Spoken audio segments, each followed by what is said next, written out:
Good afternoon, ladies and gentlemen. Sorry about the late start. We had a little bit of a YouTube streaming problem this morning that took us a little past time.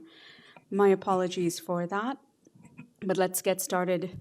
Due to COVID-19, Committee of Adjustment public hearings are being conducted virtually by electronic means through WebEx webinar, an online digital platform, and streamed on the Toronto City Planning YouTube channel.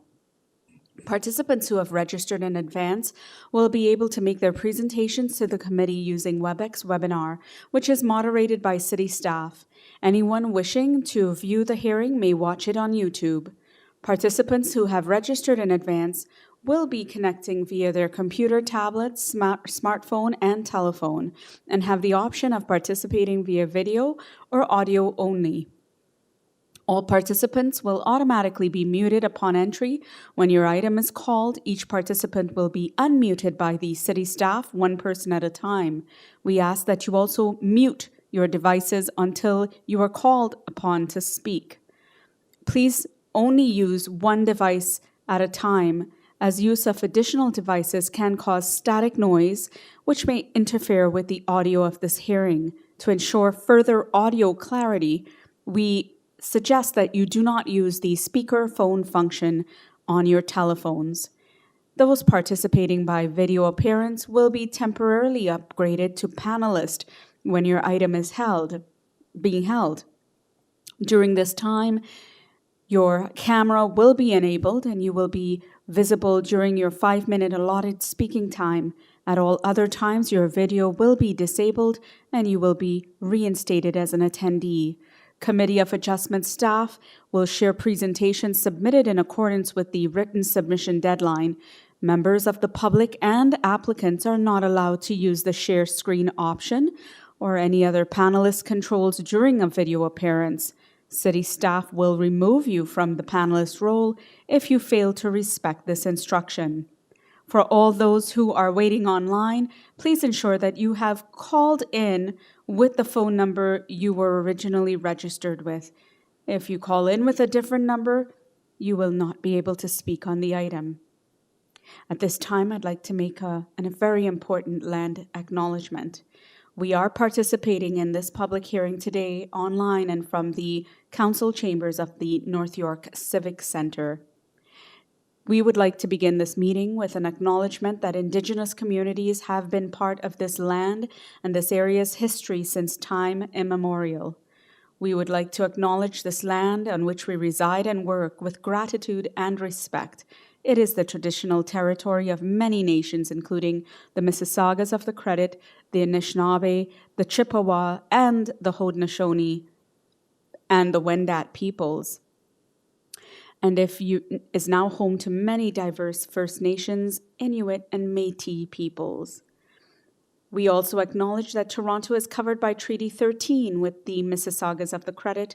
We are encouraged to reflect upon our commitments both collectively and individually in taking steps towards meaning reconciliation with Indigenous communities. Now, in accordance with Section 45 and 53 of the Planning Act 1990 as amended, this meeting of the Committee of Adjustment of the City of Toronto is called to order. My name is Nadini Sankar-Peralta, and I will be chairing today's meeting. Joining us on the panel today are astute members Nazila Tarodi West, Member Paul Kidd, Giuseppe Bartolo, and Member Natasha Manning. City staff are also present. Our Deputy Secretary Treasurer Simon Lan, and some very hardworking planning staff, Alex Chu, Giovanna Rizzio, Irvin Bridgeraj, and Sam Mozayani. The Committee of Adjustment considers applications for variances from the provisions of the zoning that applies to property, permissions to extend or alter lawful non-conforming uses, and consent to sever property to create new lots. Receiving a copy of the committee's decision. Anyone attending today who wants to receive a copy of the decision of the committee on an application must submit a written request for a decision by email. Please ensure that you include your name, address, and email address because the Committee of Adjustment and the Toronto Local Appeal Body will be sending notifications and appeal updates by email. If you do not agree with the decision of the committee, you may be able to appeal the decision to the Toronto Local Appeal Body, or the TLAB, or in some limited circumstances, the Ontario Land Tribunal. However, the provincial government recently amended the Planning Act and generally removed rights of third parties to appeal Committee of Adjustment decisions. As of November 28, 2022, only the applicant, the Minister of Municipal Affairs and Housing, specified persons and public bodies, as those terms are defined in the Planning Act, are permitted to appeal decisions of the Committee of Adjustment. Appeal instructions are set out at the bottom of the decision of the committee. The hearing procedures are as follows. I will call each item in the order it's listed on the agenda. When an application is uncontested, the agent or applicant may proceed with their presentation if desired. When the committee does not require a presentation, applicants are to advise the chair if they still wish to speak to the item. The committee may ask questions and/or take the matter into committee for a decision. Each speaker, including the applicant or agent, is given a maximum of 5 minutes to address the committee. I will ask you to summarize your remarks when you are reaching the 5-minute mark without exception. When addressing the committee, please state clearly your name and address. Please remember to confine your remarks to the matters described in the application only. The applicant or agent proceeds first and will make their presentation to the committee on the application. Please note that the committee may not entertain revisions to the proposals at the hearing today. To ensure that the revised application is accurate and all those entitled to notice of the application are informed of the changes, the committee may decide to defer the application if it is substantially revised. Then individuals either in support or in opposition to the application will be invited to speak. If there are more than one individual that wishes to speak to the item, we ask that you try not to repeat the points that are already made by others. Committee members may ask questions of each speaker after they have finished their presentation. When all speakers are finished, the applicant or agent has an opportunity to rebut only those issues that were raised by the previous speakers within a 5-minute time frame. And this will mark the end of the discussion on the item. The application will then be taken into committee for a decision. So for this afternoon's session, I'd just like to ask the members, is there any declarations of conflict of interest for this session? None noted and none for myself. I will now call upon the Deputy Secretary Treasurer to share if there are any files to close or any deferral requests. Through you, Madam Chair, there are no files to close. However, we have 3 files where the applicant has requested a deferral this afternoon. Sure. The first one is item number 18, Mount Pleasant Road. Okay. Shall we begin with that one and just let's get the agent on the line right now for application number 18, which is Mount Pleasant Road. I'm just pulling that up right now.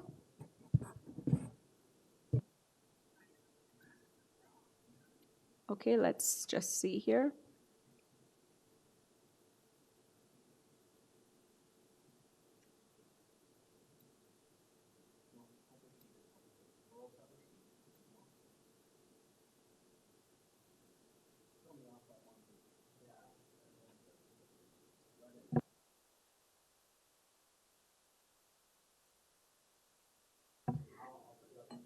Yeah, 717 to 733 Mount Pleasant Road. And we've got the applicant, Mr. Mike Bissett. No, is that number 18? 18, yes. Mike Bissett, are you there? Madam Chair and members of the committee. Thank It's you. Mike Can you Bissett just here. state your name and address for our records, please? Sure. Mike Bissett, Bissett, 3 Church Street, City of Toronto, Suite 200. Great. Mr. Bissett, why do you need a deferral on this application? Thanks. We've had 2 requests by both Planning and Transportation Services to defer the item. One is a notice issue just in relation to providing revised diagrams 3 and 4 to a bylaw that was approved. And rather than just having the text within the notice, we're also looking to have those revised diagrams online. I think they're online now, but staff wanted to have those online and provided for appropriate notice. So that wouldn't delay anything for coming to the next meeting, which would, I believe, be the July 13th. The other item would be Transportation Services was looking for some additional materials in terms of our parking reduction. So some additional information in terms of the request for the parking reduction. So that information is now we've been in touch with staff. We're going to be providing that imminently, and we expect that would be also cleared up pretty soon, but we won't be able to proceed today in a fashion that would be sort of in a manner would have addressed those comments. So we do agree to request the deferral. We've been we'll have to determine what the next date will be. With Simon, obviously, will tell me what that date will be, but we're looking to hopefully get on the July 13th agenda. Okay. So thank you for that explanation. Members, do you have any questions before we go to the area residents? Should there be no questions, let me just touch base with the area residents noted on file. Can we get a Paul Kalra on the line, please? Madam Chair, Paul does not appear to be on the call. Okay. How about Melanie Mavromaras? Melanie Mavromaras? Melanie has been unmuted. Okay, if you could state your name and address for the record, please. Yes, it's Melanie Mavromaras, 264 Sudan Avenue. Okay, thank you for that. You've probably heard from the agent, Mr. Bissett, saying that, you know, why he's requesting a deferral.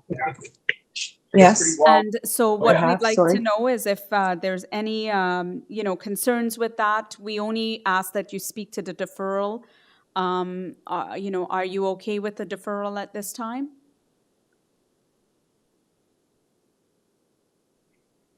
Ms. Mavromaras? Yes.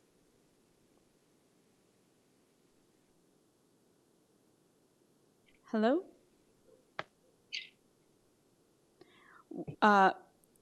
Ma'am, we have, the agent has requested a deferral. And so right now we're not going to be hearing the application. I just wanted to hear your views on the deferral. He's taking some time to address a number of different city concerns, which may also address some of the concerns you have. Is that okay? Yes, that's fine. All right, thank you so much for that. Members, any questions? If there are none, then can I get a motion on this deferral? Member Bartolo. Yes, thank you, Madam Chair, through you. I'll put forward a motion to defer this application, signing down to allow the applicant to coordinate with the city. Great, thank you. Motion from Member Bartolo to defer this application, sine die, seconded by Member Attarodi. All those in favor? And Ms. Manning, I don't know if you're seeing me. Are you hearing me? Yeah, there we go. So it's been unanimously, you know, deferred. A motion to defer this application has been granted. Thank you. Mr. Deputy, you. what's the next item that's going to be deferred? The next item is number 28, 18 Green Meadows Circle. Okay, number 28, members, 18 Green Meadow Circle. And with that, I'm going to call upon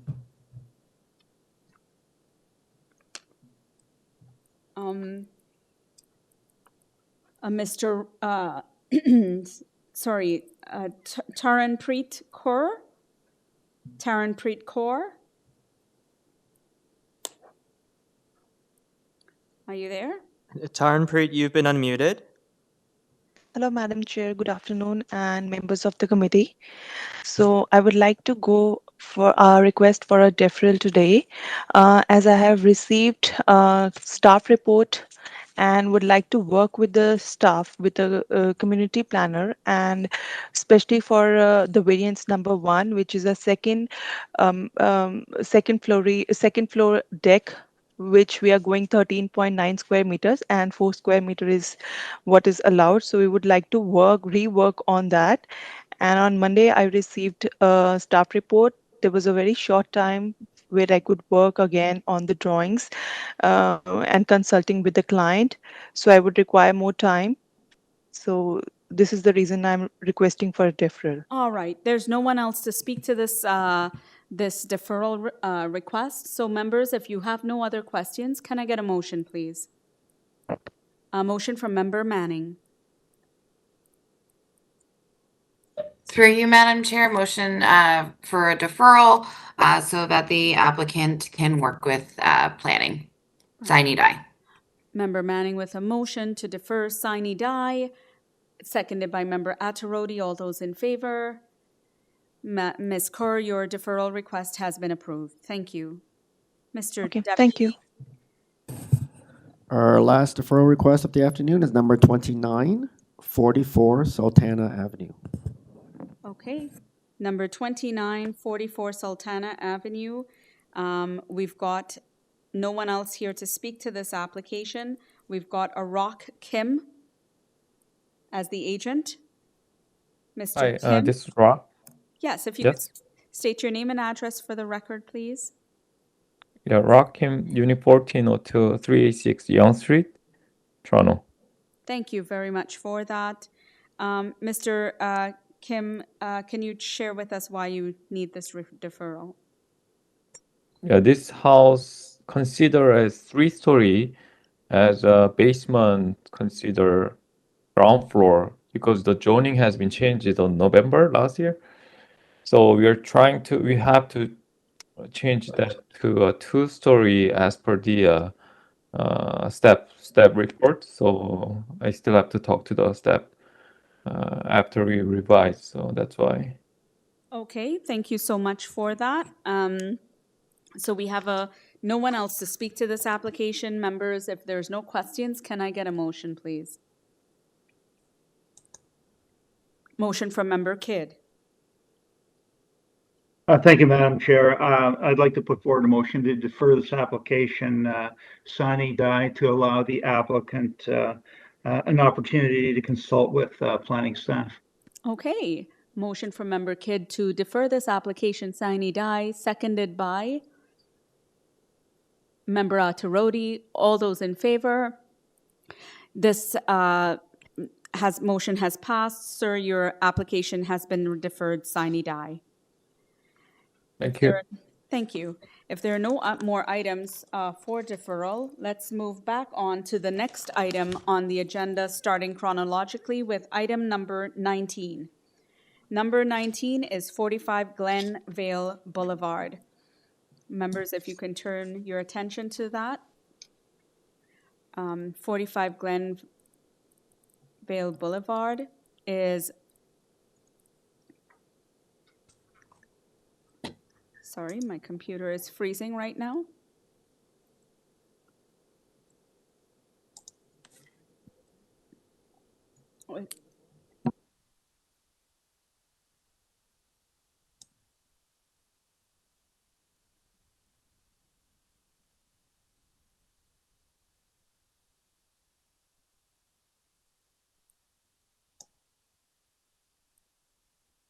Okay, so members, with this application, please note that there is an engineering condition on June 1st. There's 9 variances. The forestry does recommend deferral as per their May 29th letter, so that's something to take note and be concerned. Transportation, May 25th, does have conditions, and there are 9 letters of objection. There are a few residents here to speak to this application. Can I bring out Kelly Lem? Kelly Lem, please. Kelly, you've been unmuted.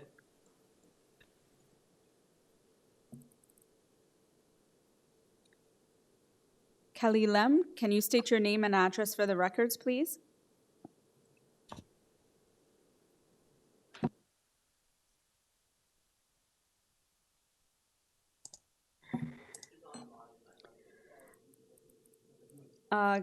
Mr. Lem, you're noted as being on the call and unmuted.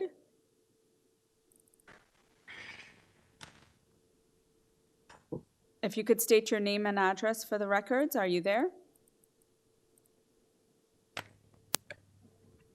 Okay. To not hold on time, we'll try to contact Mr. Lem. In the meantime, for everyone, let's move on to item number 20 to get a time to contact the agent. So item number 20 is number 24, GRANGEMILL Crescent. Members, please note that there are, for 24 GRANGEMILL Crescent, there's 3 variances. Forestry conditions apply. There is a May 25th transportation report with some conditions, as well as 10 letters of support. There is no one else to speak to this item, so let's bring out Mr. Tom Sprague.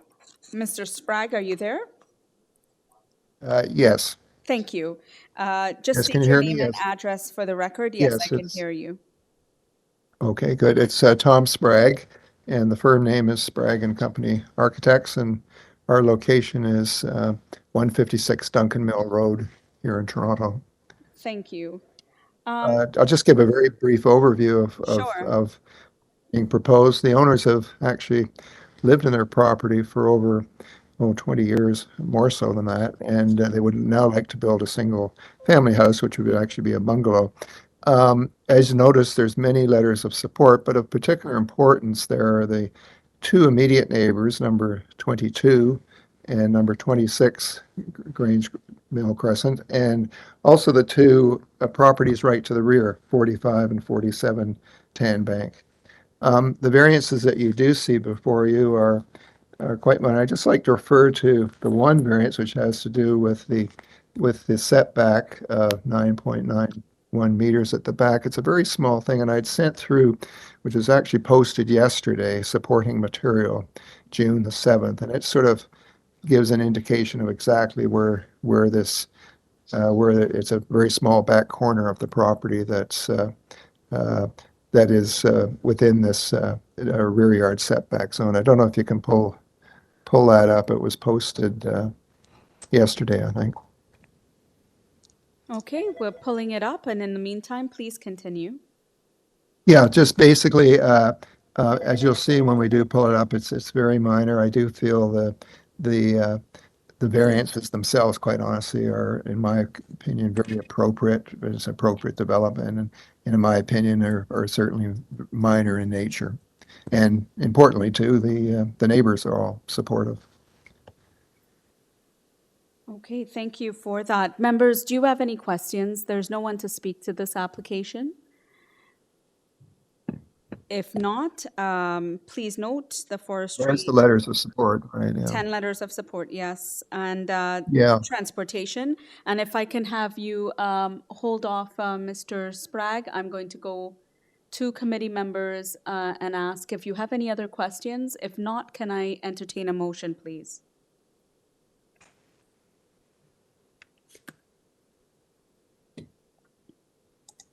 Okay, Member Kidd. Thank you, Madam Chair. I feel the proposal is appropriate for this property and minor in nature. I'd like to put forward a motion to accept the application and make it subject to transportation services conditions set out in the transportation report dated May 25th, 2023, and also subject to forestry condition. Okay, thank you. Motion from Member Kidd to approve this application subject to transport and forestry. Seconded by Member Attarodi. All those in favor? This application has been unanimously approved with those conditions. Thank you, Mr. Sprague. Great, thank you. Members, just one moment while I get the city staff to have a look at my computer about something, please.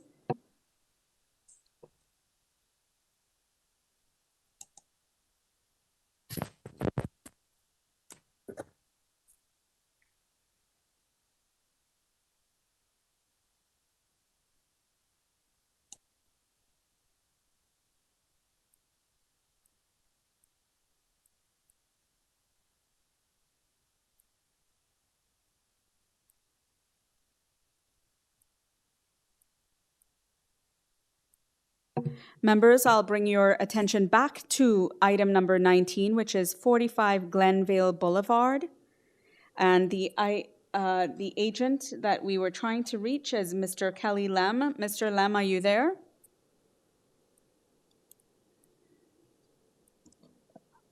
Mr. Lem, you've been unmuted. If you can state your name and address for the records, please. My name is Kelly Lem. I am the agent for the owners. My address is 201 Wicksteed Avenue, Unit 15 in Toronto. Right. Thank you so much, sir. Please note, members, that this application it does have engineering conditions. Forestry, as I indicated, recommends deferral as per the May 29th report that's been submitted to us. There is a transportation report of May 25th with conditions. There are 9 letters of objection and several folks in the area wishing to speak to this application. So, Mr. Lem, why don't you provide a presentation on the merits of your application before we get into, the comments from the area residents? Yes, thank you, Madam Chair and members of the committee. Before I speak about the variances, I want to first address the neighbors who sent in letters of objection concerning the removal of a city tree at the front yard and a private tree in the rear yard. And those are primarily the objections letters that were sent in. I want to change this application, the tree application, and please note this application to remove the 2 trees will be withdrawn and a new application to injure the trees will be resubmitted. I also contacted David Bostock at Forestry to let him know about the changes in the application. We want to ensure all the neighbors that the owners will abide to all the conditions set forth by Forestry for review and process of this project. I'd like to now start on the variances. We are proposing to demolish the existing structure to construct a 2-story home with a covered front porch, a rear porch, and a walkout basement. For variance number 1, this is a stone porch at the rear yard on the east side. It is proposed at 9.91 meters. The porch will align with the east wall, which is also proposed at 0.91 meters, and this is variance number 8. At 0.91 meters, we feel this is will not only provide good access to the rear yard, but more importantly, we have improved the side yard setback or doubled it from 0.46 meters to 0.91 meters. For variance number 2, we do have a change where we will be deleting this variance, number 2. For variance number 3, the front yard setback, we're proposing a setback of 6.32 meters. This measurement only applies to the front yard bay window, which is cantilevered. I'd like to clarify that the entire front wall will be located at the required front yard setback of 6.83 meters. The bay window projecting is a typical design feature for many existing and new homes in the area. For variance number 4, the proposed home will have a lot coverage of 38.97%, which we feel is within the acceptable range and comparable to other projects in the area. We have submitted an aerial map that you may have seen on June the 6th.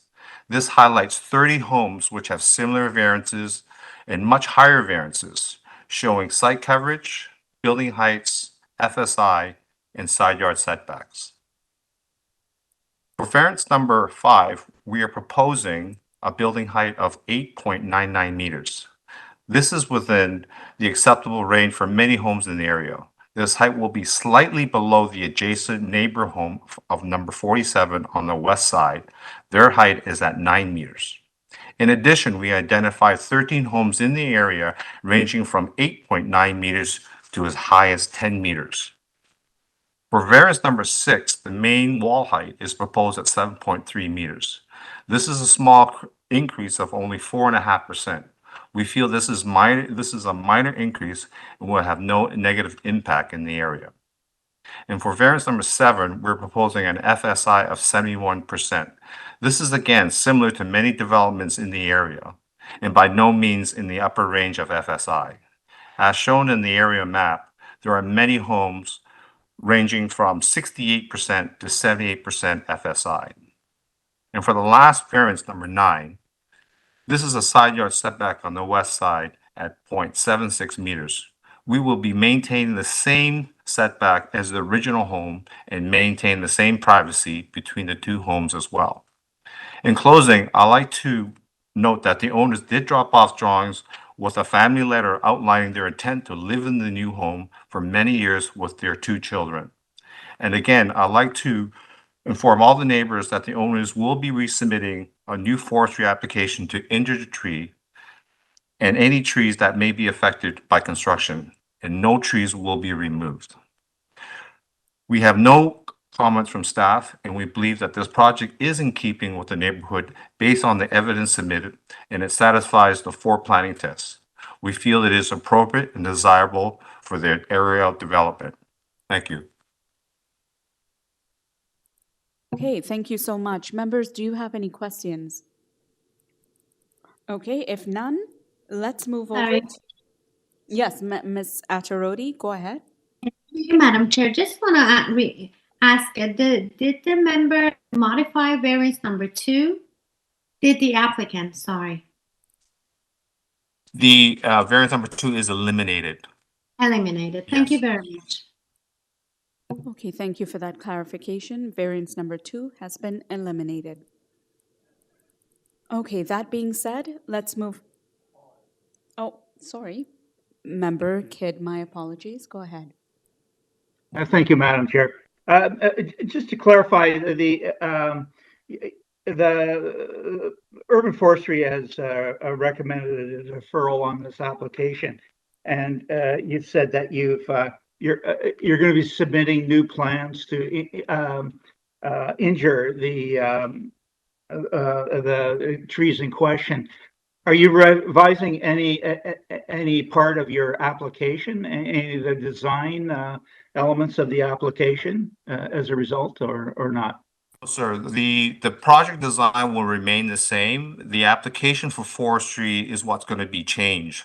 So we will be reapplying to injure the trees and not remove any of the trees. And I think that was mainly all the concerns of the neighbor, which I greatly understand. The neighbor is comfortable with you applying to injure his tree? I believe it's also the recommendation of forestry. I think forestry, along with the neighbors, are not in agreement with the removal of the trees, and we fully acknowledge that. And therefore, we have changed the application forestry to injure the trees and not remove any trees. Yeah, it was the recommendation of Urban Forestry to defer this application. Correct. And that's basically, sir, because of the application was initially to remove the tree. And I believe that was the reason for the deferral. We have since changed that and recognized that this is something we would not do.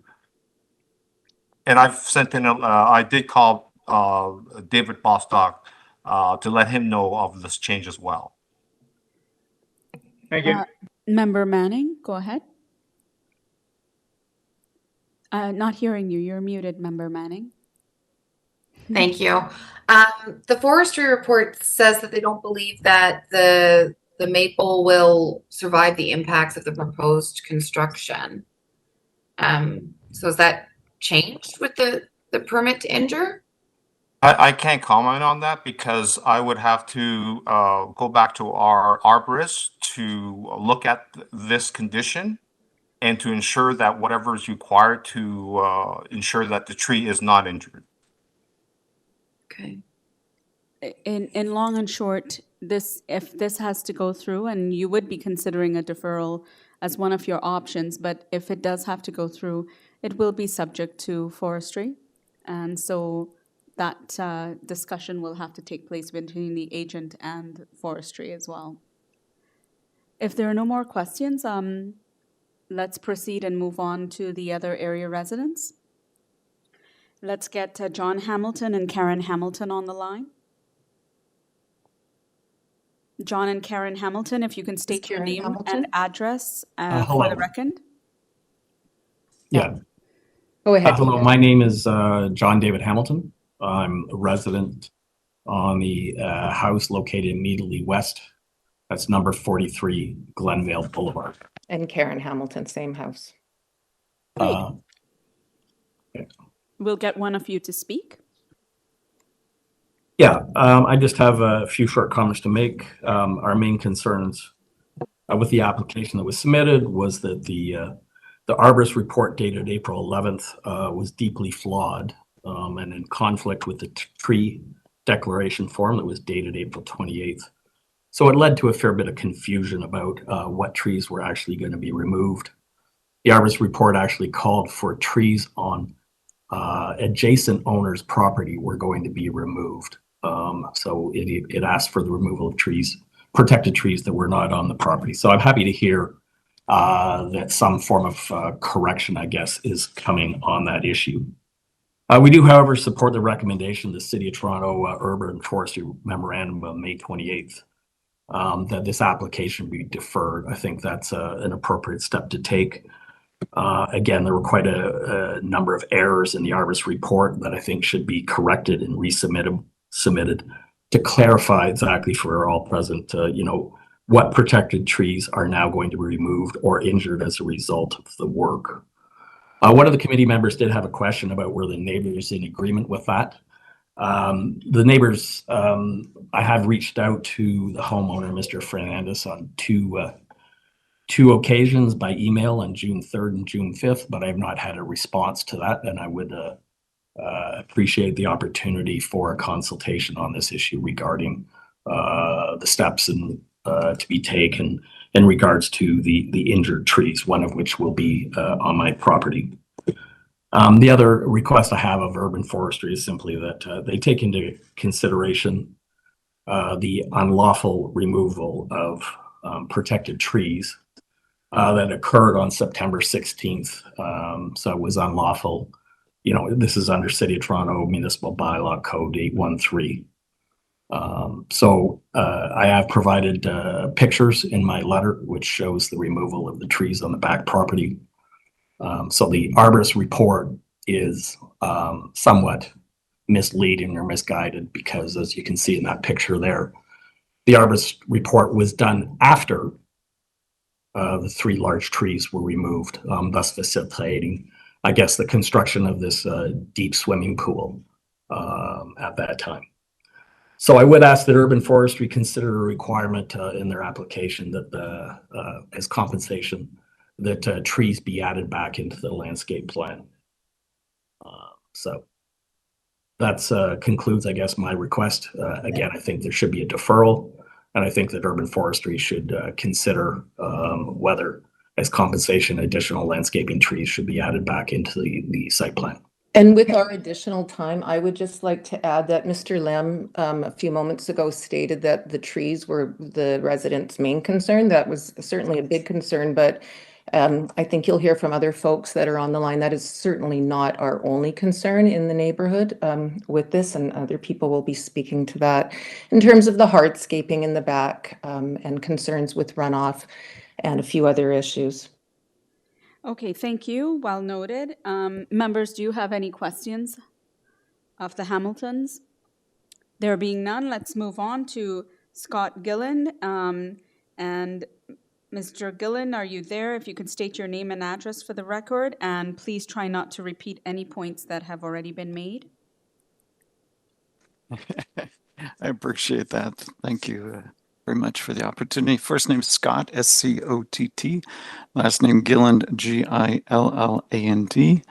My property is backs on perpendicular to said property on GLENVALE. First of all, yes, thank you, Madam Chair and committee members for the opportunity.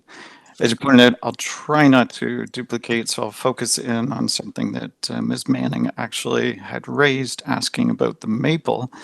There's actually on that May 29th report, and I'll quote, based on the submitted plans, Urban Forestry believes that a healthy, privately owned 64 centimeter diameter black locust on the boundary between 45 GLENVALE and 11 Roxville Avenue will not survive the impacts of the construction due to the as shown swimming pool.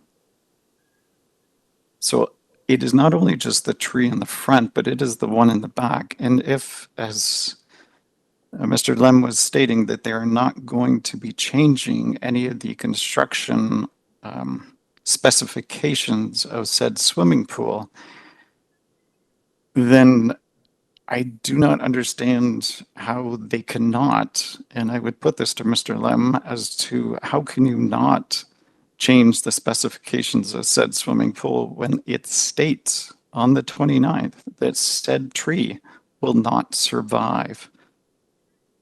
And with that, I will leave it to Mr. Lem to counter with his reply. I'd really appreciate to hear that. Okay, thank you. Members, do you have any questions? There being none, let's move on to Mary Lee and Raymond Popluski. If you can state your name and address for the records, and again, don't repeat what's already been said.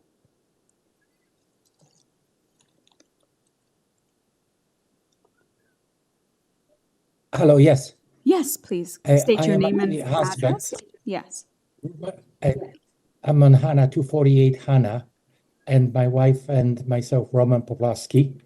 And I am objecting this project on several points. First of all, the building of a swimming pool, as it was mentioned before, will actually greatly affect the local residents.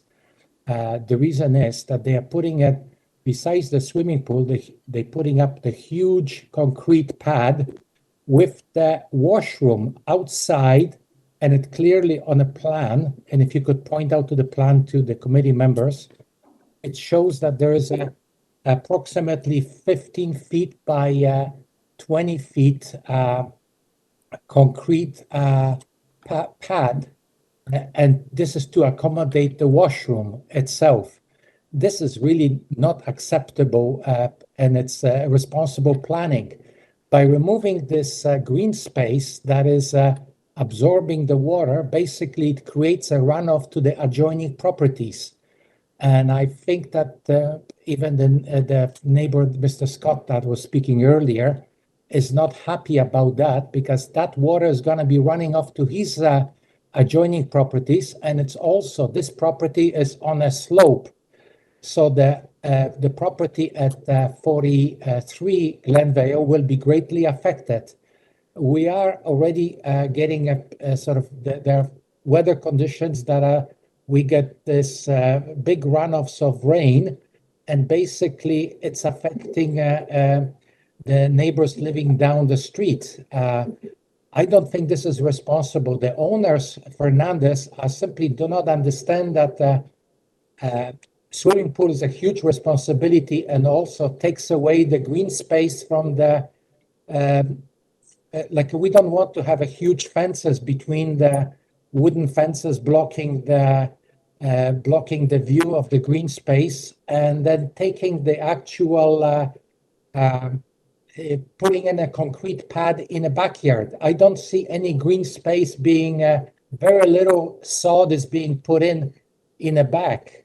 And then also they have a walkout from the basement, and that's also going to be a concrete pad.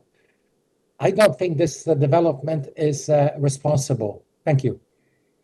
Okay, thank you so much. Members, do you have any questions? There being none, let's move on to the next. We've got Rebecca and Kenneth White.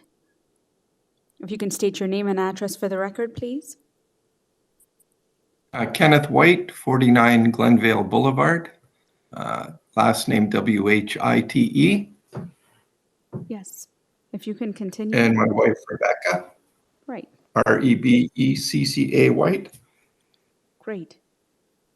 And please Okay, we just have sorry?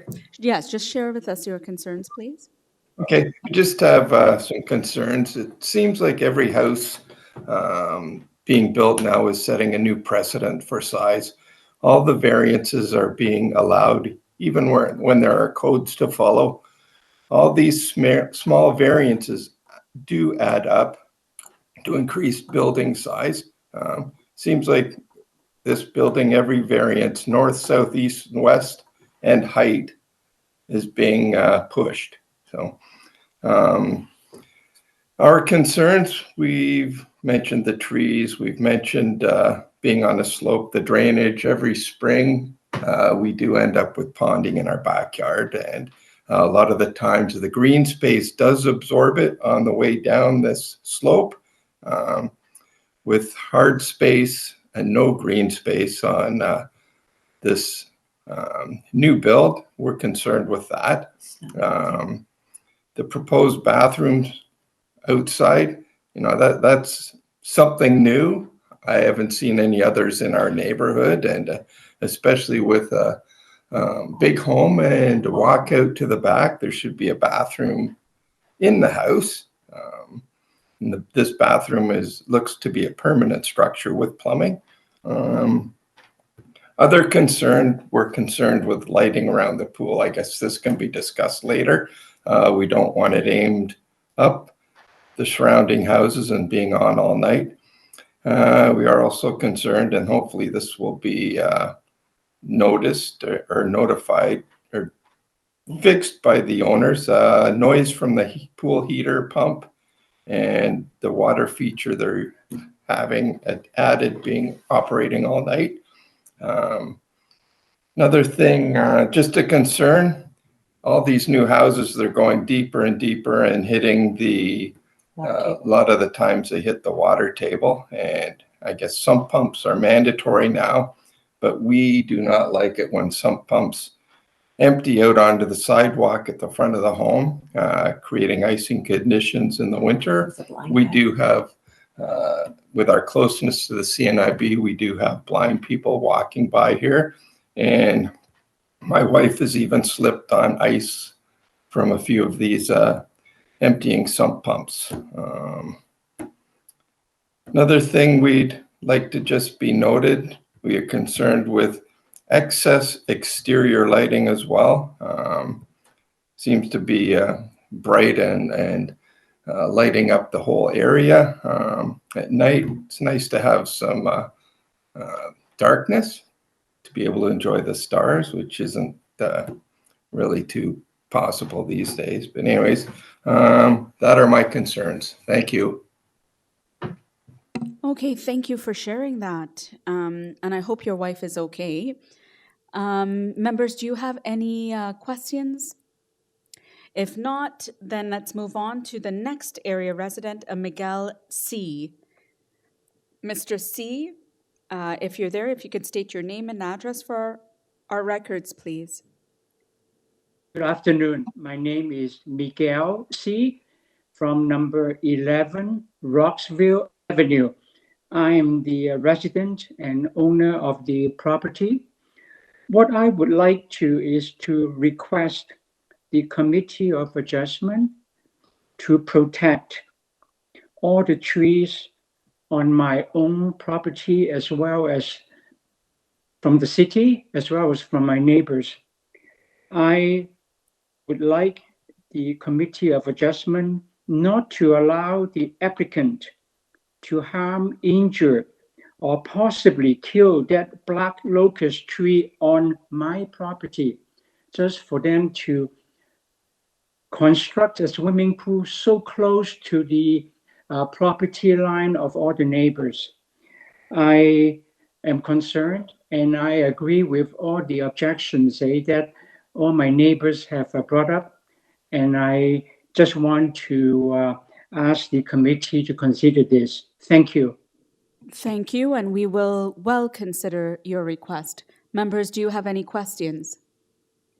Okay, there being none, let's move on to the next resident, and that's a Mark Vanderlinden and Alessandria Tragila.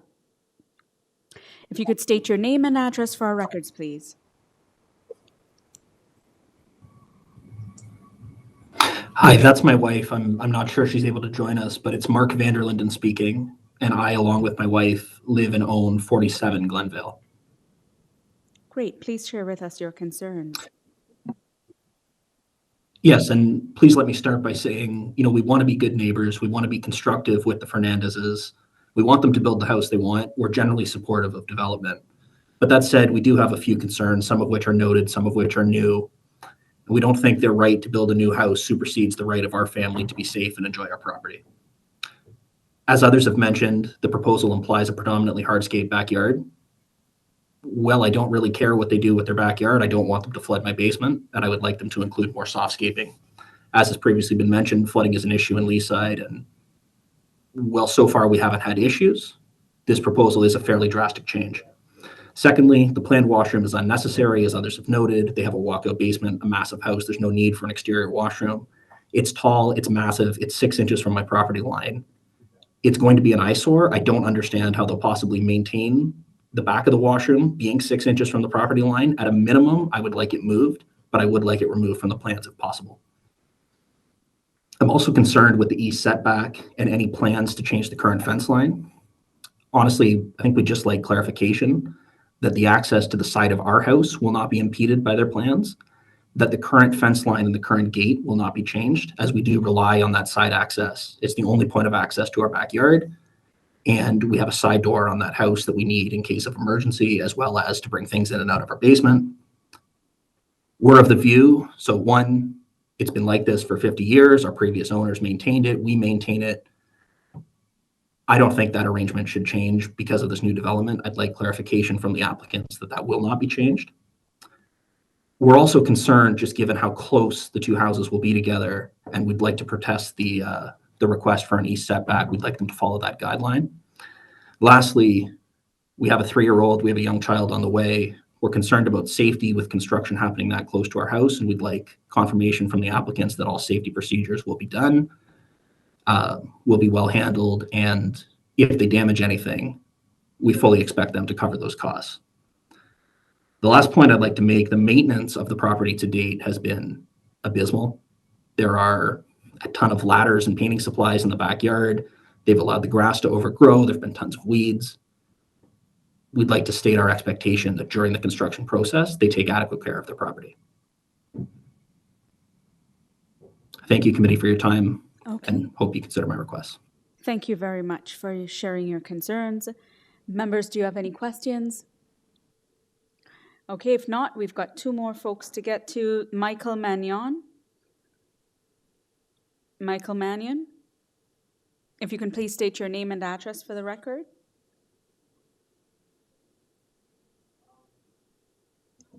Madam Chair, the last 2 speakers are currently not on the call. We're trying to we're trying to contact them. Okay, you've tried to.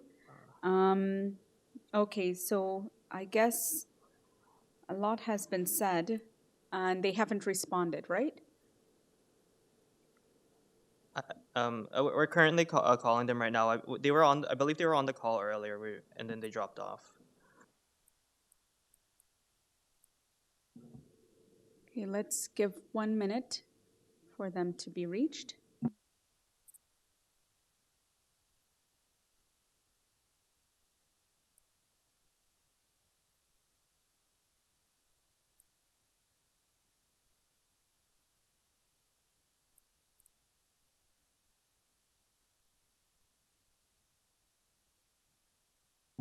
Okay, while we're just double checking if we're able to get them, and maybe they're not willing to speak anymore, let's bring back out the agent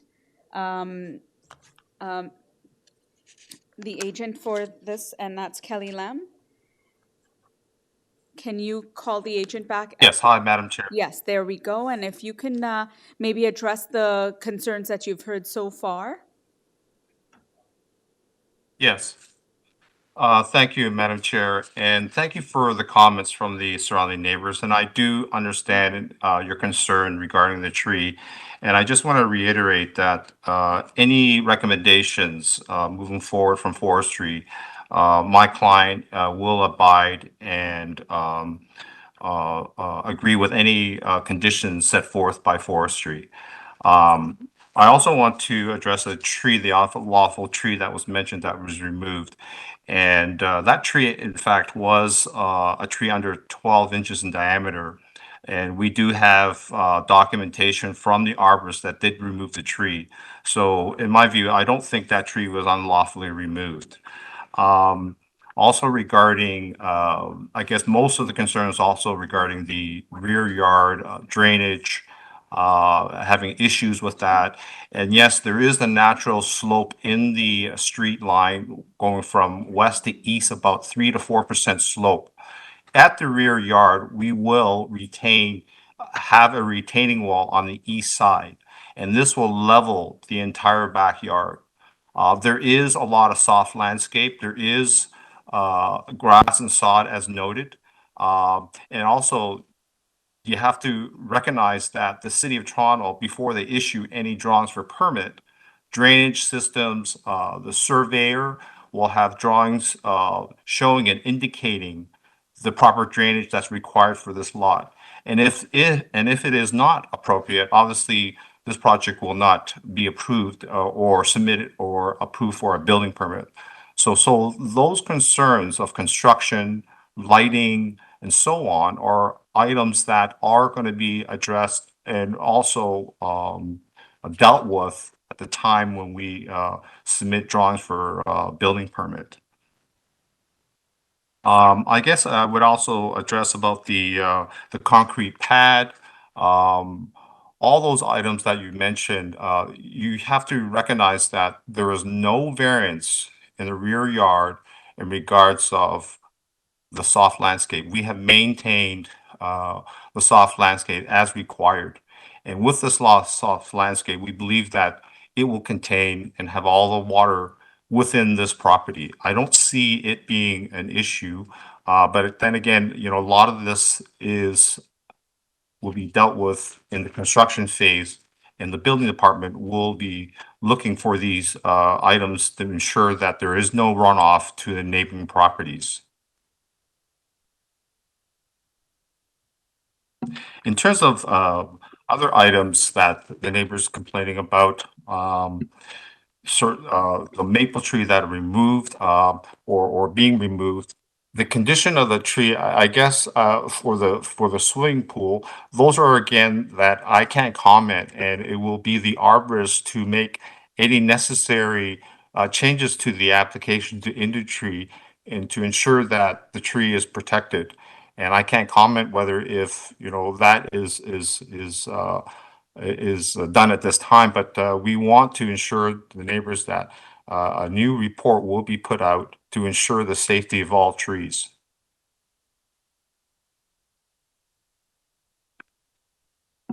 Okay, thank you so much.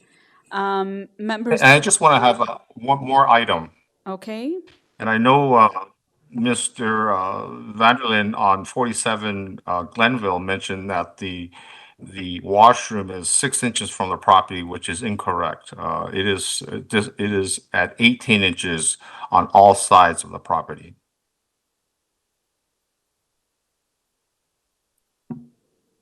Thank you. Okay, thank you. Members, do you have any questions? Okay, there being none, let me just ask the technicians, Mr. Bridgeraj or Mr. Chu. Madam Chair, we did get in touch with Anne. She does not have anything to add, but would like to echo the concerns of her fellow neighbors. Okay. We were unable to get a hold of Michael, however. All right, fair enough. At least we've tried reaching out to them, and the agent has had a chance to respond to, the concerns that he's heard so far. So that suffices. And so if there's no more questions from our members, can I get a motion, please?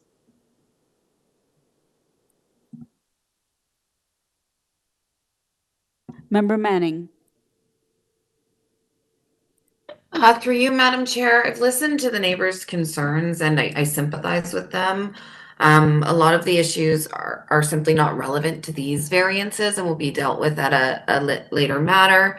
There is no soft scaping variance. I just wanted to point that out as well. So I would like to make a motion to approve this application with variance 2 being removed. And subject to the conditions of forestry. Okay, motion from Member Manning to approve this with the changes that have been made here today by the applicant and also subject to forestry. Someone to second that motion? Seconded by Member Bartolo. All those in favor?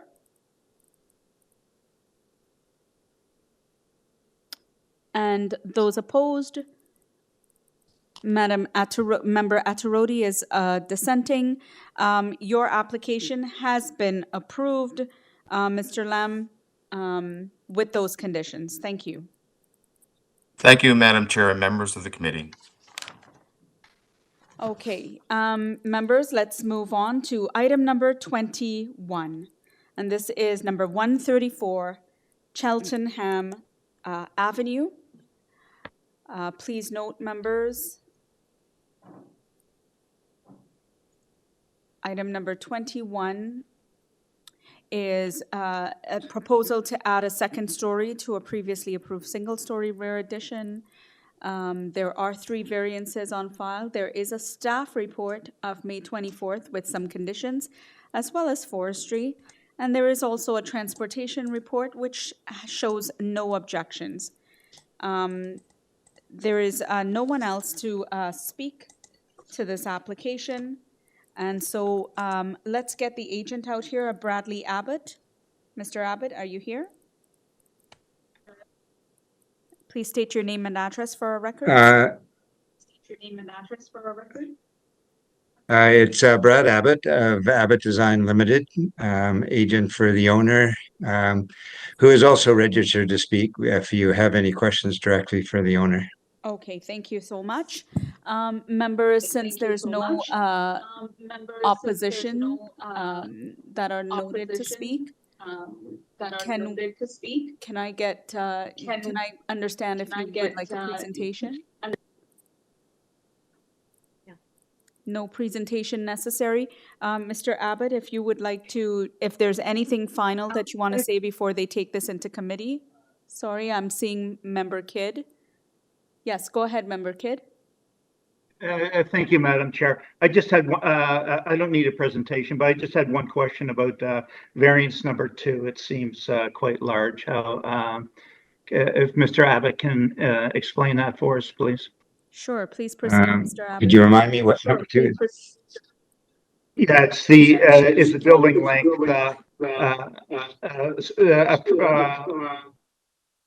proposed length is 20.88 versus 17 meters allowed. So, well, it was deemed to be in line with others in the neighborhood when we went to committee for the first time for the single-story portion. We're not increasing that depth at all. We just, the owner decided that they would like to extend that to a second floor. It's in line with an existing porch, rear patio. So we just took it. We're actually, in fact, we're using an existing foundation for the stone patio. So that sort of became the logical line for the extent of the house. And as I say, staff agreed that it was in keeping, it was minor in nature and in keeping with the neighborhood. Thank you. Thank you. Any other questions, members? If not, can I get a motion? Member Manning. Through you, Madam Chair, I believe all three of these variances are minor. I'd like to make a motion to approve this application with no conditions. Okay, motion from Member Manning to approve this application without conditions. There We is a have condition of transportation. forestry, I think. Wait a minute. And transportation. And Oh, no. transportation. Had no objections, right? Oh. The staff report as well had some conditions, but I just wanted to ask if you want to look at that as a friendly amendment. Yes, please. Sorry, just give me 1 second. Okay, sorry. I'll amend that subject to the conditions of forestry and the conditions of planning. Okay, so Member Manning with a motion to approve this application subject to forestry as well as subject to the May 24th staff report conditions. Can I get someone to second that? Seconded by Member Kidd. All those in favor? Okay, your application, Mr. Abbott, has been unanimously approved with those conditions. Thank you. With those conditions. Thank you. Thank you, committee. Okay, committee members, let's turn it over to item number 22, which is number 25, Daleberry Place. And please, members, this is there's a couple folks here to speak to this item. Please note that there's 5 variances. Forestry conditions apply. The May 29th transportation report has conditions, as well as a June 1st staff report is asking for variance number 2 to be modified. Let's get the agent out. I have a Mr. Jim Pfeffer. Mr. Pfeffer, are you there? Jim, yes, I'm Jim Pfeffer from Mako Architects, 3 Bridgman Avenue in Toronto. Thank you. Because we have a couple of folks here to speak to this, can you provide us with a brief presentation on the merits of your application? Yeah, absolutely. Could you actually bring up the booklet of supporting material? At the outset, I'd like to say that variance 5 will not be required. We've had a zoning review done. That variance will not be required. I talked to the staff member. He mentioned that the staff member wanted variance 2 to be changed from 0.6 meters to 2.5 meters, and we're happy to have that change. I'd ask the committee for clarity to say that that's a 2.5 meter setback to the platform or the covered platform. The original notice said platform. So if you feel that making that change would be appropriate, I'd appreciate it. Okay. So in this front elevation. Can I just stop you there for 1 second? I just want to clarify. So variance number 5 has been removed, and variance number 2 correct has been changed from 0.6 meters to the covered platform. I'm trying to look at the staff report here. There was a number that you called out earlier, and I did not catch that. The staff, okay. It was 2.5 meters. Okay, so 2.5 meters. Okay. So it's 0.6 meters to 2.5 meters. So that's variance number 2. All right, thank you. Correct. Thank you. So looking at this front elevation, you'll see it is a big house, but it's very much in keeping with other both existing and newer development in the neighborhood. It's a 2-story house. That roof is entirely an architectural feature. And one thing you'll notice looking at this front elevation is that the garage actually isn't very present on the street at all. And that's something, we think is a net benefit to the street. And we've been able to do that because of the generous size of this lot. So scrolling down a little bit, you can see we have this very large diamond-shaped lot, which expands towards the back of the lot. There is a garage there. That's the one I mentioned you can't really see from the street. And I'll tell you that garage, both in height and in location, is absolutely as of right. we're fortunate that we've been able to put it back there. And we can do that because the owner had a very clear idea of what they wanted, and they chose a lot that was appropriate for the type of house that they were going to build. That garage is 4.5 meters from the property to the north. I'll show you some pictures later of the rear yard condition, and you can see there's absolutely no visibility between this rear yard and the yards of other properties. You can also see that we're showing a line of columnar trees along the north property line, which is going to provide further screening between the driveway and the neighboring property. We're asking for a lot coverage variance of, a lot coverage variance. I'll point out that without the cabana, the lot coverage would be 25.5%, so very close to what's allowed. You'll see that that cabana is mostly open pergola. So what we're doing is, not much beyond what the bylaw contemplates, and it certainly has absolutely no impact on any of the neighboring property owners.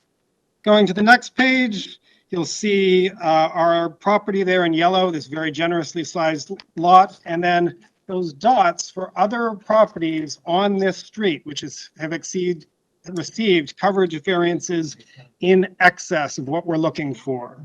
On the next page, you'll see a satellite view of the area as a whole. And zooming in a bit, you can see our area in yellow. And then just off to the right, there's another house which actually has a chain of garages extending from the house into a forecourt, extending the length of the building in a way very similar to what we're doing. You can see the rear yards are often developed with cabanas. There's a tennis court. And a lot of the properties actually go to the rear of the property in a way very similar to what we're proposing. So in terms of the physical character and pattern of development of the neighborhood, we're very much in keeping. The next page, you can see coverage variances in the neighborhood, including those three, really adjacent to this property in excess of what we're seeking. On the next page, you'll see those photos I mentioned of the rear yard condition. And you can see absolutely no visibility to the neighboring properties. The bottom right-hand photo, that's actually from the next street over, looking towards this property. And you can see with that wall of trees, there's absolutely no visibility into the yard that we're proposing. And then finally, the last page, you'll see photos of other houses both on this street and in the immediate area, some of which are existing, some of which are just being built. You can see in sort of size, massing, style, we're absolutely very much in keeping with what is the established character of this neighborhood. So thank you very much. Okay, thank you for that. Members, do you have any questions? There being none, let's move on to the first speaker that's registered here, and that is, I guess we've got the owners, the representative of the owners, but we have a Rasul Shafi. Madam Chair, I've unmuted Cheyenne Shafi. I believe that individual is going to be representing Raul. Rasul Shafi. Okay, so let's. Yes, if you could. Thank you, Madam Chair. Cheyenne Shafi here. I'm legal representative for Rasul Shafi and Ashraf Shafi. My address is 130 Spadina Avenue, Suite 606. Sure. And can you share your concerns of your representatives? Absolutely. Can you see me, Madam Chair? Let's see. We're getting you up on camera, but if you would. If you would like to enable your video, you can now. There we go. We can see you.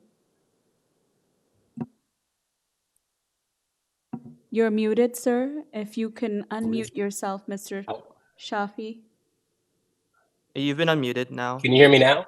There you are. Perfect. Go ahead. My apologies. I'm the son of Rasul and Ashraf Shafi, who've lived at 23 Daleberry Place, which is the adjoining property, for over 20 years. And I'm appearing to register our opposition to the lot coverage variance that's being sought at 25 Daleberry. The proposed variance, in my respectful submission, violates at least 2 of the 4 criteria under the Planning Act, Section 45, Sub 1. By way of context, Madam Chair, this section of Don Valley where I grew up is characterized by wide lots, as Mr. Pfeffer correctly pointed out. And as a result, incredible visual and auditory access to nature free from commotion. The relative affluence of the area, which you've seen some evidence of in the photos of recent developments, has been offset and tempered by mutual consideration by its community members, many of whom, like my parents, are very elderly. With great respect to our new neighbors who we welcome with open arms, we believe that their proposed development appears to lack in this consideration and threatens to compromise the access to light and air that makes Daleberry Place such a special place. The bylaw permits 25% lot coverage in light of the size of the lot at 25 Daleberry Place, which again, Mr. Pfeffer correctly pointed out is very generous as is. This already permits the construction of a residence measuring 6,636 square feet. It's capable of satisfying the needs of any family in Ontario. The applicant wants a further 4.9%. And although this may seem modest in absolute terms, again, if we consider the context of the lot and the other aspects of the proposed development, which you must consider, it no longer seems so modest.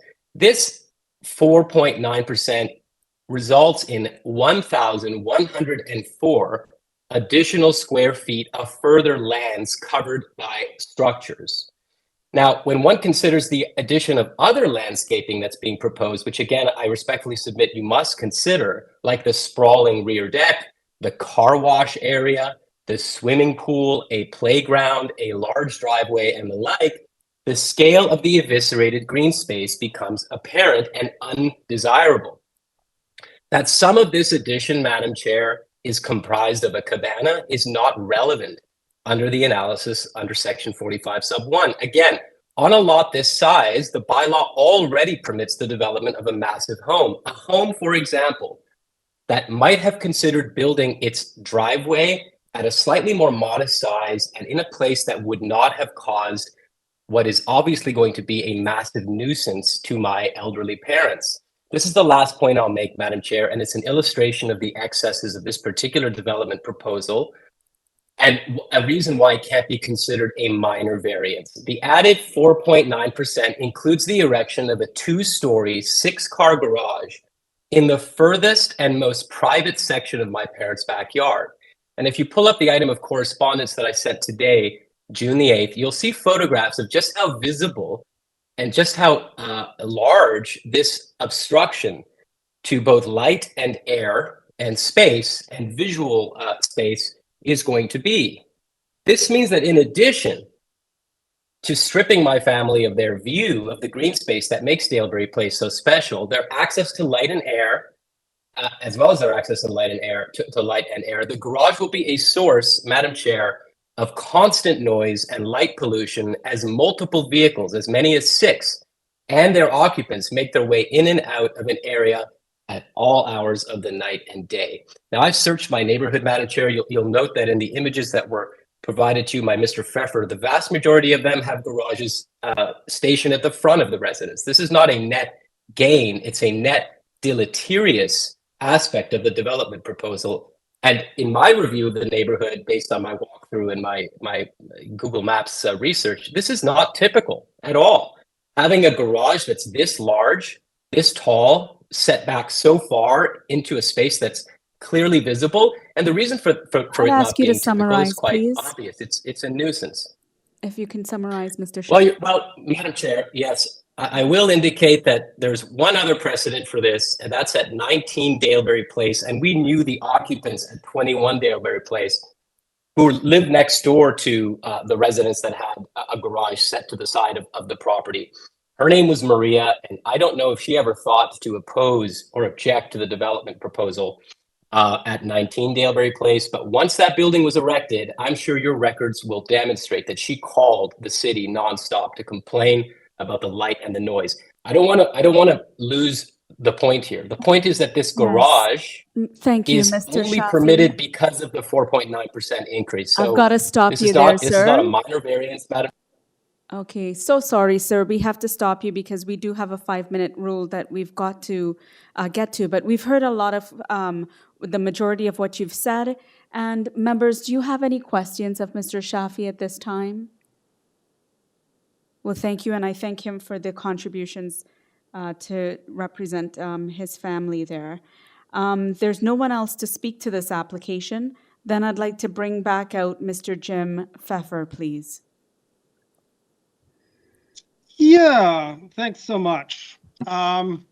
If you could actually hold this there for 1 sec on that image, I'll point out there is another precedent on Daleberry. It was that image of the house there, 8 Daleberry in the middle on the top row. That has a 3-car garage facing the side lot line, and it also has a garage in the rear. So what we're doing is not only not unprecedented in the area, but it's totally within what the bylaw contemplates. The height of that garage, which is a 1.5-story garage, it's a single story with a pitched roof above, is completely within what the bylaw allows for that location. The location of the garage is as of right. The driveway will not be a nuisance. It will not be a generator of noise and light pollution. As you can see, if you scroll up just a little bit, to the photos of the rear yard. The rear yard here is incredibly well screened from the neighboring properties, and we have space. If you can just go up to show those rear yard photos, we have, as I said before, allowed for space between the driveway and the neighboring property, as you can see on the site plan, to have an entire row of columnar trees. You can see here, there's absolutely no visibility between this rear yard and the neighboring properties. The gentleman spoke on behalf of his parents. He said that we're going to interfere with light and air. This garage is 4.5 meters. This 1.5-story structure is 4.5 meters from that neighboring property. There's absolutely no interference that this structure is going to have on their light and air. And in terms of the lot coverage, as I said, the neighboring properties, 3 on the street, have received variances in excess of what we're looking for. And due to the nature of this lot, how incredibly well screened off it is, due to the actual nature of what we're looking for, where part of that coverage is a single story structure or a 1.5-story structure, part of it's just the open pergola of the cabana, you can't really say that there's any impacts to those variances. So I just respectfully say that this garage will not have a negative impact on, our hope to be soon new neighbors. So thank you very much. I'm really happy to take any questions on this. Okay, thank you so much for that. Members, do you have any questions? Okay, if there are no other questions, please note what you've heard from the neighbor, the rebuttal that has been posed, the staff report that's noted here for June 1st. They've modified variance number 2 to 2.5 meters, and they have removed variance number 5, the transportation memo with conditions as well as forestry. Can I get a motion, please? Motion from Member Bartolo. Thank you, Madam Chair. And in listening to it and reviewing the file, I'm inclined to agree with the applicant here, as well as the modifications from the city staff. Therefore, I'm going to put forward a motion to approve this application subject to the following revisions. Variance number 2, the distance from the platform or the covered platform will be 2.5 meters. Variance number 5 to be eliminated and subject to the requirements of the urban forestry memo attached. Thank you. Motion from Member Bartolo to approve this application with those changes made by the applicant today, as well as those conditions. Can I get someone to second that? Sorry. How was Oh, there we go. Member Kidd has returned and he has seconded that. I'm sorry, Madam Chair, if I could just interrupt for a moment. I believe there was a transportation conditions on that attached. I wonder if Mr. Bartolo would like to include those conditions. I can. Is that in the main package or in the supplementary? Yeah, I have. It might have been one of those late reports. I have a transportation services report dated May 29. Yeah, it was one of the late reports. Yeah, I think it was probably one of the late ones. It's like I say, the report was dated May 29, and they listed 2 transportation conditions. We can pull that up for you, Member Bartolo, just for you to quickly have a look at. Yes, I'm going to just take a quick look at that. I'm sure it's there you go. straightforward, but let's have a quick look. Yeah.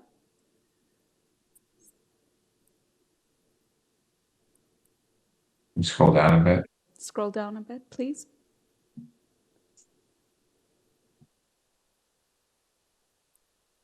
These are the standard transportation conditions. Yeah, no problem there, Mr. Kidd. We will take the friendly amendment and make it subject to the conditions of the transportation memo as well. There we go. Member Bartolo with a motion to approve with the modifications made by the agent here today, as well as transportation, forestry, and forestry conditions. That's it. Can I get a seconder? Seconded by Member Paul. All those in favor? Unanimously approved with those changes and conditions. Thank you so much. Thank you very much. We'll see you later in the afternoon. Okay. Members, we could turn our heads to item number 24. Item number 24 is number 23. It's item number 23. That is 49 St. Leonard's Avenue. 49 St. Leonard's Avenue.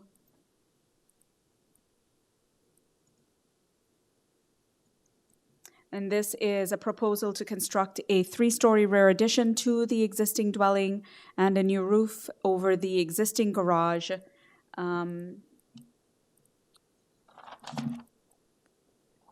Please note that there's 5 variances, members, and there is a staff report of May 24th with conditions. Forestry is attached, and there is 1 letter of opposition. Let's get Stephen Vandermeer on the line. Mr. Vandermeer, if you could state your name and address, please, for the records. Sure. Stephen Vandermeer, 647A Bloor Street West in Toronto. Okay, thank you. We do have a number of folks to speak to this, including someone from the Neighborhood Association, the Ratepayers Association. So if you are able to just provide a brief presentation to the merits of your case, that would help us out. Okay. What we're proposing is a 3-story addition at the rear of the existing property, and also to demolish and replace the roof of the existing garage. So maybe I'll go through each kind of variance. That's the first one, is for the roof eaves. What we're proposing is to remove the garage roof and replace it exactly as it is. What we want to do is kind of remove that roof to allow us access to the back without disturbing the neighbors' properties, and then we'll add it back afterwards. For variance number 2, that's a roof deck. We'd like to have it a little bit bigger than is allowed by the zoning bylaw. And we're kind of trying to mitigate the impact of it by having it set back on the side, having some privacy screens on the west side of the property. And there's also some large trees that surround it. We really just want enough room for a dining table on that level. Variance 3 is for the height of the building. We're just matching the existing height of the roof. It's 10.24 meters, so we're matching that. Variance number 4, we've cleared that up with planning. We added a little bit, we reduced the length of the sidewall a little bit, so I think that variance is kind of taken care of. And variance number 5, the permitted floor space index. What we're doing is the addition is within the as-of-right footprint. So we're hoping that scale of house is okay, because we're not kind of encroaching on any of the setbacks.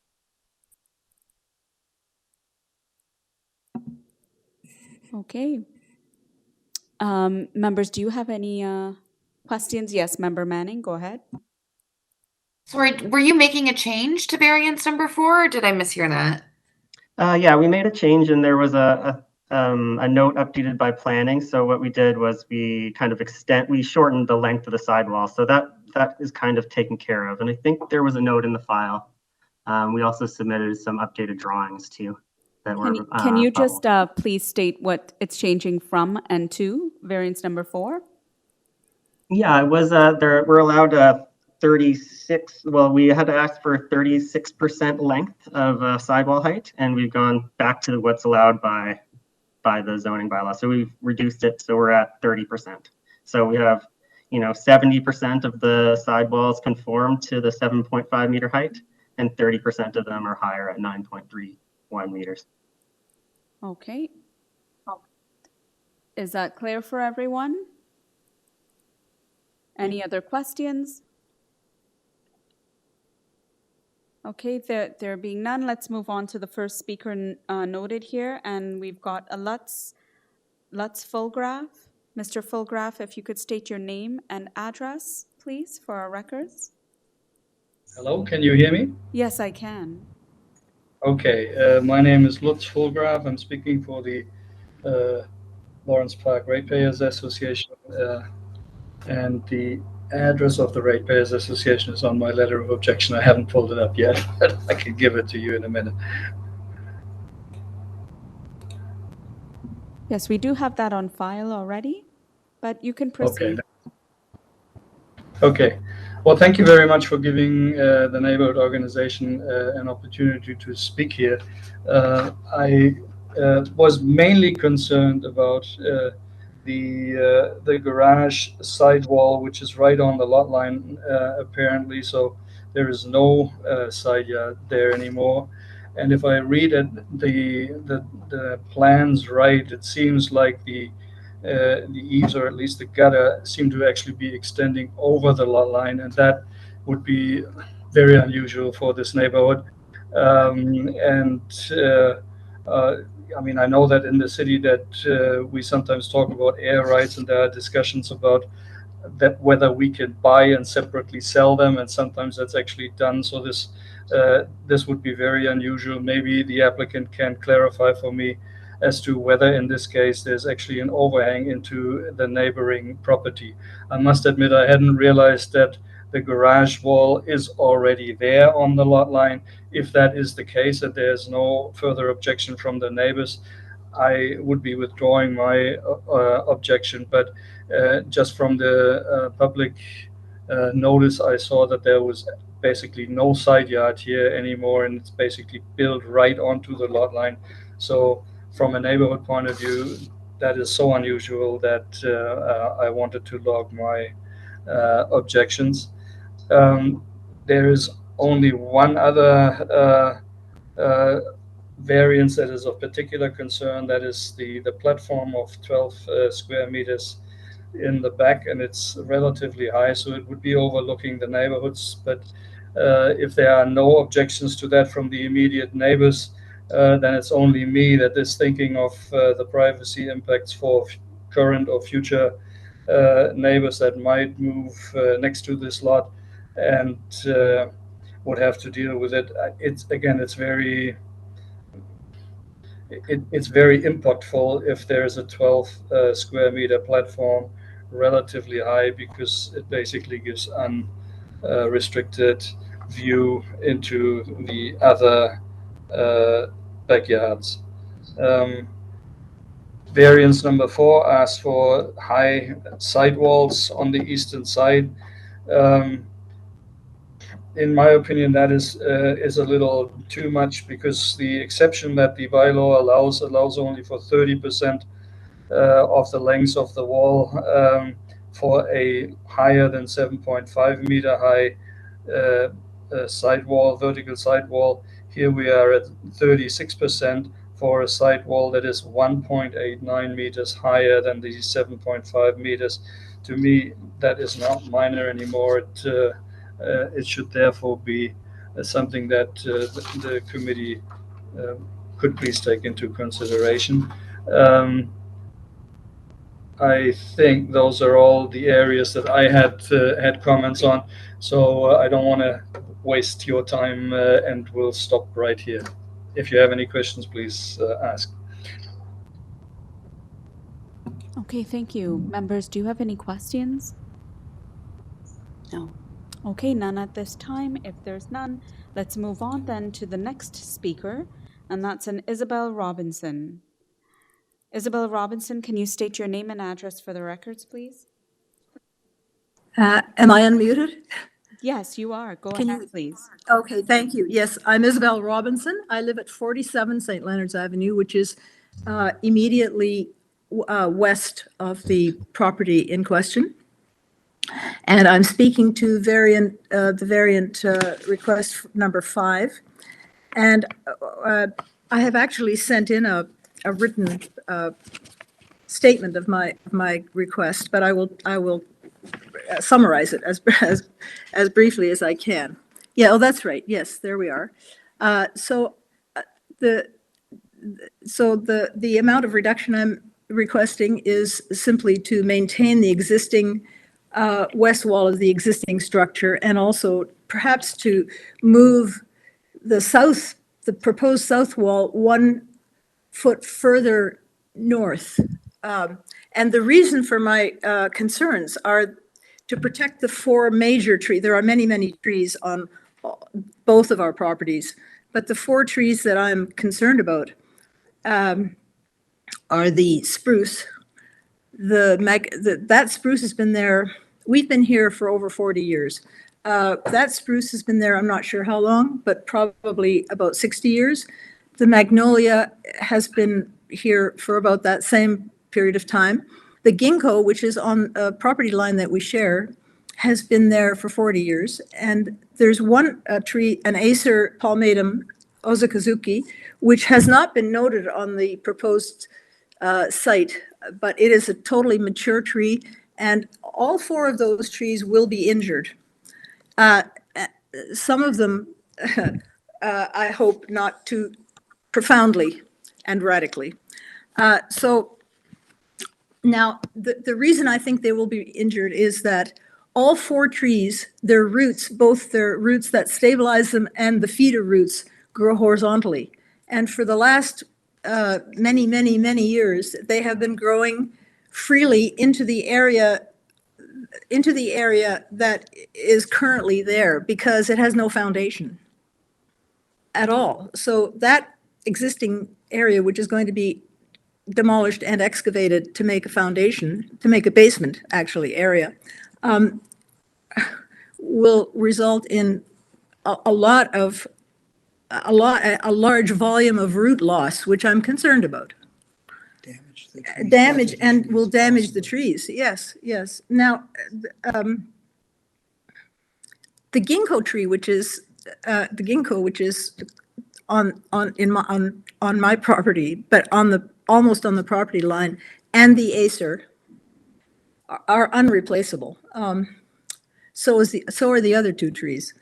And the proposal for the new building on the west side of their property is to come to within about 3 feet of the trunks of these 2 trees, and for a length of about 25 feet going north, which will significantly decrease the amount of roots they have and probably result in, I don't want to be dramatic about it, but maybe fatal damage to these trees, which I really don't want. So it's for this reason that I'm asking the modification of the footprint.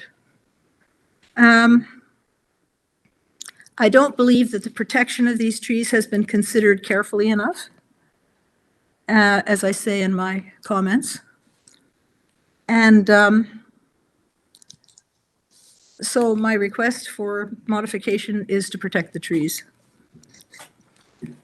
All right. Thank you so much. There is a forestry condition as well on this application, so I think that if it should go to approval, it would be subject to that as well. Any questions? Okay, there being none, let's move on to the last speaker that's for this file, Catherine Cowell. Catherine Cowell, if you can state your name and address for our records, please. You hear me? Yes, I can. Go ahead. Thank you. My name is Catherine Cowell, and I live at 51 St. Leonard's Avenue, immediately to the east of the applicant. I'm not sure if you've seen our correspondence. It was added a bit late. We note in the application filed with this committee that there is an existing 0 lot line condition on our shared property boundary. And this 0 lot line condition, the garage, as proposed, would continue to exist post-construction. Now, our neighbor's current garage has existed since we moved into our home, and we are asking that the lot line set at 0 be linked specifically to this garage in the renovation plans before you, without changes to the height of the walls of the existing garage, we understand, and that any current encroachments of the roof line or eaves that might exist on our property be remedied when the roof is rebuilt.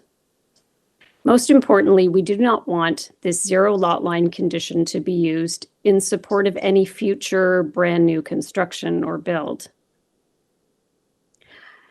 I want to take the opportunity to advise we've also raised concerns with the applicant regarding some of the storm water management issues when we notice that they are seeking a lot coverage that is well above the permitted as of right. And the plans do also appear to have a lot of hard landscaping in the backyard, a retaining wall for a pool against our lot line. We just want to be comfortable that the applicant will be directing surface water that's collected back to their property and not permit storm water or water from sump pumps to drain onto the neighboring properties. And I do appreciate this is likely addressed at a building permit stage, but as you know, that is not generally a public process, and I wanted to put those concerns on the record today. So we have asked our neighbor, the applicant, for details regarding water management and how the existing landscape along our property line will be protected during construction. We don't yet have answers on these important details. We understand the neighbors don't have those yet from their builder. And we have suggested perhaps they complete an existing conditions survey prior to undertaking any work as a protection for all. We felt it was prudent for us today to raise with you our concerns, and most importantly, our concern regarding this 0 lot line condition.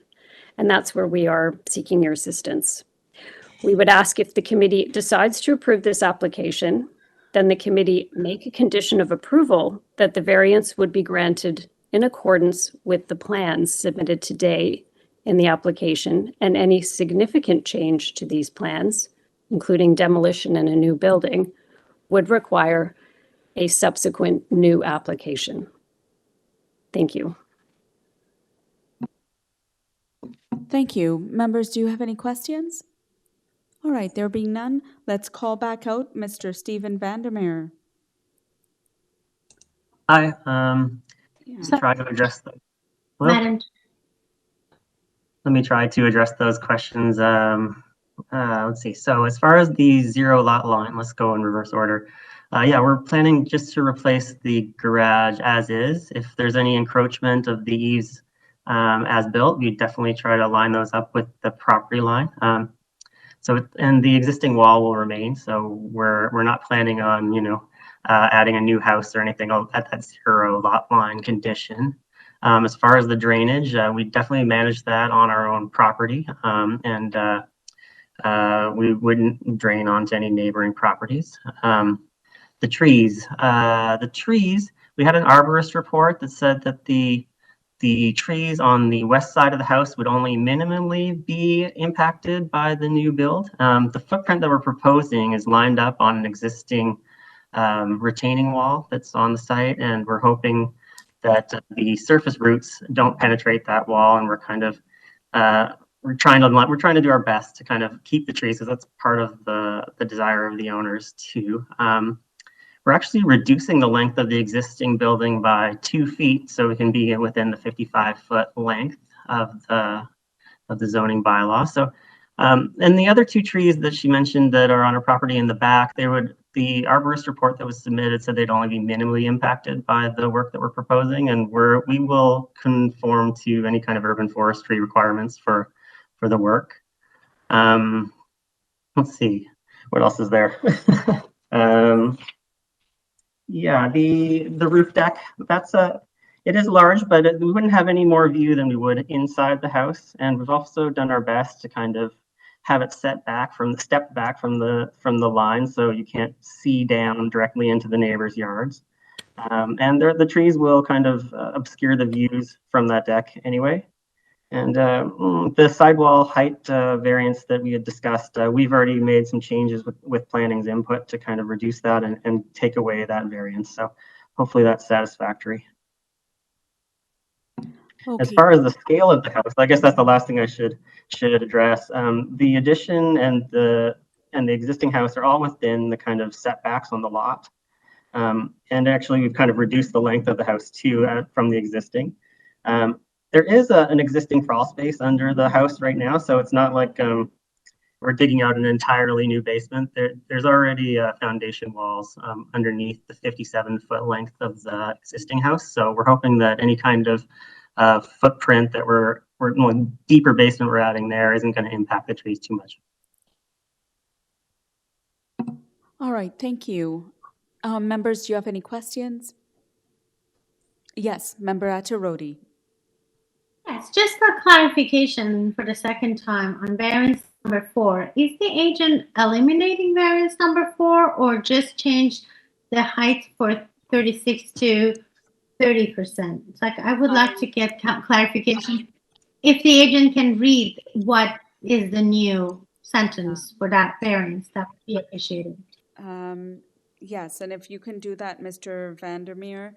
I took it to mean that you were just changing from 36% to 30%. But if you could read what the new one would be, that would be great. Yeah, that's what we're doing, and we're basically meeting the zoning bylaw, so that variance would be eliminated. There's a sheet from planning that was submitted. Maybe you could bring it up. That kind of shows the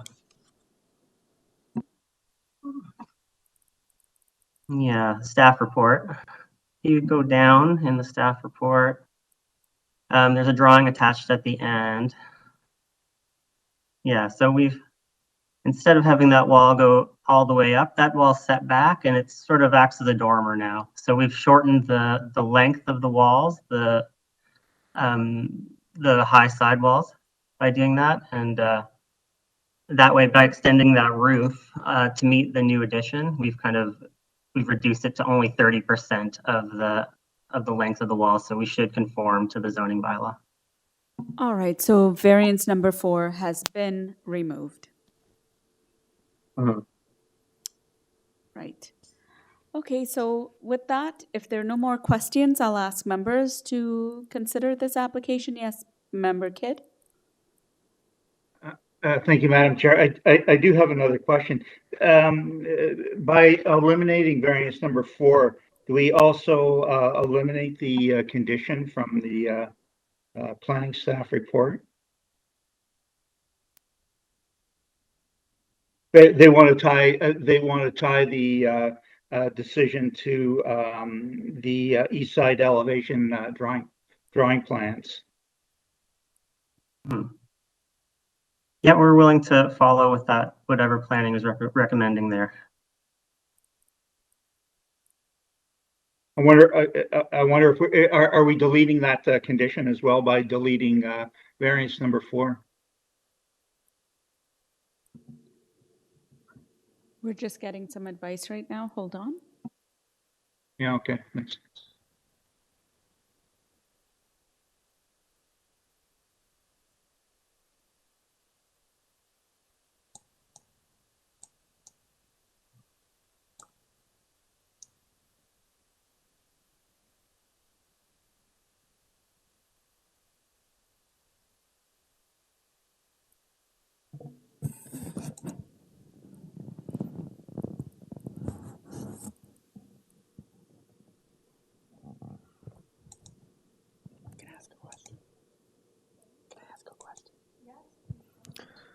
Madam Chair, through you, can I confirm with the agent that there's no part of that east wall, east main side wall is 9.31 meters in height?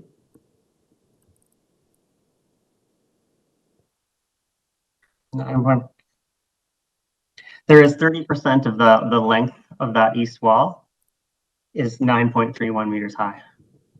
So you're not actually deleting. 70% of it is 7.5 meters high.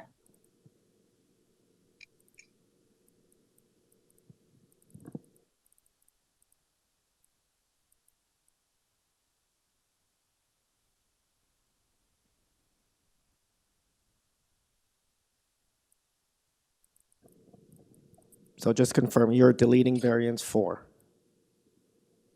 Mm-hmm. We're going to go with the drawing that's in the planning report. You can add it on if you want and kind of include that variance. So that drawing and that condition just reinforces what you want, right? Yeah, exactly. It's the same thing. So there's no harm in adding it because it just reinforces your deletion. No, yeah, you could do. Okay. Is that clear to the members?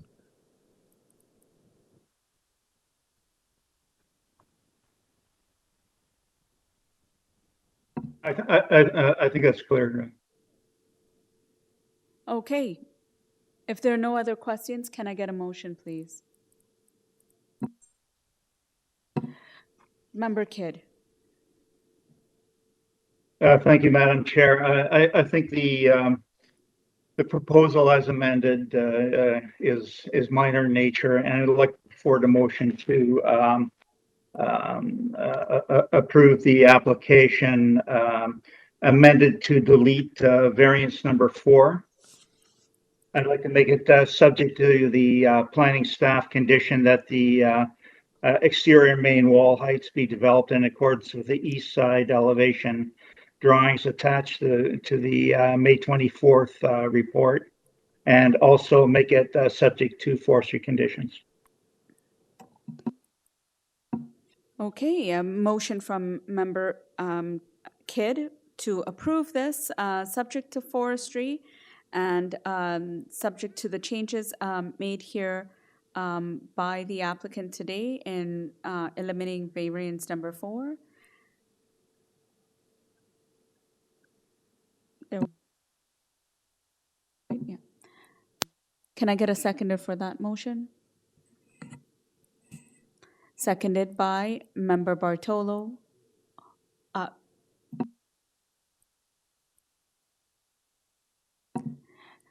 All those in favor? Right. Unanimously approved with those changes and conditions. Okay, thank you so much. Let's move on to item number 24. And let's get to 359 Cranbrook Avenue, Jonathan Benskowski. There's no one here to speak to this application. Please note, members, Mr. Benskowski, if you could state your name and address for our records, please. Yes, Jonathan Benskowski, 301 Keewatin Avenue. That's great. We've got 13 variances here. Forestry conditions apply. Transportation did send in a report. They are recommending approval. There's no one here to speak to this application. Members, do you need a presentation? There being none, Mr. Benskowski, do you have anything to share with the members before they go into committee for decision making? Just happy to answer any questions that they might have. All right, members, if there are any final questions, if not, can I get a motion, please?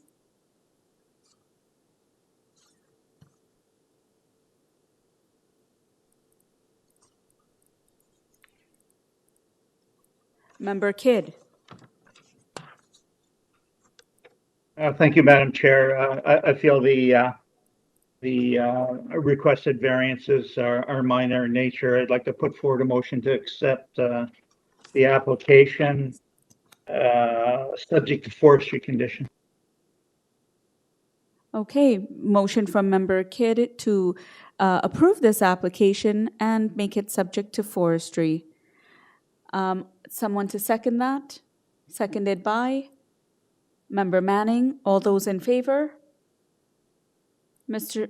All those opposed? Okay, Member Atterodi is dissenting. Mr. Benskowski, your application has been approved with those conditions. Thank you. Members, how about we take a 10-minute break and we'll come back to tackle the rest. See you then.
Welcome back, everyone. Let's get restarted. So let's start with application number 25. Application number 25 is number 26 Tremont Crescent. This is to construct a new dwelling. Members, please note that there are 4 variances, forestry conditions that apply, and there is someone else here to speak to this application. Let's get an Addison Milne Price on the line. Good afternoon, Madam Chair, fellow committee members. My name is Addison Milne Price, and I'm a planner at Design Plan Services located at 900 The East Mall, Suite 300. Great. If you can provide us with a brief presentation, and if there's any modifications that you're making, please let us know. Absolutely. I'd like to begin by amending the public notice to remove variance 2, which pertains to the front yard setback. The revised plans received by the committee on May 23rd have been made to comply with the required front yard setback, and as such, this variance is no longer required. The 3 other variances will remain unchanged. Okay, so variance number 2 is removed. And if you can provide us with a brief presentation to the merits of your application, we'd appreciate that. Thank you. Absolutely. I'll begin by stating there have been no formal comments submitted by any municipal departments, and there have been no comments submitted to the AIC by members of the public in opposition. I'll also state I've reviewed the urban forestry report and I have no issue with the recommended condition. Now, regarding the variances, variance 1 pertains to the maximum lot coverage. 33.09% is proposed, whereas 25% is permitted. This represents a difference of 47 square meters from what's permitted as of right. The lot coverage proposed of 33% includes several platforms and projecting aspects of the building other than the principal building. This includes the rear deck, the front porch, and the window projections, which taken together have a building footprint of approximately 36 square meters. That corresponds to approximately 6% of the lot area proposed. As such, the proposed dwelling, when excluding these elements, has a building footprint itself of approximately 158 square meters. And that corresponds to a lot coverage of approximately 27%. Seeing as how this proposal is requesting a lot coverage that is only 47 square meters above what is permitted as of right, and since 36 square meters of this 47 square meters is in the form of a porch or a deck or window protection, I'm of the opinion that there'll be little to no massing impact above what has already been contemplated by the zoning bylaw through this variance.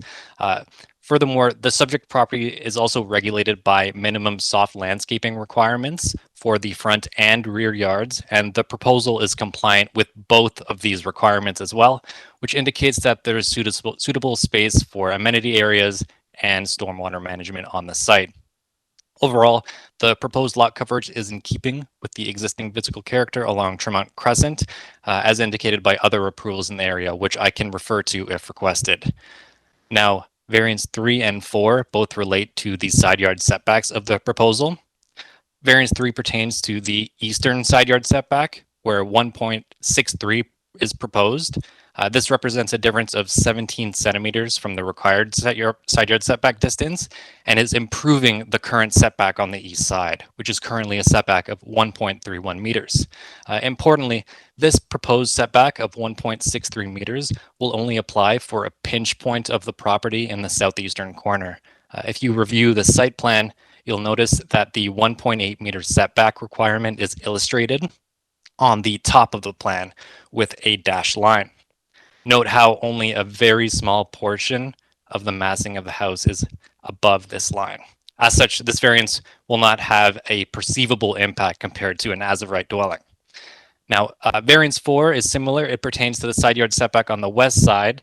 1.57 is proposed, whereas 1.8 meters is required. And in a very similar manner to the eastern side yard setback, this variance only applies to a pinch point on the property at the bottom of the plan. The majority of the western side of the dwelling will comply with the side yard setback, and the only portion of the dwelling that extends past the setback I'll requirement ask that you is begin towards the front of the summarizing, dwelling. please. Thank you very much, Madam Chair. Based on this justification, I'm of the opinion that the application meets the 4 tests as prescribed in Section 45(1) of the Planning Act, and this concludes my presentation. Thank you very much. Members, do you have any questions? There being none, let's move on to the first speaker that is noted. I think there's only one speaker that's noted for here, and that is Leishi or Kai Kian. Leishi or Kai Kian, if you're there, can you, state your Can you name hear and me? address? Yes, state your name and address for the record, please. Yeah, my name is Lei Shi. Yeah, first name Lei, last name SHI. My address is 41 Northern Crescent. It's our backyard, and their backyard is attached. So I'm really concerned about this. The coverage, maximum loss coverage is 25%. Based on my knowledge, I think they propose 33% is a 32% increase. It cannot be defined as a minor variance. So this one may because the 2 trees be removed, especially for west of this property had a big tree that may be 60 or 70 years old. So that big tree need to be cut. If they reduce this coverage, maybe can save the tree, the more green space. So that's my concern. So how to define the minor or major variance is my concern. It's only one I want to speak today. Thank you. All right, thank you. Any questions, members? I'll bring back out Mr. Addison. Price, if you can share if there's any final, comments and rebuttal. Thank you. Absolutely. I'd love a chance to respond. Thank you for the neighbor for your comments. The first thing that I will just note is that the test of minor is not a test of numerical value, but a test of impact. I'm sure the committee is aware of that. What I'll point out is that the proposal is in line with the rear yard setback requirements, and there could be a building that's proposed of that 25% lot coverage within that exact same location. Along the same lines of reasoning, if you pull up the site plan and we review the side yard setbacks, I'll point out that the tree removals are not related to any of these variances here and could be requested as of right. They are within the permitted building envelope of this dwelling, and as such, urban forestry has not indicated any specific issue with these trees. That's the only point that I'd like to make in regards to the trees. Of course, I'm accepting of the condition that urban forestry laid out that ties approval of these variances to getting a permit from urban forestry.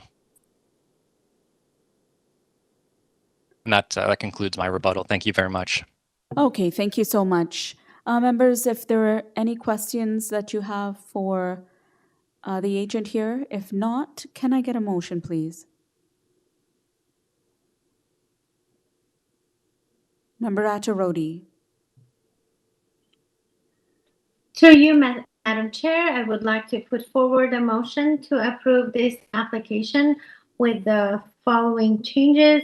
Variance number 2 have been eliminated and subjected to urban forestry condition.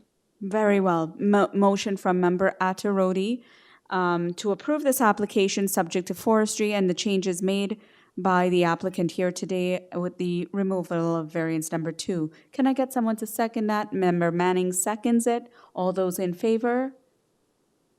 Mr. Price, you're application has been unanimously approved with those changes and conditions. Thank you. Members, if we can turn to item number 26, this is number 10, GRANLEA Road.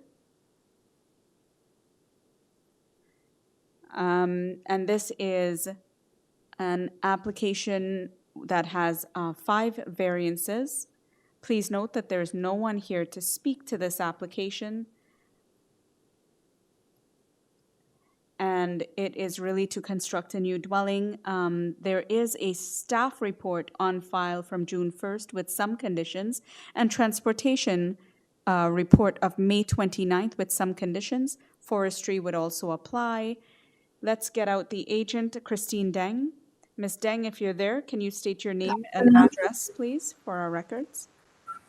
Good afternoon. My name is Christine Deng, and my address is 1100 Golden Baker Road. Okay, members, do we need a presentation on this application?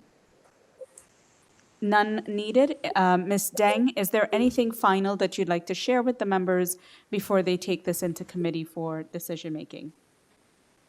I don't have anything to add this time. I believe what we are asking are quite minor since there are no objection from the community planning and the neighborhood. And I will be happy to answer any question committee may have. Very well. Members, if there are no other questions, yes, Member Attarodi, go ahead. If there is no other question, I'm ready to put forward a motion. Please do. So yeah, thank you. Through you, Madam Chair, my motion will be to approve this application with the following condition. The first condition is from the staff that the proposal be developed in accordance with the east and west side elevation drawing submitted to the Committee of Adjustment, attachment 1 and 2. And the second one is the subjected to transportation condition. The memorandum is dated May 29, 2023. There are 2 conditions.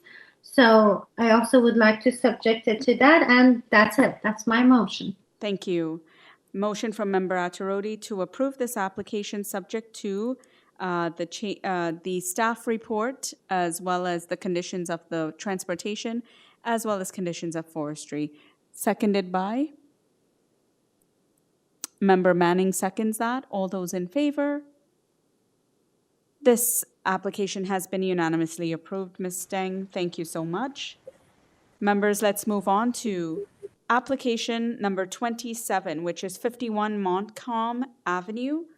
Montcalm Avenue, this is an application to build a 3-story detached dwelling with an attached garage. Members, in this application, there are 8 variances. Forestry would apply. There's a transportation report of May 29th with some conditions. There is 1 letter of opposition, and there is 1 area resident to speak to this application. I'll invite Mr. Rob Russell to come on to the mic and state your name and address, please. Good afternoon, members of committee, Madam Chair. My name is Rob Russell. I am a registered professional planner retained by the owner of this property to assist with the applied for variances. If you can provide us with a short presentation to address the merits of your application, that would be helpful. Absolutely, yes. So there's a number of variances that are being applied for. The first ones I want to try and get out of the way quickly are the side yard setbacks, because they're reasonably easy to address. These side yard setbacks reflect the existing setbacks that are on site for the building, the existing 1-story brick dwelling that is there. So we're not proposing any substantial changes to those. There was, in part of the objection letter from the neighbor, there was a comment about the impact it might have on the existing right-of-way, shared driveway access. And that shared driveway access, that easement, obviously cannot be encroached upon, and the design does not encroach upon that. It reflects the existing setback of the building that is already there. So that really is the quick and easy way to speak to those 2 setback variances. look at my notes here. In terms of the height, for the height variances, this is an area of post-war bungalows. As much of the outer suburbs or the inner suburbs, I guess, of Toronto, these are areas that are popular, and they're starting to see some change, some transformation. And a lot of this transformation, if you drive around the city, is predominantly 3-story buildings, because these lots are somewhat narrow. And in order to get a reasonable amount of GFA for a family, you often have to go to 3 stories. This building does not have a basement, so there wouldn't be any of that recreational or storage or utility room space that would often be in a basement. Plus, there is going to be an attached garage now within the building footprint. So all that kind of drives the height up to 3 stories.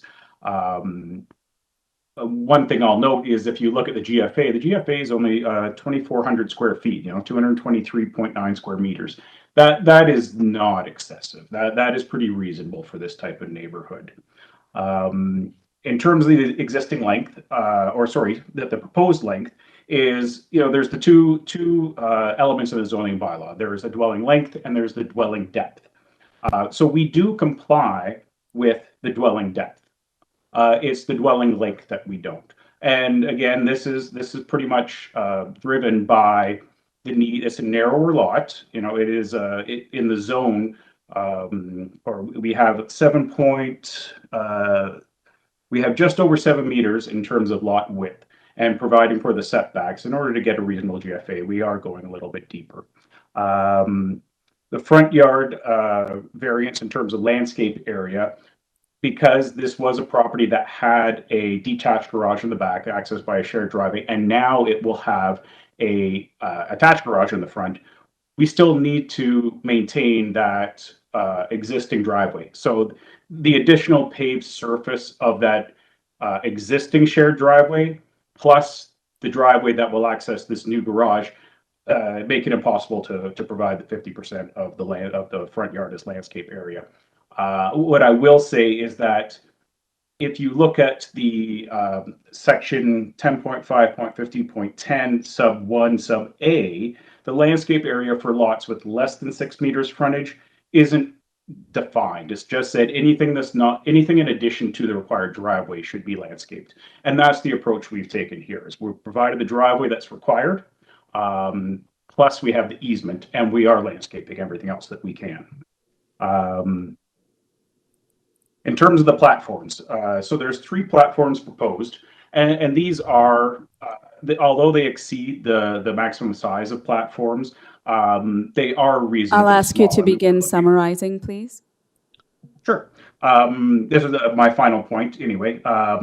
These platforms are 5 feet by 12 feet. And really, when you think about that's enough room for, a couple bistro chairs. That's about it. So the maximum size in the bylaw is not really sufficient to have an outdoor amenity space, and that's what these are going to provide. And they're all small. So that's why there were multiple platforms divided into different areas off of various rooms, just to provide some amenity space. So generally, these proposed variances meet the 4 tests. They are, they're in general conformity with the official plan. They're in general conformity with the zoning bylaw. They are minor thank you in very nature. much. Let's move on to the first speaker. Let's ask, do you have any questions, members? Okay, that being said, let's move on to the first person that's noted as an area resident, and that's Holly Blizzard. Holly Blizzard, if you can state your name and address for our records, please. Yes, Holly Blizzard, 53 MONTCALM Avenue. Great. Can you share your thoughts on this application? Thank you. Thank you for this opportunity. The request for a total of 8 variances is excessive. According to the Planning Act, minor variances must satisfy Toronto's official plan for the land use designation in neighborhoods. I quote, "Developments in established neighborhoods will respect and reinforce the existing physical character of each geographic neighborhood, including, in particular, prevailing heights, massing, scale, density, and dwelling type of nearby residential neighboring properties, and prevailing patterns of rear and side yard setbacks and landscaped open space. We object to number 3, the proposed front yard landscape reduced to 33.2%. Please note the pictures included showing the city-owned tree located on the front of the property and the site plan provided by RPDS showing a driveway where the city-owned tree currently exists. According to the tree protection bylaw declaration submitted by the applicants, in the section for impact to protected trees, number 1, will the proposed construction activity occur within the tree protection zone of a protected city-owned tree? The applicant answered no. And number 2, will the proposed construction activity require removal of a protected city-owned tree? The applicant answered no. And to the question, have you obtained urban forestry clearance in connection with the Committee of Adjustment? The applicant answered no. Bylaw 918.12b states, no person shall remove a tree for the purpose of front yard parking.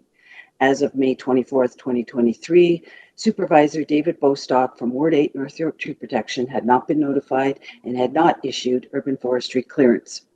To date, the applicant has not satisfied bylaw 918.4 regarding the conditions of notification for approval of front yard parking by polling neighboring properties. And there is a residential concern of the surrounding area that has not been taken into consideration. There would be no space on the front of the property to pile shoveled snow from the 72-foot-long mutual driveway. We object to number 4, the proposed number of platforms on rear wall increased to 2. We object to number 6, the proposed size of platforms increased to 5.87 square meters. There are no other properties in the neighborhood with 2 platforms at or above the second story on a property rear wall.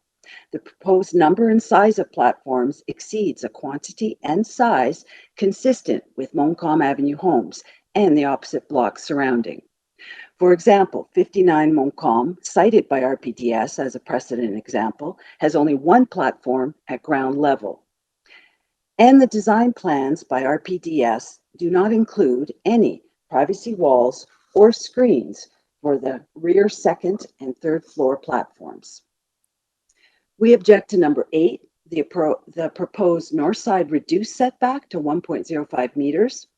In the minor variances precedent provided by RPDS, there are no neighboring properties listed with the same condition of a legal mutual driveway and parking in the rear of the property. The proposed north side setback would occur within a legal right-of-way that has established size and dimensions on title. The proposed north side setback would narrow the only access to the rear of 51 MONTCALM and encroach upon the shared driveway parking. In conclusion, the variances are not minor in size and impact, appropriate for development of the site within the intent of Toronto's official plan and within the intent of the zoning bylaw. The development criteria in neighborhoods from Toronto's official plan, February 28, 2019, Chapter 4, pages 4 to 5 for land use designation, policy number 5 states, the stability of our neighborhood's physical character is one of the keys to Toronto's success. Physical changes to our established neighborhoods must be sensitive, gradual, and fit the existing physical character. A key objective of the plan is that new development respect and reinforce the general physical patterns in a neighborhood. We politely request that the variances adhere to the permitted maximums already set out in the zoning bylaws. Thank you for listening. Okay, thank you. Members, do you have any questions? If not, I'll bring back out the agent, Rob Russell. If you can come back and address some of the very candid concerns by Ms. Blizzard, as well as if there's any solutions around the privacy fencing of the decks, this would be a good opportunity to share that. Absolutely. Thank you, Madam Chair. So to go over some of these points here, and I've made note of 4 of the key points, is in terms of maintaining and reflecting the existing character of the neighborhood, is that, as I noted at the beginning of my original presentation, these are areas that are going to be transitioning. There is pressure on these types of post-war bungalow neighborhoods, and these are the types of developments that are happening. Doesn't mean that you should approve everything that comes before you necessarily, but it does mean that change will happen, and there will be some change. And the main thing to consider, and this is, although you're not bound by precedent, the OLT, or when I was predecessors recently, it has determined that in order to be compatible, which is really something to work in the neighborhood, it doesn't have to mimic, it doesn't have to reflect what is there. It needs to be able to coexist. And can a 2,400 square foot house with 3 stories coexist in a neighborhood with, a post-war bungalow type of neighborhood? And yes, it can. I mean, it's still going to be the same size of family that's going to live in here. It's going to have, similar transportation impacts. It's visually going to look different. Yes, absolutely. But these neighborhoods do change over time. In terms of the tree, yes, there is a forestry condition, and we're in agreement with including that. And the appropriate submissions will be made for that tree. In terms of the platform and the privacy screens, I have spoken to the designer, and the designer is willing to consider adding some privacy screens to the platforms, and if that can maybe potentially be included as a condition, that is something that we're willing to consider. In terms of the north side setback, I do have to disagree. If the committee refers to the plan of survey that was submitted with these applications, you'll see that the right-of-way is defined as being 0.97 meters wide on my client's property. It also shows that the rear corner of the house has a setback of 1.06 meters as surveyed.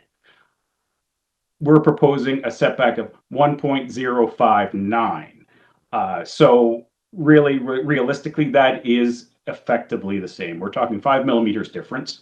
And in all likelihood, the survey doesn't have that level of accuracy. We are not encroaching in it. As defined on the survey plan, it is 0.97 meters on this property, and our setback is greater than 0.97 meters. As such, I think that I've responded to the comments as best I can, and I'd be happy to answer any further questions. Okay, thank you. Members, do you have any questions of the agent? All right. If not, can we entertain a motion, please, on this application?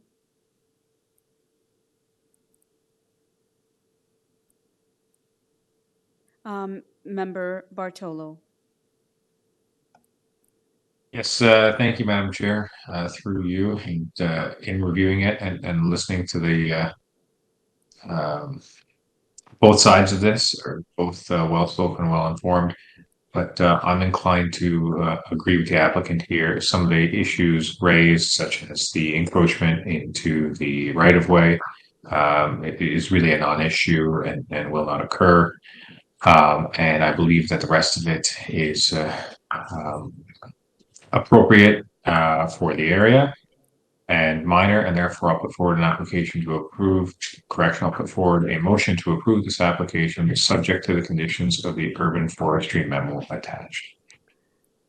Great. And Member Bartolo, there is an actual letter from transportation with some conditions. Correct. I'm just trying to bring that one up. Yeah, because I think your package might have arrived a little late. We're going to pull it up on the screen just for you to have a look at. Yeah. And we're going to zoom in there. So some sort of standard conditions. Can we zoom in a little bit more or no? Yes, and we'll make it subject to the standard conditions of the transportation memo. Right. Okay, so motion from Member Bartolo to approve this application, subject to forestry and subject to the transportation memo of May 29th, seconded by Member Attarodi. All those in favor? Okay, and this application has been approved with those conditions. Thank you very much. Now we'll turn our attention to item number 30, because item number 28 and 29 have been deferred. Item number 30 is number 33 Redmount Road.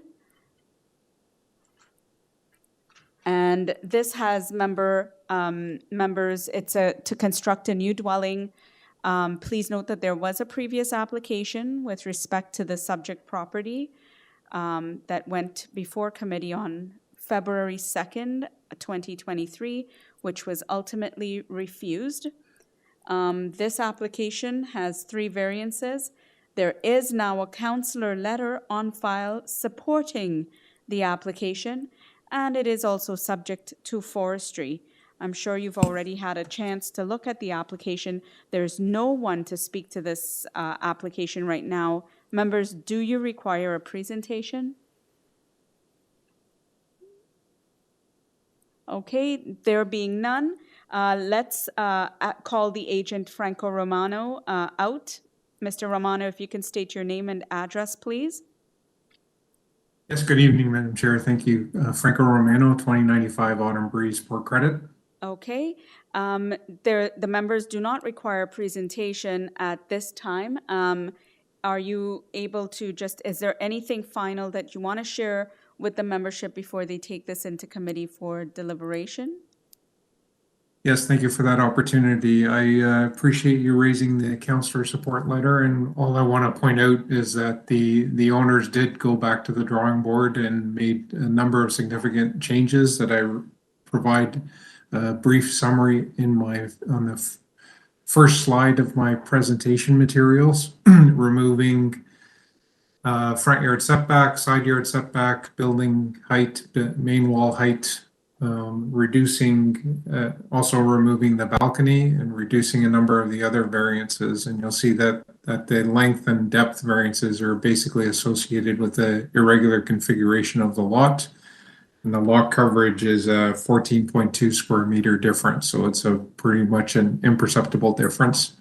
So I would submit that the application satisfies all 4 tests for a minor variance, and planning staff have no concerns as well. Okay, thank you for that. Members, Member Manning, go ahead. Sorry, I jumped. I'm ready for a motion if no one has any questions. Yeah, please go ahead. Okay, through you, Madam Chair, I'd like to make a motion to approve this application. I think all 3 variances meet the 4 tests and make it subject to forestry, please. Okay, motion to approve this application subject to forestry by Member Manning, seconded by Member Bartolo seconds that. All those in favor? This motion carries. Your application has been unanimously approved with those conditions. Thank you. Thank you kindly. Enjoy the rest of your evening. Appreciate your help. Okay. Members, let's turn over now to item number 31, which is 65 St. Germain Avenue. Please note that this is a proposal to construct a new 3-story dwelling with a front porch, front walkway, rear deck, and rear walkway with interlocked driveway. Please note that there's no one to speak to this application. There are 4 variances and conditions of forestry. Let's get the agent out. It is a Giorgio Lolos. Giorgio Lolos, if you can state your name and address for the record, please. Good afternoon, Madam Chair. Can you hear me? Yes, I can. Good afternoon. My name is Giorgio Lolos, represented in the file of 65 St. Germain Avenue. Okay, let me just check with members. Do you require a presentation at this time? Madam Chair, can I interrupt you? Sorry. Yes, please. Go ahead.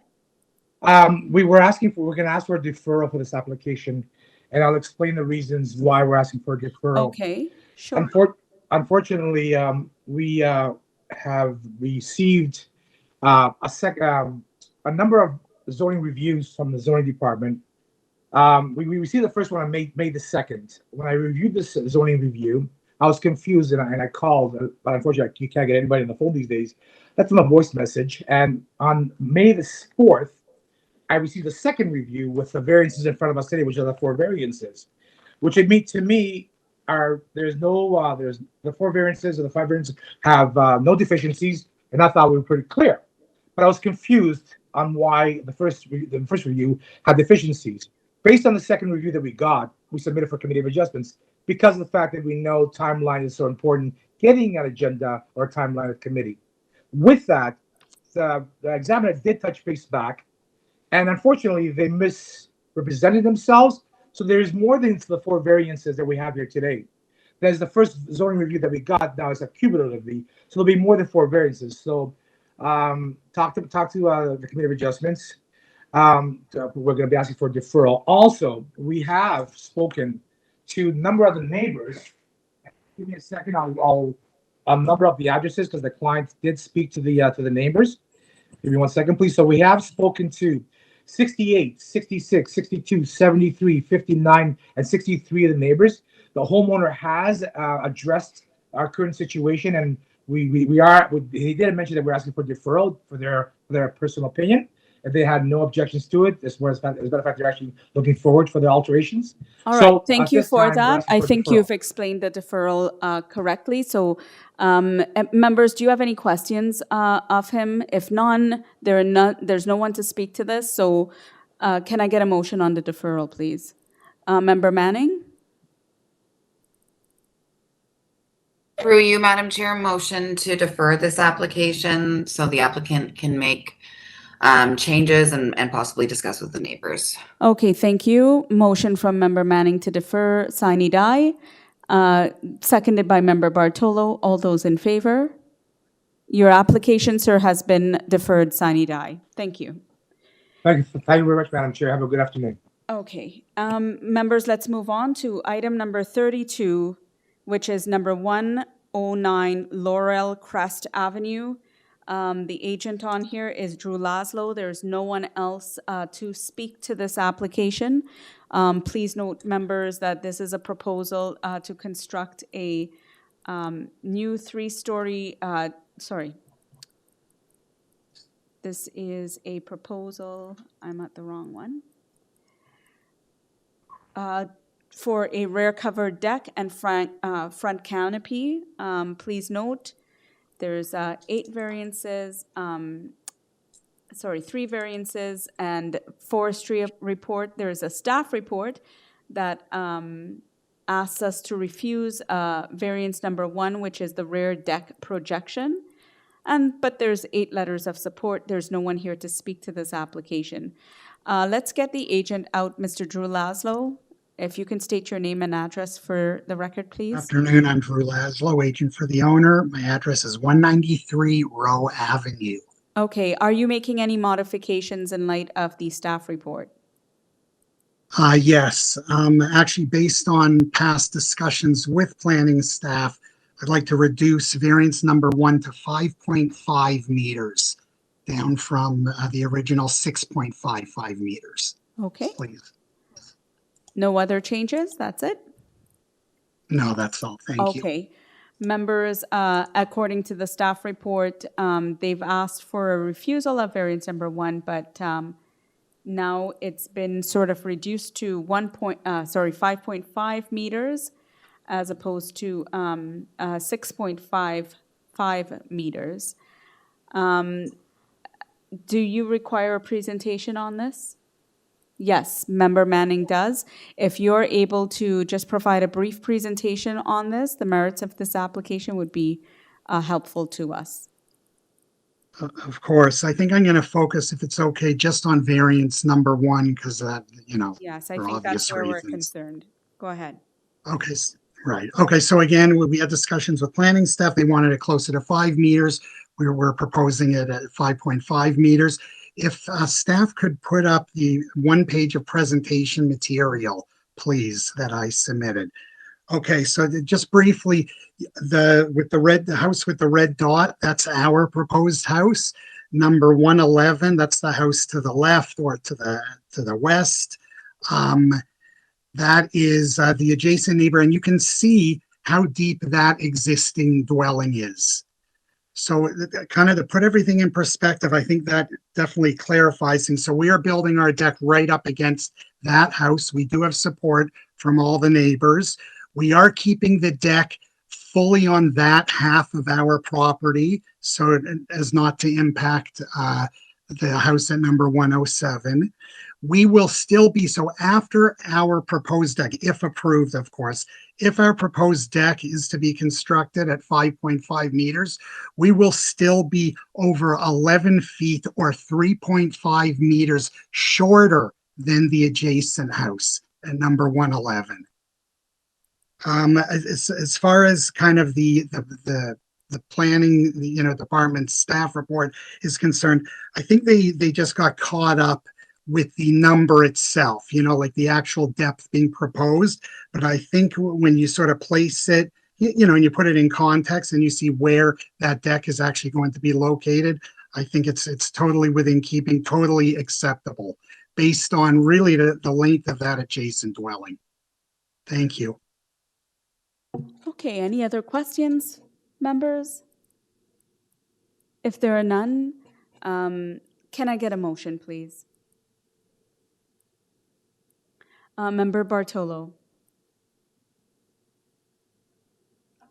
Thank you, Madam Chair, through you. In reviewing this, I tend to agree with the applicant. I don't see an adverse effect on the neighborhood, and it seems to have support from everybody in the local area. So I'm going to put forward a motion to approve this application with variance number 1 being revised to 5.5 meters. Okay, motion from Member Bartolo to approve this application with the changes made by the applicant here today, seconded by Member Manning. All those in favor? This application has been unanimously approved with those changes made by the agent today. Thank you.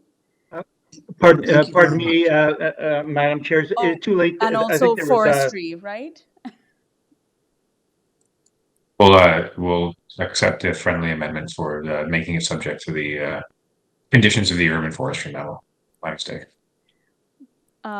Member Kidd, was there anything else, or Member Manning, did you have something you wanted to say? No, that was going to be my comment. All right, and I you. think Member Manning was just seconding it, and all in favor still? Everyone unanimously approves. Okay, thank you with those conditions. Thank you for that. Also, members, let's turn it now to item number 33, which is 1110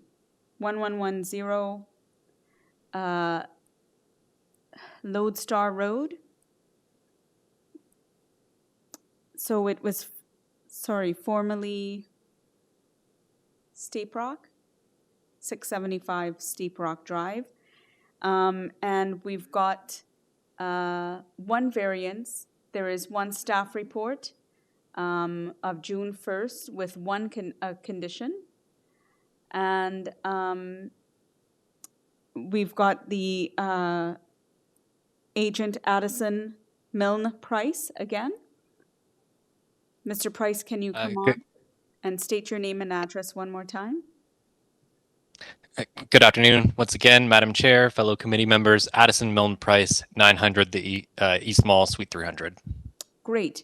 I do note that there's someone to speak to this, but I'm wondering if they were part of it. There's a Patrick Harrington of Aird Bearless. Is that in relationship to the owner, or that's a separate area resident? I wasn't aware of anyone else from the owner's company that was here to speak. All right, so then maybe if you can provide a brief presentation on the merits of your application. There is someone listed here to speak to the application. Absolutely. Now, so this application is proposing to permit a takeout eating establishment, more specifically a pizzeria within an existing industrial building. The pizzeria will be confined to the northeast area of the existing building and is proposed to take up 47 square meters in floor space. The area of the pizzeria is indicated on the bottom right of the site plan, if you wanted to pull that up. In terms of the building's current status, there are currently 2 businesses operating in this industrial building, although both businesses are partnered and function together. The first is John Vince Foods, which is the main business on the property and operates as a food manufacturing and warehousing operation. Brand Fusion is the second. Brand Fusion is a food marketing company that works with John Vince Foods. Brand Fusion currently operates as an office, and within this office, there is a test kitchen in this space in which the company uses to manufacture prototype food products. The proposal seeks to convert this portion of the office that features a test kitchen into the pizzeria. There's only one minor variance required to permit this. Before I speak to this variance in particular, I'll just note that we have consulted extensively with planning staff regarding this proposal, and planning staff have noted that they're currently satisfied with the proposal pending the condition that they have also requested. The one variance required is actually, it's quite straightforward to understand. A takeout eating establishment is not a permitted use in the employment heavy industrial zone, and this application is proposing one. To clarify, a takeout eating establishment has a strict definition in the zoning bylaw, and it's differentiated from other types of restaurant or eating establishment uses by the fact that all food and beverages prepared on the site are intended to be consumed off the premises. You'll note that on the floor plan, there's no seating area, and nor is there realistically any space for seating to be proposed at a later date. Approval of this variance, therefore, would not permit an eating establishment where patrons would stay on the premises to consume any provided food. And although the zoning does not currently permit a takeout eating establishment, the limited scope and size of the pizzeria means that it would not disrupt the existing and zoning permitted manufacturing and warehousing operation. In addition, since this proposal is for a takeout establishment only, any members of the public would not be permitted to stay in the employment area. This restaurant would primarily serve the workers in the existing industrial building, as well as the workers in the surrounding area. Furthermore, since the test kitchen already exists in this space, there would be very little retrofitting required to convert this existing kitchen into a pizzeria. Food products are already prepared and manufactured in this space, and this proposed use will work well within the space as an ancillary use. I'd also like to point out that the relevant official plan designation already permits this use. The subject property is designated as a core employment area in the official plan, and as planning staff noted in their report, policy 4.6.2 in the official plan describes the permitted uses in the land's designated core employment area and specifically permits small-scale restaurants provided that they are ancillary to and intended to serve the core employment area in which they are located. I'd put to the committee that the proposed restaurant should be considered ancillary in part due to its comparative small size, and also considering that the proposed use is a takeout restaurant that leverages an existing test kitchen that already serves an already permitted use of food manufacturing. I'll note that I'm satisfied with the planning staff condition to limit the size of this pizzeria to be 47 square meters in order to ensure that this use remains ancillary and subordinate to the existing industrial building. And based on this Please summarize. foregoing evidence, absolutely. I'm of the opinion that this variance meets the 4 tests as prescribed in the Planning Act, and this application represents good planning. This concludes my presentation, although I am happy to answer any questions about this application. Okay, members, do you have any questions? Okay, if none, then let's move on to the next speaker noted on file, and we've got a Patrick Harrington of LEONARDS. Patrick Evening, Harrington. Madam Chair, can you hear me? Yes, if you could state your name and address for our records, please. Thank you. My name is Patrick Harrington. I'm a lawyer with Burles, Yes. address of 181 Bay Street, Suite 1800, Toronto. Great. And if you can share your concerns on this application? Thank you. My client is Rimrock Plaza, Inc. They are the developers and operators of an adjacent service commercial plaza. The plaza is immediately to the east of the subject site. The division between the sites is one of designation. My client's site is in the general employment designation, whereas the subject site, as you heard, is in the core employment designation. The subject site is zoned for heavy industrial, and the application asks for the addition of a new use of a takeout restaurant. Now, my client's initial reaction was this is an inappropriate way to add a new use to a zoning category like this. However, I'm pleased to report that after reviewing the staff report, we are comfortable with the request to add this as a use by way of minor variance, subject to the condition being requested by city staff, which is that the floor space permitted for the takeout restaurant be 47 square meters. So with that condition, my client has no objection to the request that's now before you.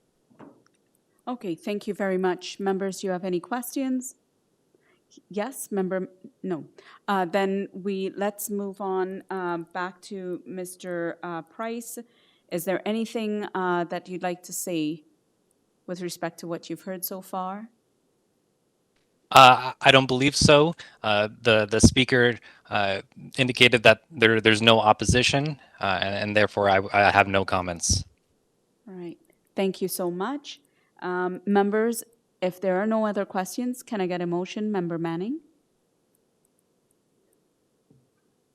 Through you, Madam Chair, I think this meets the four-part test. The staff report doesn't have any objections, just the one condition. So I'd like to make a motion to approve this application, subject to the condition of the staff report that the site be no larger than 47 meters squared. Great. And it's subject to forestry as well? Yes.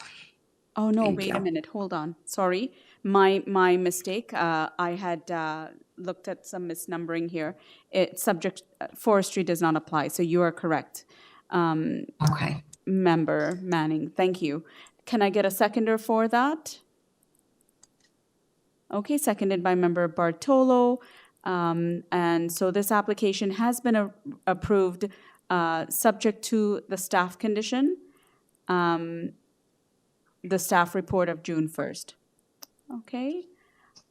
Members, we're going to move on to item number 34. The next three might be a little bit longer, so if you need breaks, please let me know and I will stop. And that goes for city staff as well.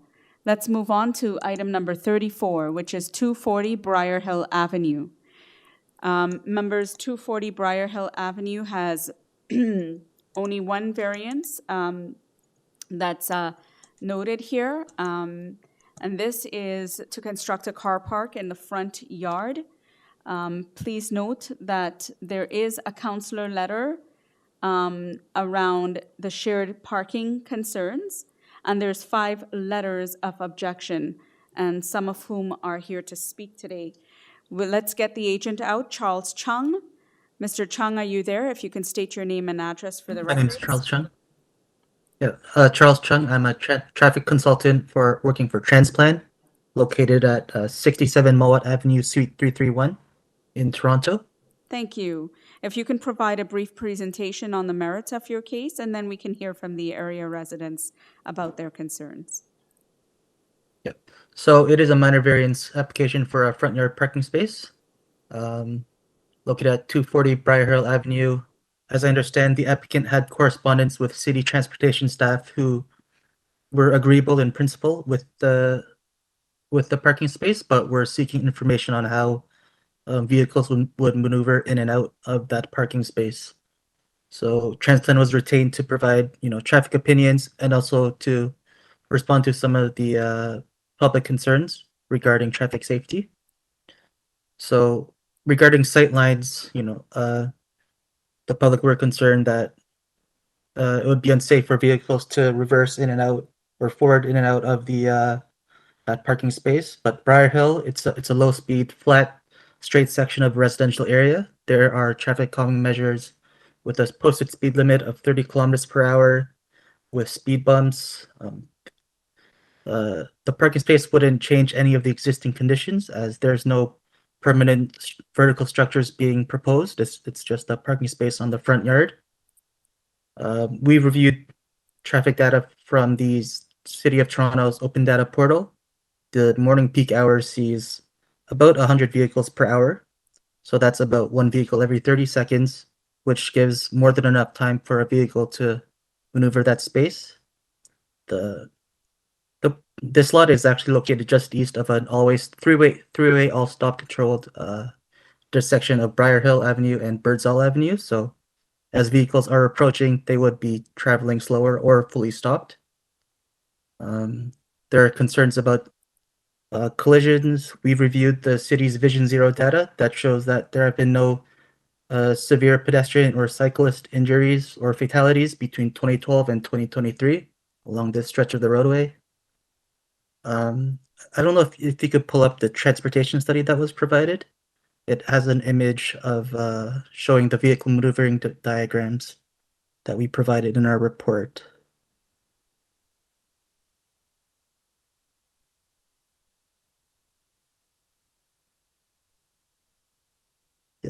Just one more page down. Yeah, so here we show a vehicle entering that parking space. It uses the existing curb cut. There's no modifications required along the city right away. Just needs to construct the that parking space there on that front yard. So without any modifications required on the city right away, there's no impact to the current on-street parking. And then, so this was the main concern for city transportation services, which we provided. And as I understand, there was a report provided by transportation services that was agreeable to our study, and said that, they had no objections to this minor variance. Also, it's not my area of expertise, but there were also some environmental landscaping concerns brought up. So for water runoff, the applicant is agreeable to providing a permeable driveway to assist with the surface water runoff to mitigate that. And there are no landscaping concerns due to the construction of the parking space. An arborist report was prepared, and it indicates that the maple tree fronting that site is currently damaged due to the power line company, but its condition would not be impacted by the construction of the parking space. Okay, thank you for that. Members, do you have any questions? And just to share, we did pull up the transportation report of May 31st, and transportation has no objections to this application. Okay, so there was just a counselor letter that asked us to examine it more carefully because they'd received some letters of concern, and some of those letters are on file as well. So let's, if no further questions, let's move to the first area resident to speak to this application, and that's a Howard Bernstein. Howard Bernstein, if you can state your name and address for the record, please. 230 Briar Hill. Yes, and what is your concerns with this application?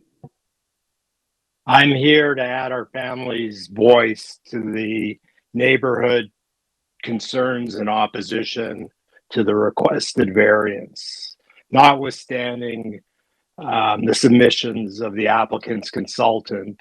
It's our view that the applicant, after its 12-month deferral, still fails to meet the 4 tests required for approval of the variance. To be clear, my concern with the requested variance isn't that I'm opposed to parking pads. Rather, the concern shared in our neighborhood for many years regards public safety.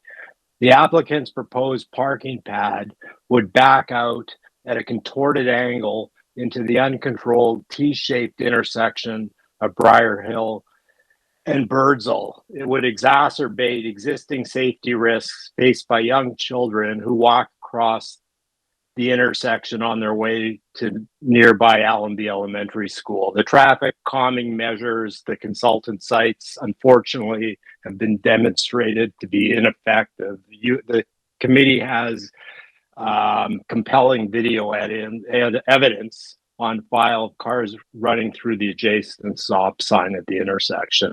It's important to note that reports the applicant has filed in support of its proposal are arguably premised on a number of assumptions that crumble when the facts are applied.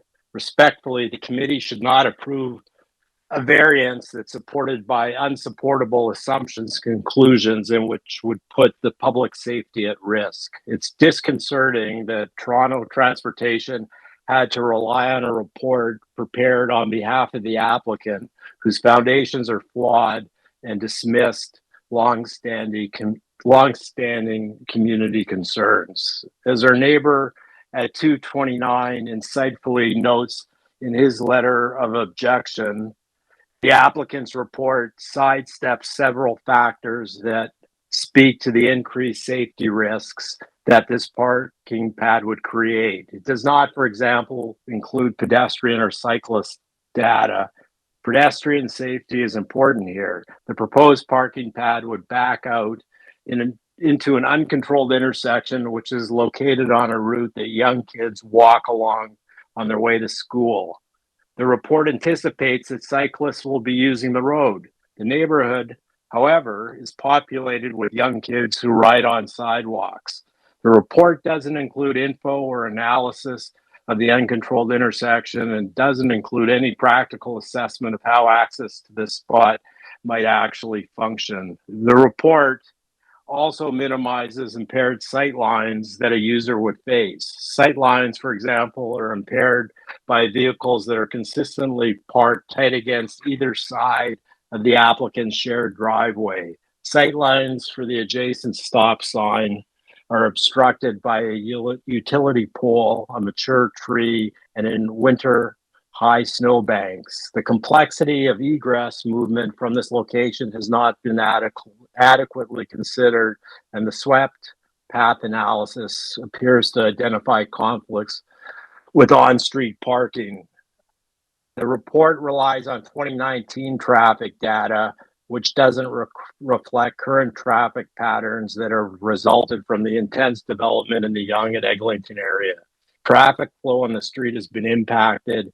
Briar Hill has become a commuter street. More heavy construction vehicles now use our street. Our city councilor has wrote that he shares the residents' concerns. He's asked the committee to review this application within the existing neighborhood context to examine if it would be appropriate for the surrounding community. We echo that request. The committee should know particularly that there is currently a pending intersection safety review, reference number 02996140, and a pending regulatory Sorry, I'm going to have investigation. to ask you to summarize. Your time is almost up. Yeah. Well, there's a pending regulatory safety investigation at the intersection as well, and approving this application could interfere with the recommendations that will result from these pending City of Toronto safety investigations. So in conclusion, it is our strong view that this Okay, application thank must be you. rejected. Thank you very much. Thank you. Let's move Thank you. on to the next speaker. Members, unless you have any questions, I'm going to adhere to the 5-minute rule, please. It's the end of the day and we want to make sure that you're heard, but please, we've got to be within the 5-minute rule. Any questions, members? Okay, I will now ask for Bryn and Bonnie Joint to come on, and please don't repeat what's already been stated by other speakers. We've heard from everyone already. Just state if there's any new points that you'd like us to understand. So Bryn and Bonnie Joint, if you can state your name and address for the record, please. Sure, it's Bryn, B-R-Y-N, Joint, J-O-Y-N-T, 238 Briar Hill. Great, go ahead. The starting point for this application is a direct violation of the bylaws. What is being requested is not allowed. A parking space may not be located in a front yard. With respect to this particular application, however, it is not entirely about the parking pad. Rather, it's about the proximity of the parking pad to an already dangerous intersection. What is being requested is simply unsafe. The obligation to satisfy the committee that each of these conditions has been met should follow the applicant. The default can't be that variances are approved. In this case, the applicant has failed to address any of the 4 criteria. The assumptions underpinning the applicant's submission are critically flawed. The letter from Urbanplex Architects makes representations that are not true. Specifically, to suggest parking space is a challenge is simply not accurate. The tenants in the house have always parked immediately in front of the house. The previous tenants had 2 cars and were always able to park both cars immediately in front of the house. The parking justification brief concludes that a parking pad may be functionally possible, but the assumptions underpinning the conclusions are not supported by real-world experience. I simply ask the committee to layer on their own experiences and common sense. It's not appropriate to assume away parked cars, snowbanks, and the other practical issues associated with an intersection. To draw conclusions based on the, quote, anticipation that cyclists prefer to use the travel lane on the roadway is ill-advised. In your communities, do children ride their bikes on the busy roadway, or do they use the sidewalk? regardless of whether or not the proposed parking pad is functionally possible or not, is irrelevant. Fourth or fifth story on a house may be functionally possible, but if it falls short of the 4 points required by regulation, it must be denied. It is unfair that the applicant had 12 months to hire a consultant willing to prepare a report that supported their application, and yet the neighborhood had a week to submit objections, nowhere near enough time to work with a consultant with opposing conclusions. It's truly mind-boggling that transportation has simply accepted an agent's report without independently considering the well-documented safety concerns and the evidence provided by neighbors who have cumulative experience of in excess of 50 years with this intersection at all times of day and in all seasons. It's notable that there are no letters in support of this application by anyone that has not been paid to advocate for the applicant or any homeowner that actually lives in the area. The letters of objection, on the other hand, address this 4 points specifically. The variance is not minor. There is nothing minor about what is being requested. The impact on our community would be massive. They are asking for something that is exceedingly dangerous and prohibited by law. The extent of the objections from the broader community, it is clear that the neighborhood does not believe that these safety issues are minor. The committee must not be swayed by the so-called precedents provided by the agent to the applicant. None of the precedents is on point with 240 Briar Hill. None of the so-called precedents is adjacent to an intersection with well-documented unresolved safety issues. To reiterate, the community is not objecting to the parking pad. Rather, we're objecting to the location of the parking pad and the resulting safety concerns. This application is not desirable. It does not accomplish any policy objectives and is desirable only to the applicant. The benefit of the proposed parking pad is highly questionable. Ultimately, it will save the applicant about 6 steps, the number of steps necessary to cross the median and the sidewalk. That is it. I'm running out of time. I'll summarize that this is not about a parking pad. It's about the location of the parking pad. I'm in favor of more parks in the city as well, but not in the middle of an intersection. The subject property is entirely different from the precedent cited. It's at the edge of a busy intersection that has been subject to multiple calls to police, to 311, to the local councillor. There are significant unresolved safety issues that make this location very different from addresses further down the street. The application fails to meet any of the specific criteria that must be met for the committee to exercise its discretion. Finally, I ask the committee to ask themselves, would you be comfortable approving this application if this was your community? Would you be comfortable hanging your hat on a report that is based on the assumption that kids are going to ride their bikes on the road, not the sidewalk? Have you seen the video footage? If this was your community, would you be prepared to take the risk that this is safe? In my business, decisions are made based on risk and reward. I respectfully submit that the risk is simply too great to warrant saving the applicant Okay, thank 6 you. steps. Please do the right thing and deny this variance request. Thank you. Okay, members, do you have any questions? Okay, there being none, let's move on to the next person on, noted here, and that's Jane Fleming. Jane Fleming, if you can state your name and address for the record, and again, if I can ask not to repeat points already made. My name is Jane Fleming, and I live at 242 Briar Hill Avenue. I share a mutual drive with the applicant. Okay, go ahead. So obviously I share the same concerns as my neighbor, but I understand you don't want me to repeat what they were saying. I don't know if you have seen the video submitted by Nancy Fairman that shows a little snippet of it's just a minute long that shows a snippet of the cars that are traveling through, because what Howard said about this being a bit of a commuter road, there is a traffic light at Yonge Street and Briar Hill, and then another traffic light at Avenue and St. Clements. And so there is cars have a tendency to go through our section and along Burnsall and over in order to access those traffic lights. So it makes it quite busy. And there's a lot of cars that are not stopping, and that's what that video shows. And it's, as you said, a high access area for children in the neighborhood going to school. Okay, if you don't mind I've lived pausing here for a 18 moment. years. What we'll do is we'll just show the video because city staff has seen it, and we'll just show the video very quickly in a very short format. There we go, and maybe you can narrate if needed. I think I'm muted. So this is, you can see, that's my van there that's almost always parked. What they showed was not a picture where there was no cars, but that's not the reality. Is these cars are always parked here. And you can see they're just driving through. This is a 30-minute period for which she snipped it to make it shorter for you guys. But this is not an uncommon thing to see cars just driving through the intersection, and quite regularly. It is quite a busy street. So, and then you can see my drive there, my mutual drive. We have a very narrow mutual drive. It's only 7.5 feet wide.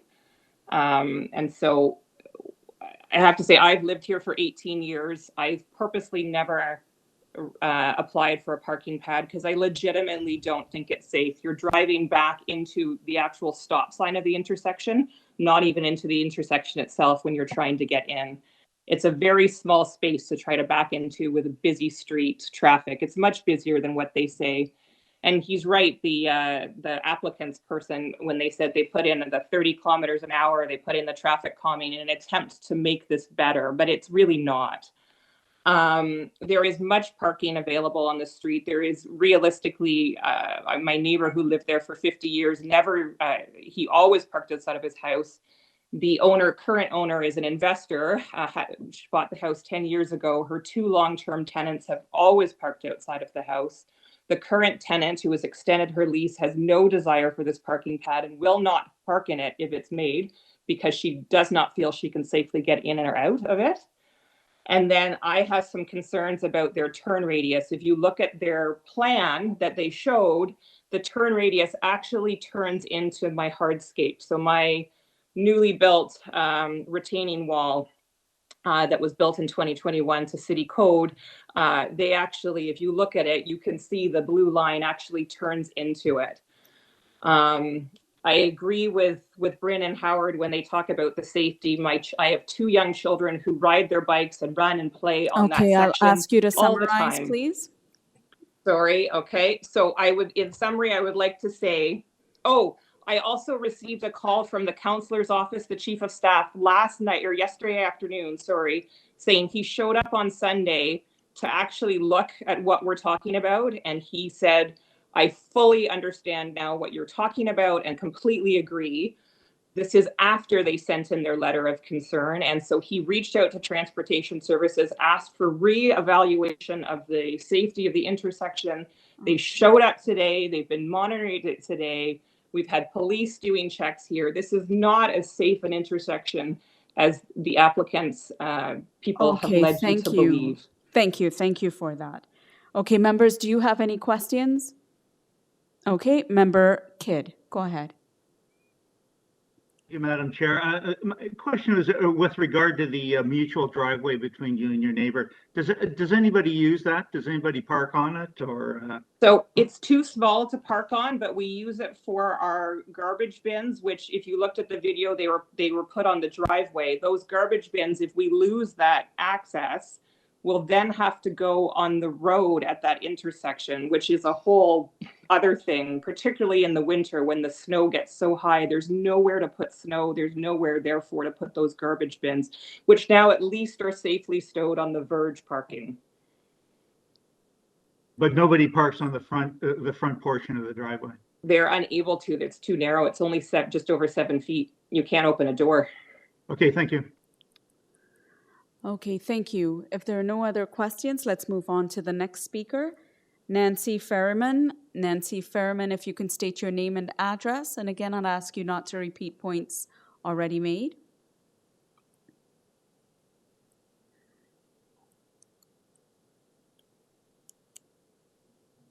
Is she on the call?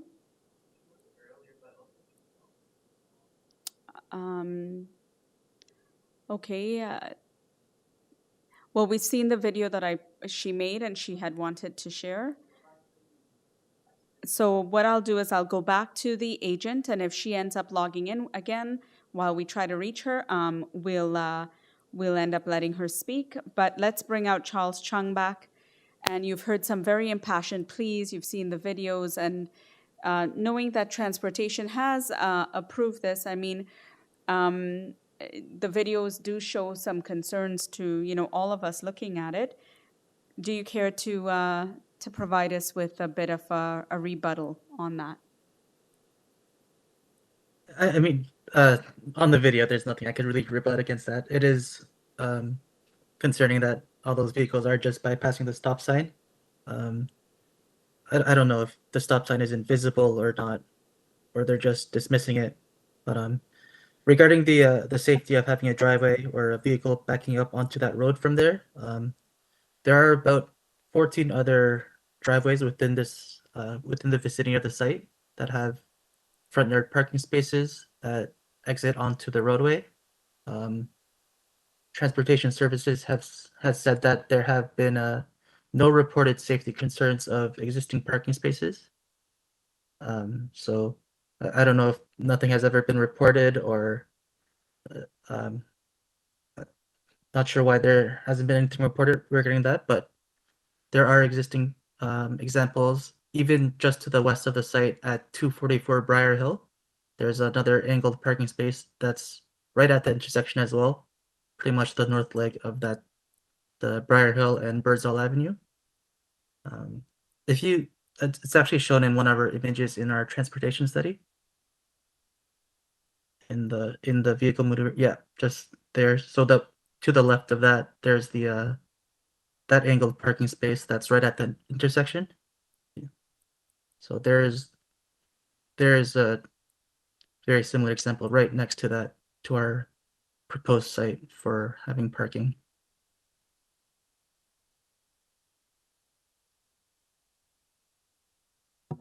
Okay, if nothing further, committee members, do you have any questions? I do wish to share that we tried to reach out to Nancy Furman, and she had indicated that she's okay, does not need, yeah, go ahead. Madam Chair, I'd just like to add that the video shown was Nancy's as well. Okay, thank you very much for that. So Mr. Chung has addressed in his light what he felt was the best rebuttal to all of the applicants. The neighborhood and their concerns.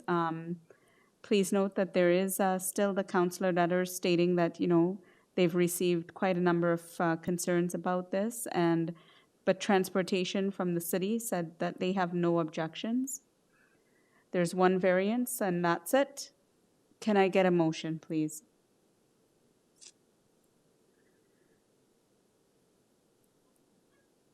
Member Bartolo.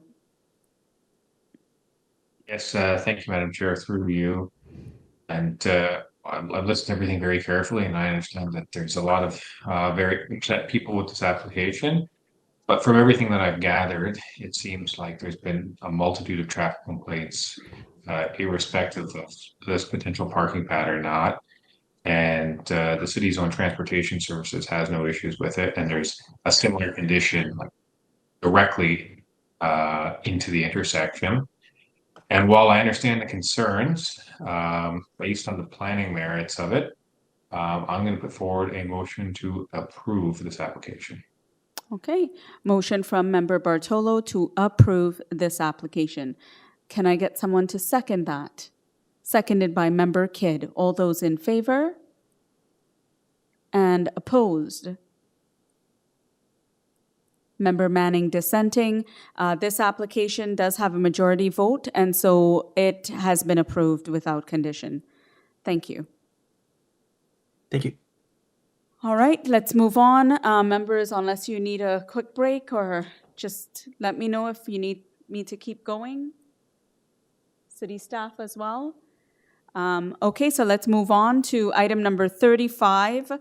Another one with a couple of members area residents who wish to speak. So item number 35 is 3 Maytree Road. And this is an application proposal to construct a new detached dwelling. Members, there are 4 variances. TRCA has no objections. There is the York Mills Valley Association that has put in a letter of objection, and I presume they might be on the line to touch base on it. There are a few letters of objection. So let's bring out Jim Pfeffer again to the PM session. Mr. Pfeffer, if you could state your name and address for the record, please. Yeah, good afternoon. I'm Jim Pfeffer from ACO Architects at 3 Bridgman Avenue in Toronto. And if you can actually bring up the supporting material I had, it starts with the rendering of the front of the house. So I am happy to be here today with a revised application because we were at the committee before. And as a start, I'd like to say that we've asked in correspondence that the committee apply the following condition should you choose to approve this application. That condition is, and if you can stop the clock or not, the owner will retain a professional engineer licensed to practice in the province of Ontario as their grading consultant to prepare a site grading plan, undertake field review, and issue a lot grading certificate to the satisfaction of Toronto Buildings.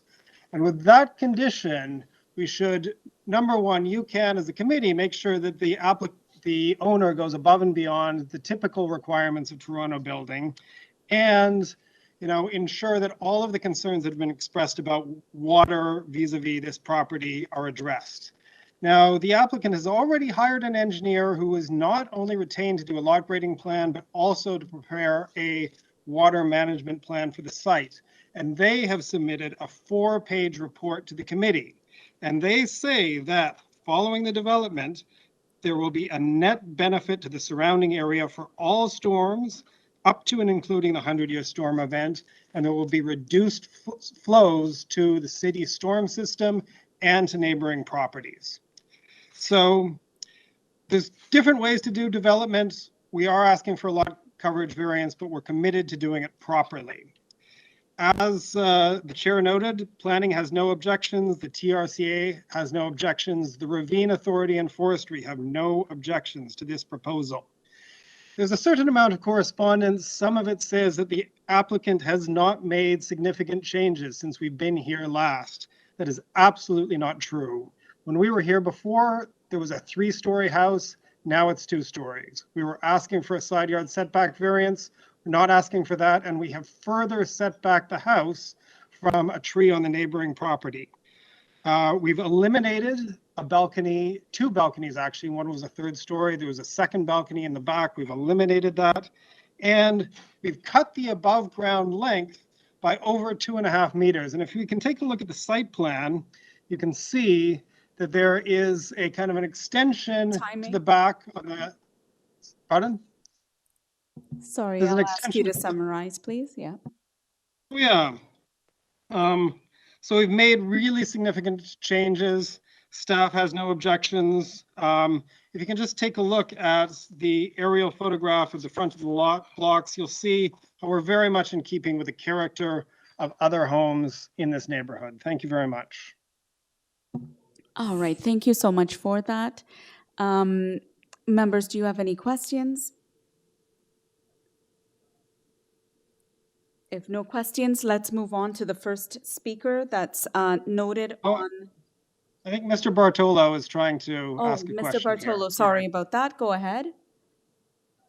No worries, Madam Chair. Through you, could you just give a quick brief on variance number 4 there as it pertains to length and where that additional length is coming from? Looks like it's underground, but I just want to see where it all is. Yeah, so I hope they can pull up the site. Oh yeah, there's the front rendering. We like to think that's very much in keeping. There's a, on the same application package, the colored one. Oh yeah, there we go. So keep going. Oh yeah, so here's the site plan. So the length of the house to the back of that extension that's above ground in the rear yard, that's 22 meters along that side property line. And you can actually see how that compares very favorably, to the back of the houses on either side. The length variance we're asking for is to the underground garage. And that is, it's kind of a blue line in the middle of the, as you can see, quite open backyard. You know, because that's there, you know, that's why we've got the engineer on board. You know, if you can scroll up, you'll see the product we're using as a green roof above that garage. That product can actually absorb, I think, 75 liters of water per square meter in a rain event. So it can handle really significant rain events as well. You know, the civil engineer is going to be, you know, all over, you know, they've committed and they've sent in a very, you know, detailed letter to the committee about how this is going to be a net improvement because we're developing this in a proper way. So, and the length is that blue line. Thank you very much. And it's underground. Okay, thank you so much. Member Kidd, go ahead, please. Thank you, Madam Chair. Can you give me the length of the two-story portion of the building? Oh, yeah, the length of the two-story portion of the building, and you can see it on that site plan, it's 18 meters. 18 meters, so really not much beyond what the bylaw would contemplate. And of course, this is, we don't, if you take a look at actually the third page of that presentation, you will see how the back of this house, the above grade portion, you can see that's our proposal. You can see that very long house on the corner on the right. You can see the back of our house, even the one-story extension is basically in line with the house immediately to the left, 3 Maytree. And then the whole thing again, you know, behind that house on the corner, number 1 Maytree. So that box represents our two-story length, and it's really not unusual for the neighborhood. Thank you very much. Thank you. Okay, thank you. If no other questions, let's move on to the first speaker registered, and that is a Fareed and Lori Ali. Fareed and Lori Ali. Madam Chair, neither of them are on the call. I sent an email to try to reach out to them. However, Sure. there's no reply. Okay, and if they're not here at the end of this, we, you know, at least we've tried to reach them. Let's see, is Laura Lamarche on the line? And if she can state her name and address for the records, please.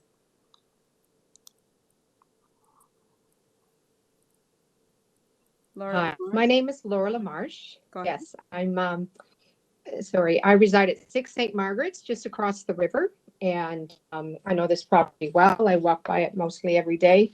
I walk my dog, and I'm here as a volunteer with the York Mills Valley Association and the Development Committee. Oh boy, your eyes must be glossed over. This has been a long day, so That's I'll try to make it brief. Please go ahead and state your concerns. We're here to listen. Yes, so it's a predominantly sitting house at the end of Plymridge Road, an entranceway to the rest of the valley. So we are objecting to 3 of the 4 variances, and I just want to point out that the neighborhood I'm representing, over 55 letters of objection were submitted. Jay Robinson also submitted a letter of objection, and so did Urban Forestry. So I'm not sure why the applicant said they didn't. So, and it's ironic that they show a picture of the house with all the trees, because they last fall clear-cutted the lot of many of the trees, and a lot were cut down unlawfully, and Urban Forestry actually has an investigation. So the first variance, we're very concerned with the lot coverage. This is a normal lot, 75 feet wide, all tableland. There's no reason for that lot to be at a 34.2% coverage. That was reduced very minimally, and we're objecting to that. It's very rarely that the committee allows for these type of variances in the area, and it's not an irregular lot. The second is the height. Although they did remove 3rd story, it still has the height. It was only reduced very slightly, and it still looks like a 3rd story and will tower over the neighbors, and again tower at that predominant spot at the entrance to the rest of the valley. They did say in a letter to us that it wasn't a consultation in any way or form. They just sent a letter saying what they were going to do, and they cited 23 Green Valley and 30 York Valley as having height variances similar. But if you know the topography of the neighborhood, it starts to slope towards the golf course behind the property, and it goes lower.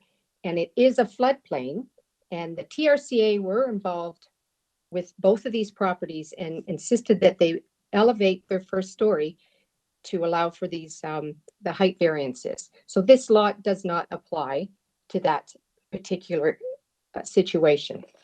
And the other variance that we're also objecting to is the iceberg nature of this house. It is almost twice the length of the foundation. It is displacing a lot of softscape. They've removed the trees, so soil permeability is not there any longer. There is no room for trees to be regrown, as they have depicted in their elevation picture, an artist's rendition. So we're really disappointed that they have this unnecessary substructure basement going into 2/3 of their lot. So at this time, the TRCA doesn't have regulation over this site. It is half in the floodplain, so they're not concerned with this substructure at this point. And neither does city planning, even though there is a motion of an unanimous support in city council to study these iceberg homes and see the repercussions it has. We as a community then have to step up and say, look, we can't have these substructures in our neighborhood that mess with the water flow, mess with the water coming vertically Okay, I'll and ask you to horizontally. summarize, please. Okay, and so it behooves us, and we're hoping the committee understands that. It's we're in a floodplain, and they hired a civil engineer that will deal with their water runoff. But what about the rest of the neighbors and the continuing water that does flood some of the Maitree properties in existence right now? They've had flooding problems in the past. So I just wanted to sum up those variances, and I'm sure you'll hear from the immediate neighbors, of all of which are objecting to this property. Some are here today, but every one of them have written an objection letter. Thank you Okay. very much.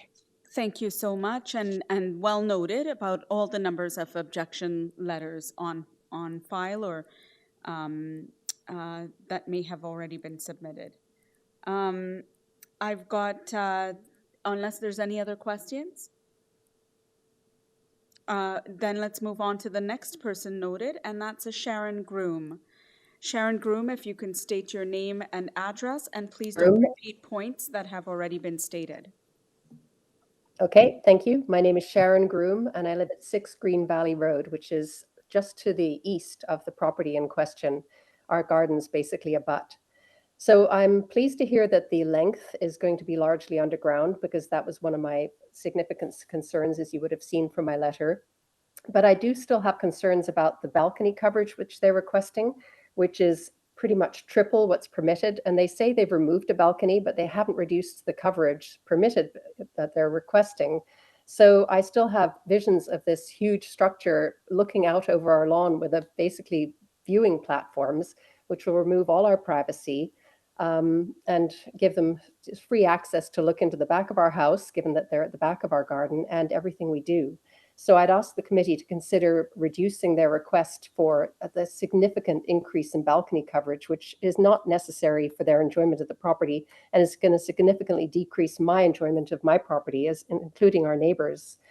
In addition, the excess height, they say they've removed a story, but the height of the building hasn't changed significantly from what they were requesting before. So it's still going to be very tall and block our light. They sit to the west of us, as I said, so the sunlight which we get in the afternoon all comes from that side. And I have concerns that we're going to be enveloped in shadows, and it will reduce the ability of our garden to grow and of us to enjoy our backyard.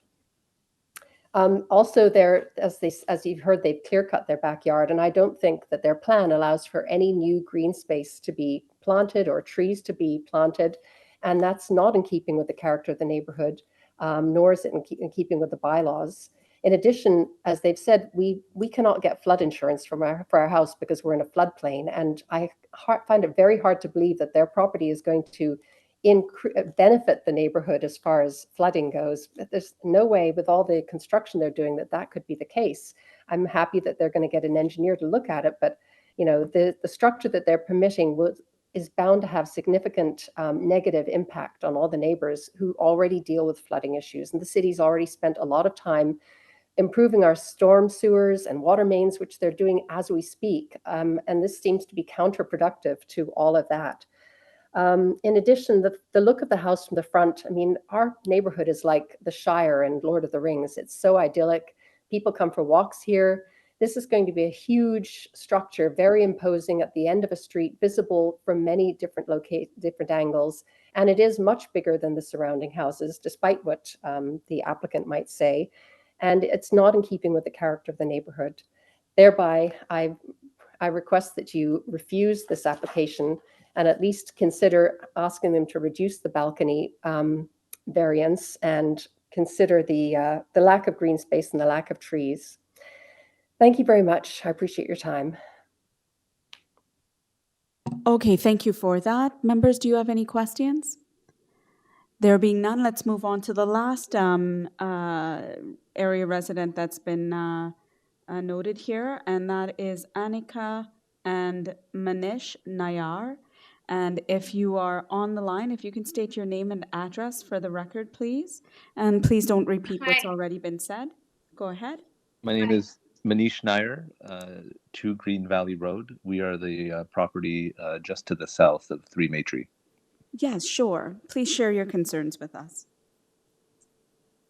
Sure. So, just not to fully repeat what the prior 2 neighbors mentioned already, but we are concerned about 3 specific issues. Number 1, I am a professional engineer, and I just so happen to own a geotechnical and civil engineering firm. We are very concerned about the size of the substructure and what will happen to water flow and drainage around the property, specifically during construction and after construction. As our neighbor previously mentioned, our flood protection insurance has been removed in the area because we are in a floodplain, and there really just is no way that building such a large substructure will not affect their immediate neighbors, especially us, considering that we are directly to the south and in the path of water drainage down to the Don River, which is just across the street from us. So we're very concerned about that. And at a minimum, in addition to what the architect has mentioned that they're willing to do, we think that at a minimum, it's important that we discuss shoring properly during construction and also permanently after construction to ensure that the property boundaries are respected and water flow is maintained in an appropriate way to preserve and protect the neighboring properties. That's a very critical piece that needs to be addressed in a manner that doesn't happen during construction. Our concern is that there hasn't been appropriate consultation with neighbors in order to make sure that those concerns are being met before construction starts and while construction is occurring.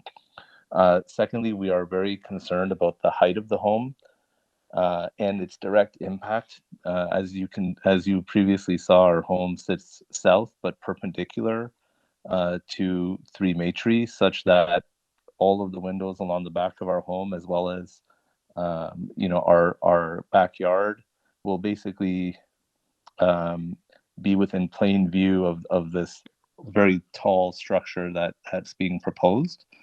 We're not quite sure why, when the 3rd story was removed, why the height of the home cannot be reduced to be more in line with other homes in the neighborhood.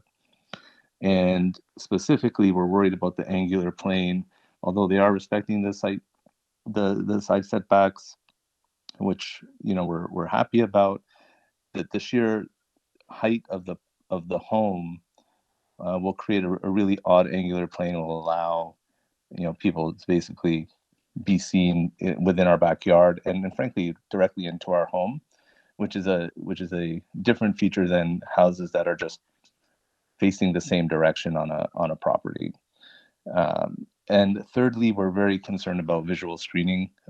As the prior proponents have discussed, there were a number of trees that were cut down, and we're worried about the property, the windows, and how they'll affect the neighbors' backyards and enjoyment of their homes. All right. And this is why we're not in support of the current variances proposed. Okay. And that's it. Well understood. Thank you so much for that. Members, do you have any questions this time? Well, if I can, a late report has come in, and it's being submitted from Ravine.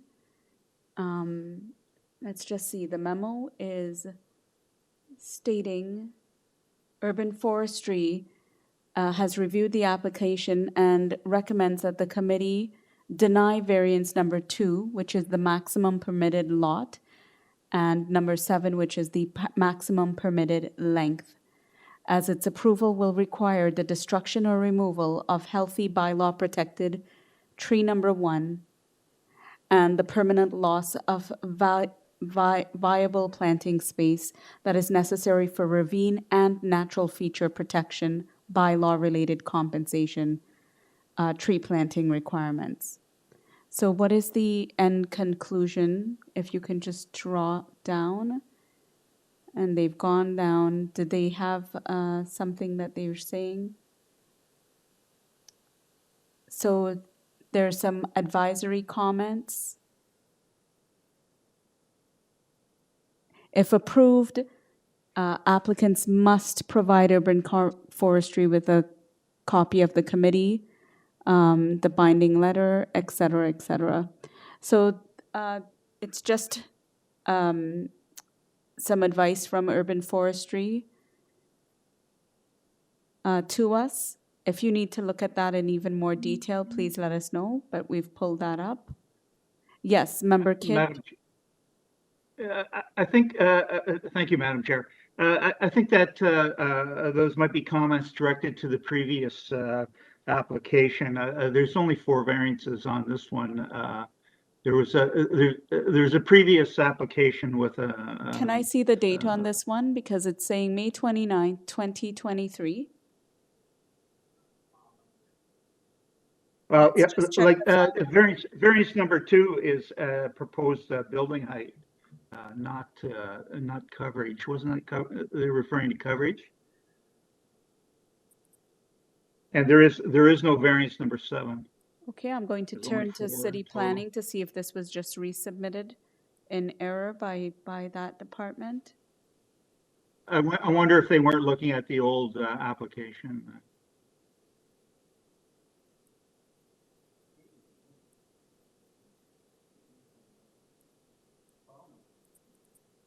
They're saying that the date is correct, the file number is correct, but they're making references to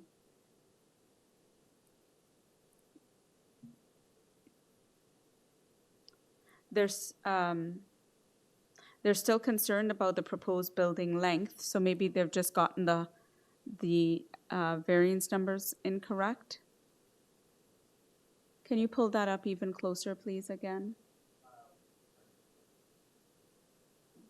Right there on the top, the first paragraph. So deny variance number 2 is what they're saying about the maximum permitted lot coverage. Lot coverage is variance number 1, and building height is variance number 2. I mean, length is variance number 4. Yes.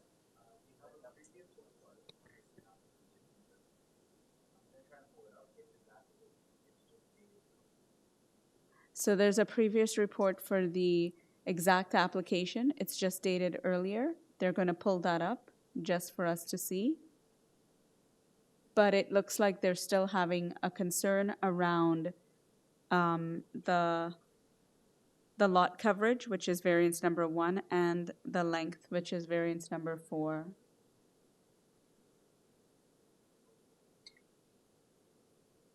Madam Chair, can I suggest that we take a break while the city staff tries to why don't figure this we out? Could you take 5 minutes? Or how much do you need? 5 minutes is fine. 10 Yeah, take a minutes. 5 minutes if you need to, please. Yeah.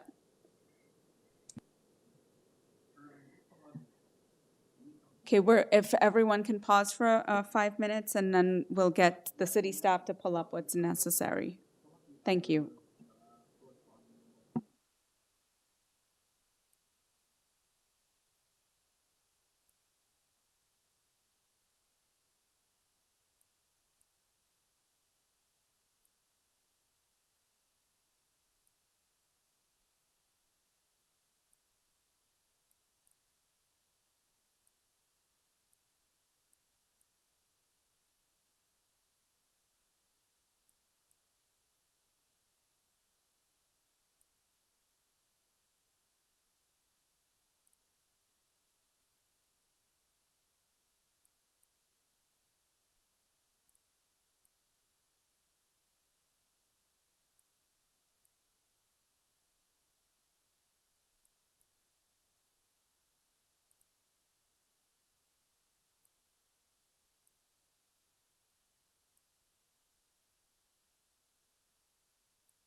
Can I get my members back online, please? I know it's been a long day, everyone, but we're just wanting to get through. We just have a couple more applications, but with this one, application number 30, item number 35, number 3 Maytree Road. I know, just to summarize, that we did end up, pulling up on the screen sort of a latest memo from Ravine and Natural Features Protection. So just to summarize with that, they had sent in something as a very quick memo as of May 29th. They didn't have the numbers corrected, but they still had concerns around the lot area, the lot coverage, as well as length, so that is confirmed. They did send a June 1st memo after that point, which we will bring up on screen, which there's a couple things I want to talk to about this one. You haven't seen it, and nor has the agent, which is not fair to the agent as well. But what they are expressing is that there are concerns about this, and it is a denial memo that they're saying, as you can see, number 3, urban forestry denies. Can you go back up to number 3, please? Yeah, and so, okay, and they're showing item, like number 3 is checked off, which really goes to the point, if you zoom in, that urban forestry requests denial of the Committee of Adjustment application due to the impact, due to the impacts to a bylaw protected tree or trees. Additional information is provided through the attached memorandum. That's the May 29th memorandum, where they may not have actually quoted the right variance numbers, but what they did have a concern about was around the lot coverage as well as the length of the building, so that still stands.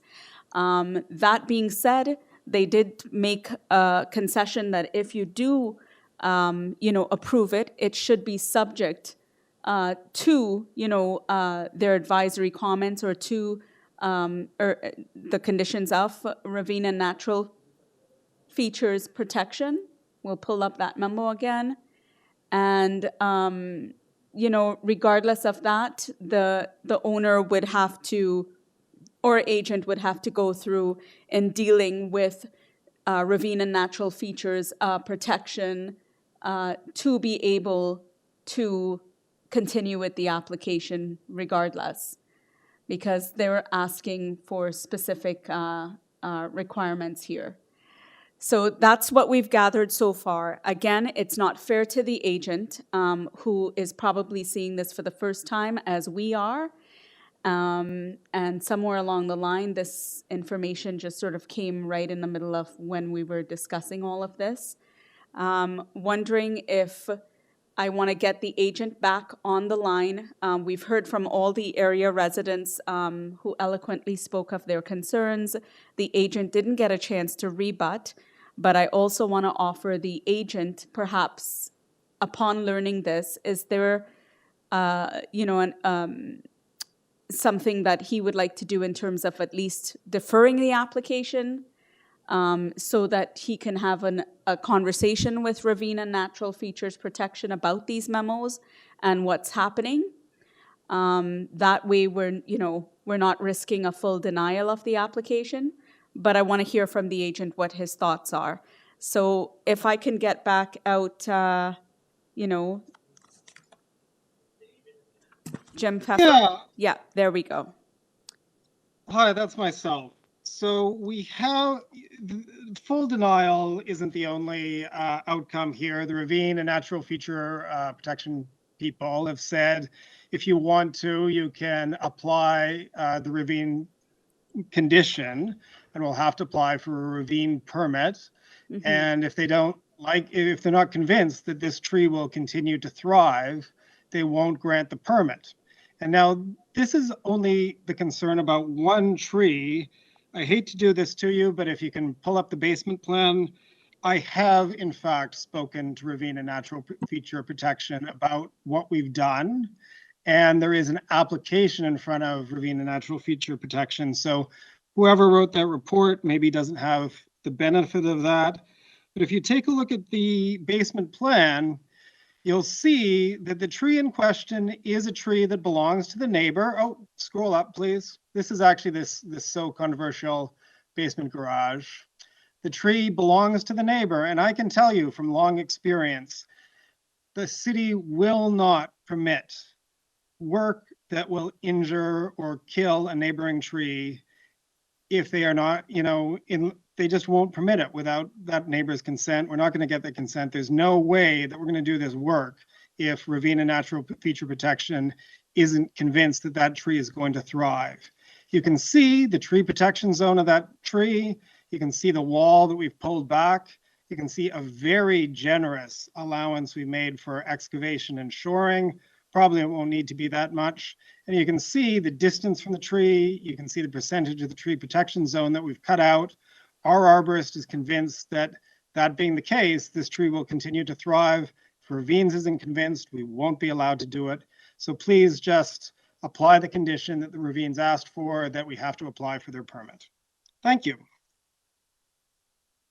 Okay, so that you're wanting to proceed, and you've explained that pretty well. What I'd like to do is give you an opportunity now to rebut, because you hadn't had your fair process to do so, all of the concerns that you have heard preceding our break from the area residents. So you have 5 minutes. Please go ahead. Yeah, the neighbor 2, Green Valley, brought up the idea of shoring. Naturally, that's not something that the building that is before the committee.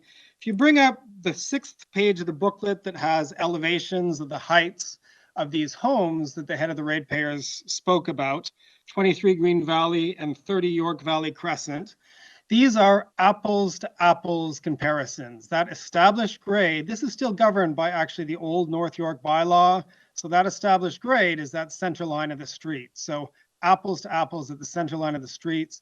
These are these houses. 23 Green Valley Road and our proposed house, you can see almost identical in height, very similar in presentation to the street. The same with 30 York Valley Crescent, apples to apples. 30 York Valley Crescent is like almost 1.5 meters taller. And taking a look at both of these houses, I will say that, it's not the Shire. Those are houses that this committee approved. And I'll mention 30 York Valley Crescent has an underground garage. It's over 35 meters long. And there wasn't a concern with that. So, the head of the Ratepayers Association also mentioned the iceberg nature of the house. This is not an iceberg house as it's defined and as the city is studying it, which is a house with a 2-story basement. Nonetheless, we've asked the committee to apply a condition that an engineer do the lot grading, the inspection, do the final sign off. His report says storm drainage directed towards adjacent lots will be reduced in the post-development scenario. And he says that this will be an improvement up to the 100-year store event.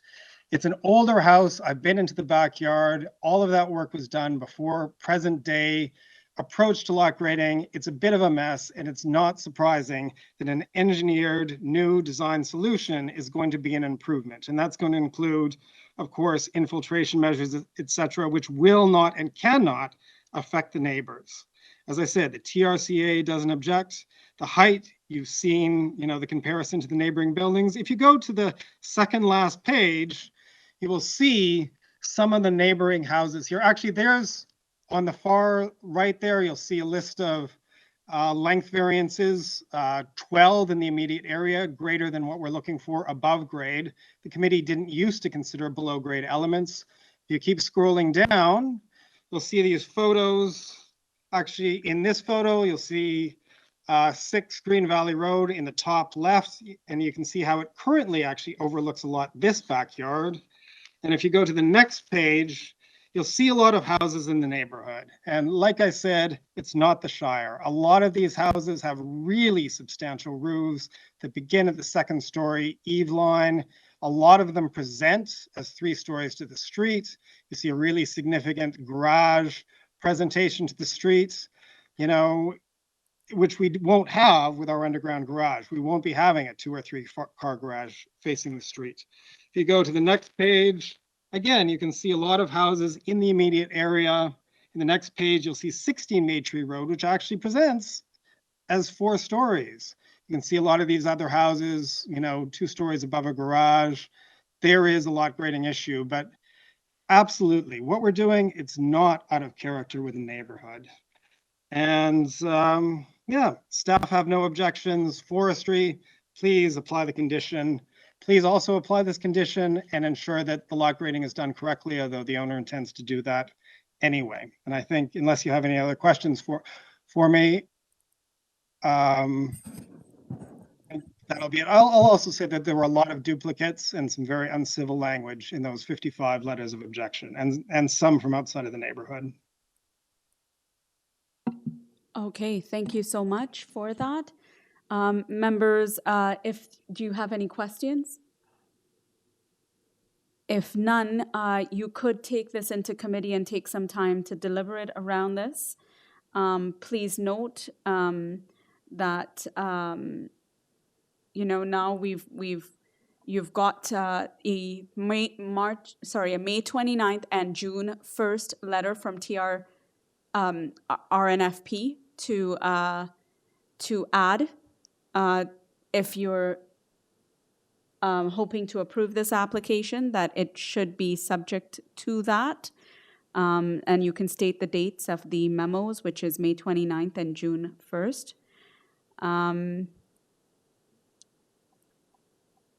Yes.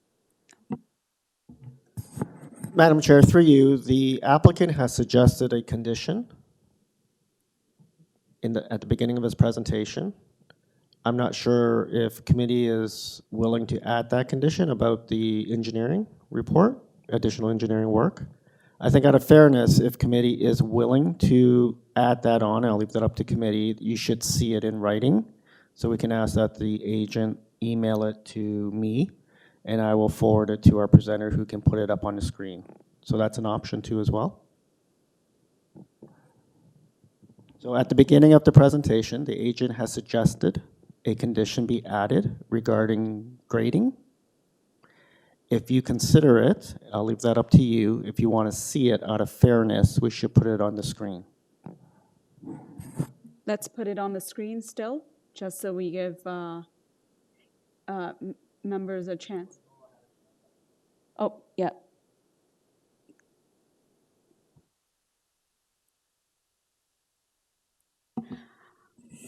All right, I think that was there a question from you, Mr. Bartolo, or were you ready? No, a quick question, Yes. Madam Chair. I agree with the Deputy Secretary Treasurer's suggestion there. If we could get that really quickly in writing, that would be handy. And if we could just recirculate via email or put up that latest June 1st report so we can see that one more time, please, that'd be helpful as well. Yes, so please, our technicians are they'll put up the June 1st and scroll through it very slowly so that they can read that carefully. Just give it a few seconds at a time and just go slowly.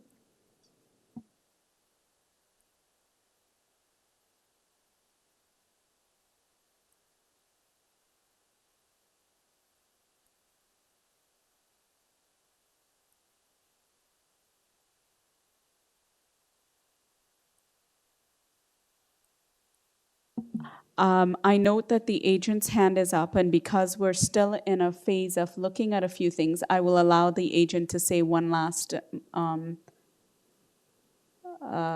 conclusive comment if needed. The condition I requested is in my cover letter, and that's a condition that I've already reviewed with another Secretary Treasurer and with Toronto Buildings as being an acceptable condition. It's in the cover letter in the first page. Okay, once we're done this, we're going to pull that up. We're getting that ready.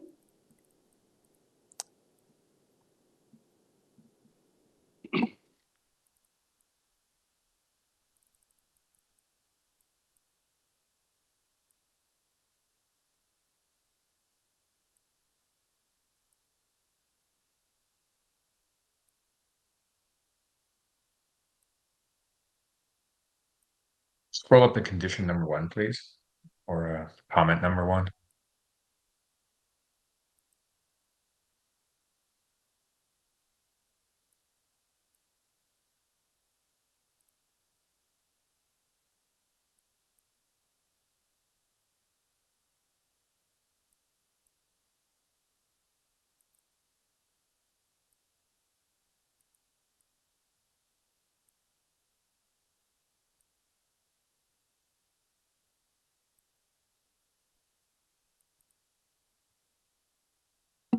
So, Mr. Bartolo, is that okay? Because what we'd like to do is pull up the comments in the like the cover letter that the agent has suggested.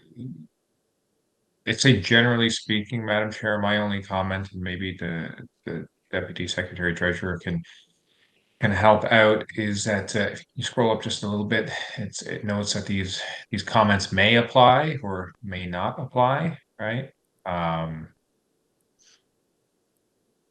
They may require one of the following, but regardless of the decision here, Urban Forestry will still apply their process to this and advise the applicant on what needs to be submitted. That's a fair statement. Yes, please. Through you, Madam Chair. As you can see from, this is similar to the forestry matrix. They have, except Ravine has only 3 conditions. If you note number 3 is a denial. If I could have the presenter scroll down. All the way to the matrix. You'll see that Ravine has checked off box 3. Box 3 is a denial. And then if you go to their more detailed memo, it says, if approved, despite the recommendations, there is their condition under 1.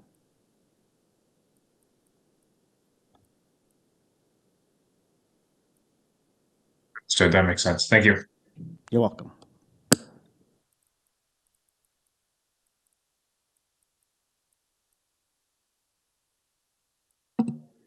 So we're going to pull up the letter now that was being referenced by the agent.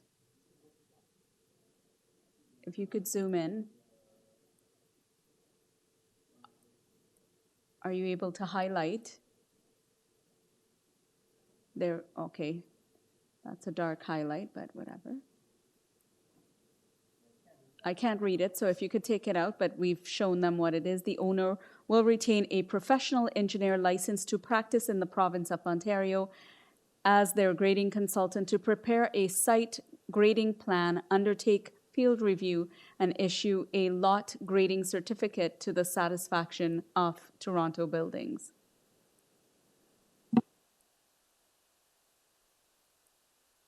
In imposing this condition, the committee will address any concerns that have been raised about lot grading.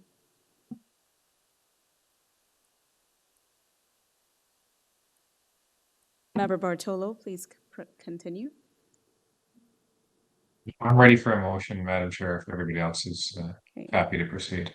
Let me just double check. City staff, are we okay? Right, with providing everything we needed? Okay. No other questions from committee members? That being said, let's entertain a motion. Okay, thank you, Madam Chair. It's certainly a little bit of a complex one for a single-family house, but in listening to everybody, including the neighbors, and going through the application and seeing the supplementary material in great detail, I am of the opinion that the house does fit in with the general character of the neighborhood, and I think the technical concerns will be addressed through the additional self-imposed engineering condition that the applicant has put forward. Therefore, I will put forward a motion to approve this application subject to the following conditions: that it be subject to the imposed engineering condition as recently displayed there on the screen, and subject to requirement number 1 of the Ravine memo attached for the application of permit to injure or remove a tree. Sorry, can I ask you to repeat that one more time just for our city staff to record? No problem. this? So put forward a motion to approve the application subject to two additional conditions. One, the engineering condition that was proposed by the applicant in reference to lot grading. And number two, the ravine tree removal condition number one on the memo attached to the file. Okay, they've got it. So a motion to approve subject to those two specific conditions that we have recorded. Can I get someone to second that motion? Okay, seconded by Member Kidd.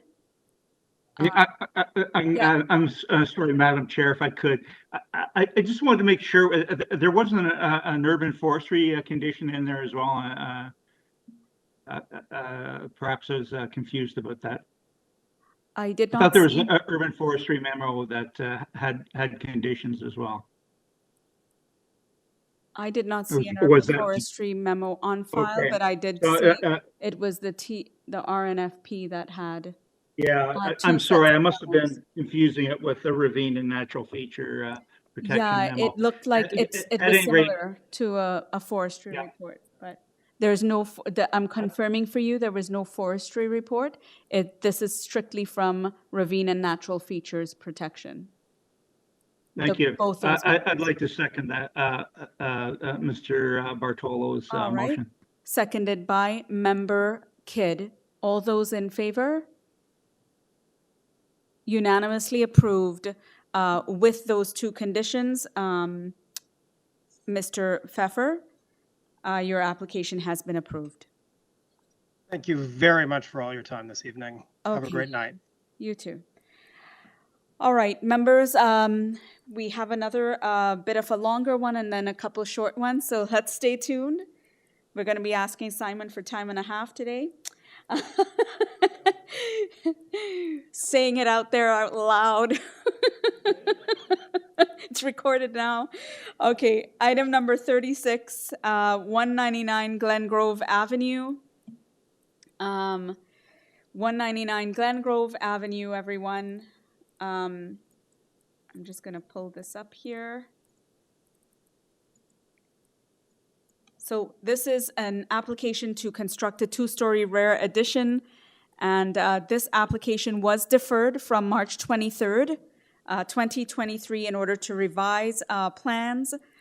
Please note that there are now 3 variances and 2 letters of objection, but no other staff reports noted for this file. So let's get the agent out, and that's Addison Price again. Good evening, Madam Chair, fellow committee members. For the record, Addison Milne Price of Design Plan Services, located at 900 The East Mall, Suite 300. Thank you. Because there's a couple other folks to speak to this application, can you provide a presentation on the merits of your application? Absolutely. And before I speak to the specific merits, I would like to briefly address the change made during the deferral period. The only change was to correctly identify variance 3 on the public notice to state that the proposed west side setback is proposed at 0.71. The previous version of the public notice indicated a variance to the east side. The east side setback is compliant with the zoning bylaw requirements, and we don't require any variance from that. I'll note there were no real changes to the plans other than just correcting the north-south direction.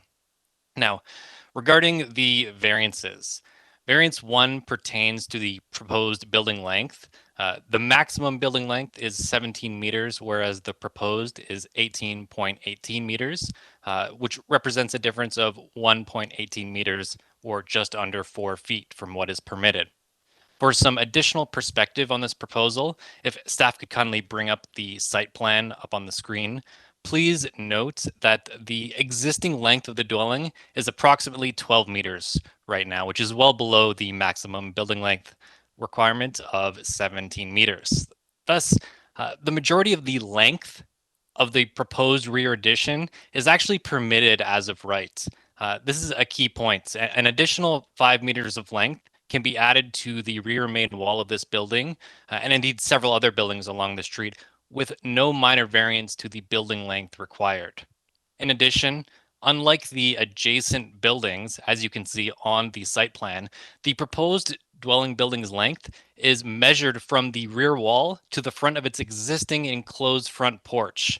This existing front porch, which is included in the building length measurement, has a length of approximately 1 meter. And if this additional front porch length was subtracted from the proposed variance, the building length would be measured just from the front main wall to the rear main wall. And that measurement would actually be 17.18 meters, 1 meters less than the proposed. This length is only 18 centimeters past what is permitted by the zoning bylaw. I submit to the committee that the intent of the building length provision of the bylaw was not to include small projecting elements of the front facade, such as a bay window or in this case a front porch, but instead to capture the massing of the building from the front main wall to the rear main wall. Lastly, I'll point out that this proposal is compliant with the rear yard setback requirements, the rear yard landscaping requirements, as well as the building depth requirements. In other words, the zoning bylaw has contemplated massing extending this far into the rear yard.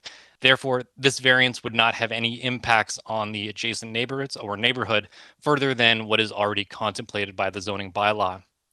Now, variance 2 pertains to the proposed FSI. The proposed FSI is 0.53, whereas the maximum FSI permitted is 0.35. To put this in perspective, this FSI represents a difference of about 57.35 square meters, which will be spread over 2 floors. Furthermore, the proposed FSI would result in a massing in density that's in keeping with the physical character that's already existing along Glengrove, as evidenced by several approved FSI variances with similar or greater FSIs, which I can get into, but for the sake of time, I will skip over for right now. Lastly, variance 3 pertains to the proposed western side yard setback of 0.71 meters. The existing side yard setback on the western side of the subject property is just over 3 centimeters. You'll note on the site plan, the buildings are quite close together. The proposed setback of this rear addition will not extend past this existing side yard setback, and therefore will have no impact on the property's established pattern of side yard setbacks. As I stated earlier, the east side yard setback will be compliant with the zoning bylaw, and thus this side yard setback variance would not change the access from the front to the rear of the property. Based on this provided I'll ask you to justification, I'm of the summarize, opinion please. that this proposal, absolutely. As I was saying, this proposal, I believe, fits in with the existing and planned context for the neighborhood, and the requested variances meet the 4 tests under Section 45(1) of the Planning Act. Okay, thank you. Members, do you have any questions? If not, let's go to the first person listed on file. We've got about 4 of them. Kadir Wahid, are you there? Mr. Wahid, if you can state your name and address for the record, please. Can everybody hear me? Yes, please, go ahead. Okay. Thank you, Madam Chair. My name is Kadir, first name Kadir, Q-A-D-I-R, last name Wahid, W-A-H-I-D. I'm the owner and resident of 201 Glengrove Avenue West. Our property is the neighboring property to 199 Glengrove, whose owners are seeking approval for the variances. We're the neighbors on the west side. We strongly oppose the variances being sought. We have submitted our detailed written objection, and before I highlight the key issues here, I have one question for the agent and perhaps for the committee. On page 2 of the Committee of Adjustment application, what I see is in the middle of the page, it says that the proposed floor area on this application is listed as 1,170 square meters. This is about 8 times the floor area of the existing house.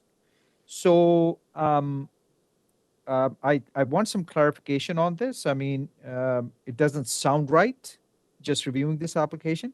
And the second point I wanted to highlight, and I have a question, is it says that it's not subject to private tree bylaw. We have 4 tall cedar trees that are on the property line that will be impacted by any construction in the back of the house. So I think that would need to be, declaration would need to be changed, but I need clarification on the first point first before I sort of get into my, would that be okay? Yes, please.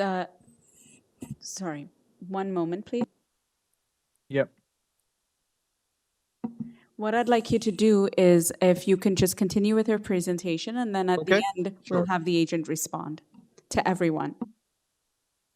Okay, because if that's in fact, it's a finding that it's an error, I think we would need to sort of defer and have revised applications so we can appropriately evaluate. So just moving on to the key issues that I wanted to highlight. The gap between the outer walls of the 2 houses is 3 centimeters. There's, essentially no gap. The variances being requested as to our property are in fact not minor. They're quite significant in terms of effect on our property. They're significant as to the use and enjoyment of our property. They're significant in terms of the character of the row of houses on our side of the street. And for clarification purposes, my written submission has photos, so you can actually see that there's pretty much no gap in between the houses. Given the close proximity of the houses, the variances will cause severe reduction in natural light that reach the rooms on the south and east facing side of our house, which include the master bedroom, home office, kitchen, and the dining room. So instead of having a view of green space and the sky and natural light, we will just see a wall, and it'll just create permanent shadows on our house and porch. I also want to point out that the houses immediately to the east and the west of the applicant's property have a footprint that's more or less uniform. There are no extensions that are beyond what the current zoning bylaws permit. Houses that have an extension similar to what is being sought are on wider lots with the appropriate side setbacks. So it will actually alter if the variance is allowed, the facade of the row of houses, blocking views of the green space, not just for us, but other neighbors to the east and the west. So in my view, the applicants have failed to show that the variances being sought maintain the general intent of the official plan and the zoning bylaws. I don't think they meet the 4 tests as prescribed by the Planning Act. I do want to make a quick point on the petition in support that the previous hearing on the matter was deferred due to errors in the plan, and that petition has not been updated. So it was obtained prior to the plans being revised. I do think that petition should not be considered for purposes of this hearing. I would so my like you point to is, summarize, please. Yes. Yeah, and the last point I want to make is that by keeping the plans within the zoning bylaws will not be fatal to the plan enhancements as per the plan. So I therefore request the committee to decline the variances. At a minimum, the proposed renovation plan should be thoroughly reviewed for its impact on neighbors, its impact on the neighborhood. Okay, I'll say thank you. reduction of That's green it. space. Okay. Let's move on Sure. to the next speaker. Thank you. Your time is up. We are going to be fair about this. Let's move on to Peter. Members, do you have any questions? There being none, let's move on to Peter, Oliver, and Rose Zanetti. If you can state Hello, your can you- name and address, I'd like only one of you to speak, and please don't repeat points that you've heard already. It wouldn't, escalate this, your points if you do that, but please, if you can state your name and address, and let's know what your thoughts are. My name is Peter Oliver. I'm an owner and occupant of 203 Glengrove Avenue West, which is 2 houses west of 199 Glengrove Avenue West. I've also submitted a letter of objection that you have received.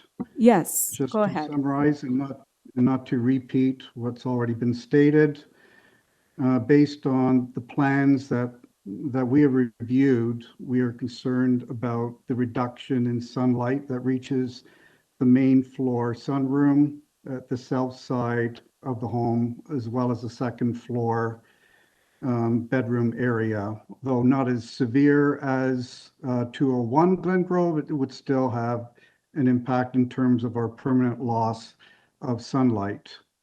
Our other major concern is around the precedent that this is setting this approval of this proposal is setting a dangerous precedent whereby the other surrounding houses, which currently have a footprint that is more or less uniform, could also file a similar size variances or extensions. And if this were to happen with houses, especially with houses adjacent to us, then our house and property will in fact boxed in on each side, which would severely impact and provide the amount of sunlight we get and provide a permanent shadow to the back of our house. The site plan that you see that was incorrect. It has north should be changed to south because the addition of the house is on the south facing side of the house. So this has a dramatic impact on the amount of sun that we enjoy in our home. So the houses on each side, the 6 houses on to the east of 199 Glengrove and the 6 houses on the west of 199 Glengrove all have similar lengths and widths and a similar house print. And so we are concerned about those houses in particular, change of ownership at some point in time, maybe not current owners, but possibly change in ownerships would request zoning bylaw approval, and it would be granted based on the precedent 199 if approved. Thank you for your time. All right, thank you so much. Members, do you have any questions? Okay, if not, let's move to the next speaker that's noted here, and that is Lou Clements. Lou Clements, if you could state your name and address for the record, and again, don't repeat things that we may have already heard.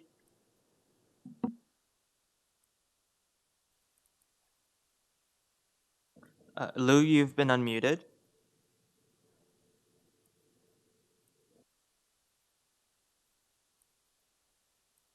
Okay, how about we'll get back to him in a moment while let's connect with Stanley Janesek in the meantime.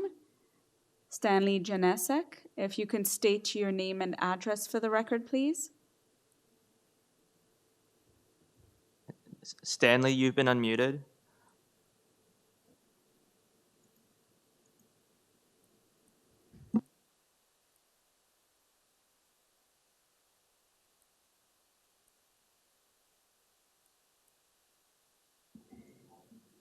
Okay, we are trying to reach them for a moment. Let's just hold on for a second. Committee members, if you have to do a little bit of a short break to grab something to drink, we're just getting them on the line and you can come right back.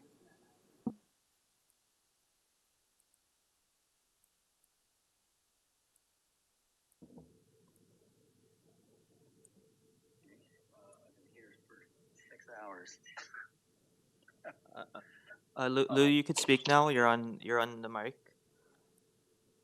Yes, hello. Thank you so much to the IT team for reaching out to me. My name is Lou Clements. I live at 195 Glengrove Avenue West. So I'm 2 houses to the east of the subject property. I've lived here for 20 years. I think Peter and Rose have been here for about the same time. Kadir and his wife probably a dozen years. The people who are subject of this or pursuing it have been here probably 5 or 6 years. Nice people. I was surprised that there wasn't much discussion of this. This is important to me because I looked at the official city plan and the intent of the plan. And it talks a lot about there's no such thing as an isolated or purely local decision. Each of us makes choices every day about where we live, work, play, shop, and how to travel. They seem like small choices, but together and over time, the consequences of these choices can affect everyone's quality of life, and that's why planning matters. I understand that the role of your committee is to ensure that these values are held up and upheld. I think we can agree that the city plan provides policies that have been developed, they've been considered, they've been debated, they've been accepted as appropriate in order to ensure some cooperation, some compliance, and some coordination.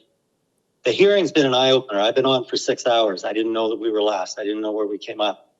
I listened to numerous earlier defenses that proposed variances based on the fact that previous variances to other properties should make a request acceptable. I mean, to me, this is a very slippery slope of following precedents. If I decide I don't want to pick up my dog's fecal matter after it defecates, and everyone else starts to think that's not the way, that doesn't promote social cohesion. Neither do these kinds of variances. They talk about things like, I've listened to neighbors being pitted against the proxies and the professionals who are there doing the dirty work and are I would hire that Mr. Pfeffer if I needed to do something like this. He's magic. But great cities, as the plan says, do not happen by accident. They're designed, orchestrated so that individual, private, public developments work together to create cohesive blocks, neighborhoods, and districts. This is not promoting cohesion. I've got about 2.5 minutes left, and I want to say what I'm saying here because it's important. Okay? They talk about building a successful city. It involves social, economic, environmental needs and priorities, and that our individual choices are important. So with this context, I believe the proposed variances are contrary to what we as a city are trying to accomplish based on the official city plan, and you are there to uphold that. Speaking of the impact in the environment related to the enjoyment of my property, you've heard it from them. It changes the back structures around here. Yes, there have been a couple of variances, but they're a long way from where this strip of homes is. I'd invite you to come over and see. So it will impact the sunlight. It will create a very boxed in feeling, which we do not feel now. We feel like we have a country property in the city. We're very fortunate. From a social cohesion perspective, this is not helping. You've got 4 neighbors on either side. None of us are pleased with this. If there was I went and spoke to the couple after. My wife initially signed the first petition, and she retracts that. Just so you know, that petition cannot apply here. This is a different proposal. And so this was not discussed with neighbors. This was like presented as, we're going to go ahead and do this. To me, that's not the way Canada works, or it shouldn't work, okay? And we're trying to do the right thing here. We talk about leadership and doing the right thing in the city plan. Individuals and communities actively participating in decisions to affect them. I want to affect this decision. I don't think this variance should be permitted. So here we are speaking up. We can't stop the owners from making making changes that are consistent with the plan. There's a reason there's a plan, I believe. So this is not about stopping them from doing something that they are within the rights to do. What I'm saying is these variances should not be permitted. I mean, I prefer peace, order, and good government to life, liberty, and the pursuit of happiness. I think I'd like to hear you guys make a decision based on Canadian values, that this is not about money, this is not about position or authority, and everyone getting to do what they want if they've got the ability to bring out the big guns. So I encourage you strongly to turn this down, and I would like to know how you feel about what I've just said. Thank you so much for that. Very impassioned. And, I think that the members will have a few comments on that. But what we'll do is we'll just leave everything to the end for the members as well as the agent to respond to all of the commentary that's being made. So thank you for that. Finally, let's get, if we can, Stanley Janicek. Madam Chair, we're gonna call Stanley now. Okay. And put him on speaker. Yep, we're getting him on there. Thank you.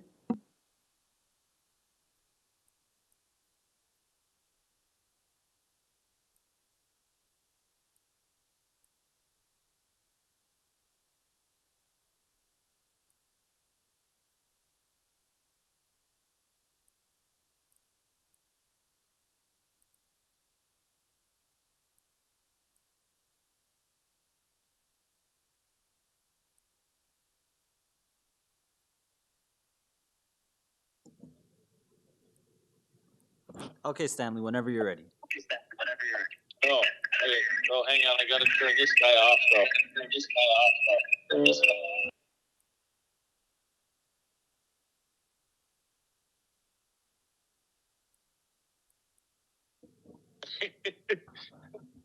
Okay, Stanley, whenever you're ready.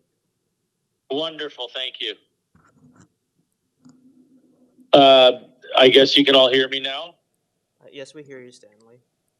Oh, okay. Technology is not my forte. Thank you, Madam Chair and committee, for the opportunity to speak. I know all of our time is precious, so I will keep my remarks brief. My name is Stanley Untitled, Janecek. I live at 197 Glengrove Avenue West. I can't hear what you're saying over there because I'm on my phone and I have to turn the computer sound down. So I will just start my marks. I'm very fortunate to have lived in my house at 197 for most of my life. I actually grew up there, and then I had the opportunity to buy it off my mom's estate when she passed. Over the years, I've had many neighbors at 199 where we share the mutual drive. I think it's important to get along well with neighbors, and I've always done so, including with John and Robin. You don't necessarily have to become friends with neighbors, but you should be always cordial with them. In March, I was away for a week, and when I came back, I saw the sign on the lawn of 199 speaking of their intent to renovate the back of their house, which I thought was great. I got a phone call from their agent asking me if I would be willing to support that. I said I would like to look into it first. And when I opened up my mail and I saw what variances they were looking for, I was in fact quite shocked. I wasn't sure why John and Robin hadn't come to talk to me in person, being neighbors on a mutual drive. But once I'd read those variances, I understood why they didn't want to talk to me. For myself, I find them to be a complete overreach, especially variance number 1, the length of the house. I believe that's the length of the house. Yes, the length of the house itself. Although Mr. Milne Price seems to indicate that it isn't much over what is allowed by right. It is actually going to be another 4 feet or over a meter past where they would be allowed to build to. In the back of my house, excuse me, on the second floor, I have a sunroom. And on the first floor, I have an enclosed porch, which is all windows. Those 2 rooms would in fact be cast in shadows all afternoon and evening. I'd probably have to rename my sunroom the shadow room. It would be an imposing structure that would basically close off the side of my house all afternoon and evening, as I said. As far as variance number 2, the amount of coverage or the square footage of their house, I do not have a problem with my neighbors expanding the size of their house or making it better for whatever reason they'd like to. My problem is how it affects my house. The third variance, insofar as the encroachment on the lot beside them to the west, which thankfully now their agent has been able to change to the west, not east, does not affect me particularly, but I'm sure it affects the neighbors on the west side.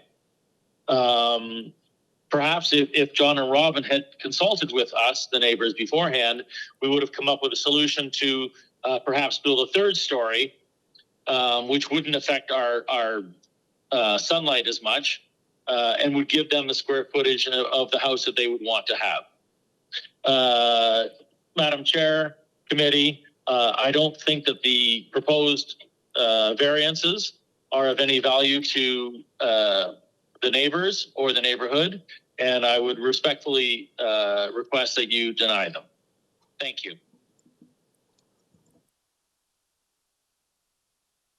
Okay, thank you very much. There's no one else to speak to this application, so let's get the agent back on the line. Mr. Price, You've heard what all the other speakers have had to say. Very impassioned about that, and we'd like your response to this. You have 5 minutes. Thank you, Madam Chair, and thank you again to all of the area residents that provided comments, both in writing and at this committee today. I'll do my best to respond to all of the comments. Many of them were repeated, although I do only have 5 minutes. The first thing that I'll note, just regarding any potential tree bylaw contravention, I'll note that I'm not an arborist, so I can't necessarily say whether any trees will be impacted. However, this application was reviewed by Urban Forestry. All Committee of Adjustment applications are, and Urban Forestry has not issued any report or issued any comment stating that there will be any sort of tree issue. Otherwise, a tree injury permit would be required. In regards to the application form issue that was brought up, firstly, I'll just note that the variances are identified through a zoning review. That is also indicated on the application form. Either way, I'll note the application form does correctly identify the FSI and simply overestimates the floor area. I'd say there would be no public noticed issue. Because anyone who was concerned about the 1,000 square meter house would clearly show up for the variances that are listed here.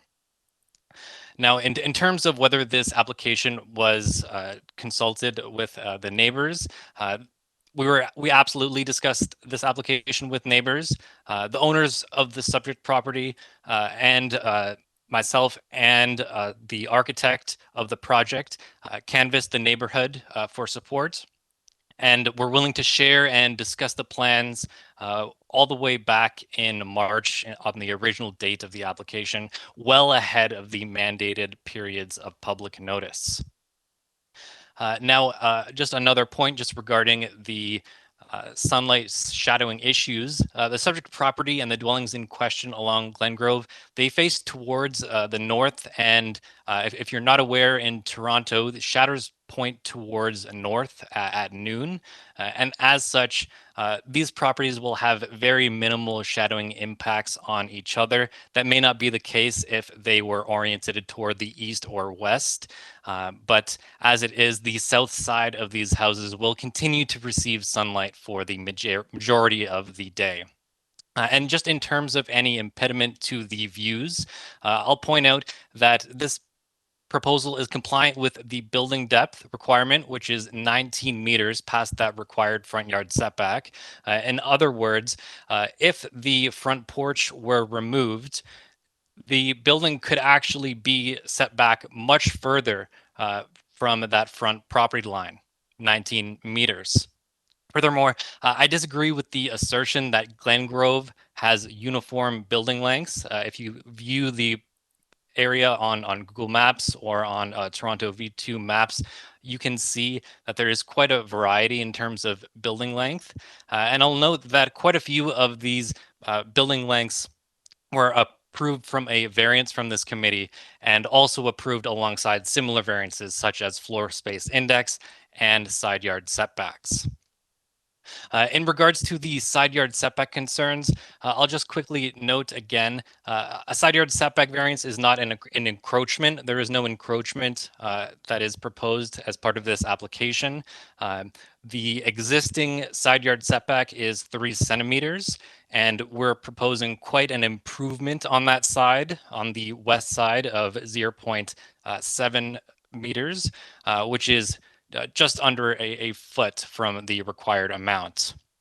And I'll also point out that even though the east side yard setback is compliant with the requirement, the proposed side yard setbacks are consistent with a general pattern of setbacks in the neighborhood. And I'll ask you to summarize. Go ahead. Absolutely. And one last point I'll just bring up is that in terms of precedents are absolutely never a silver bullet. Just because there was a previous application does not necessarily mean that a similar one should be approved. I'll just point to policy 415 in the official plan, which requires that developments in neighborhoods respect and reinforce the existing physical character of each geographic neighborhood, which goes well beyond a single street. And I will state my opinion that this proposal absolutely reinforces and respects the existing physical character. Okay, thank you so much for that. Members, do you have any questions? All right, so you've heard all of, the applicants, the area residents. You've heard the rebuttal from the applicant. Please note that there's just three variances and the letters of objection. They've been here. They've stated what they needed to, and there's no staff reports. With that, if you can carefully consider, and whenever you're ready, a motion. Okay, Member Kidd. Thank you, Madam Chair. I listened to both sides of the on this application and found both to be quite persuasive. However, in looking at each of the requested variances, I find them to be fairly modest and in keeping with the neighborhood. I think in the end, the fact that the city planning staff have expressed no objection to the application, I feel as a result, I'm going to put forward a motion to accept this application without condition. All right. Thank you so much for that, Member Kidd. With a motion to accept this application without condition, it is seconded by Member Manning. All those in favor? This application has been unanimously approved. Thank you very much. Okay, members, let's move on to item number 37. 37 is 4362 Bathurst Street.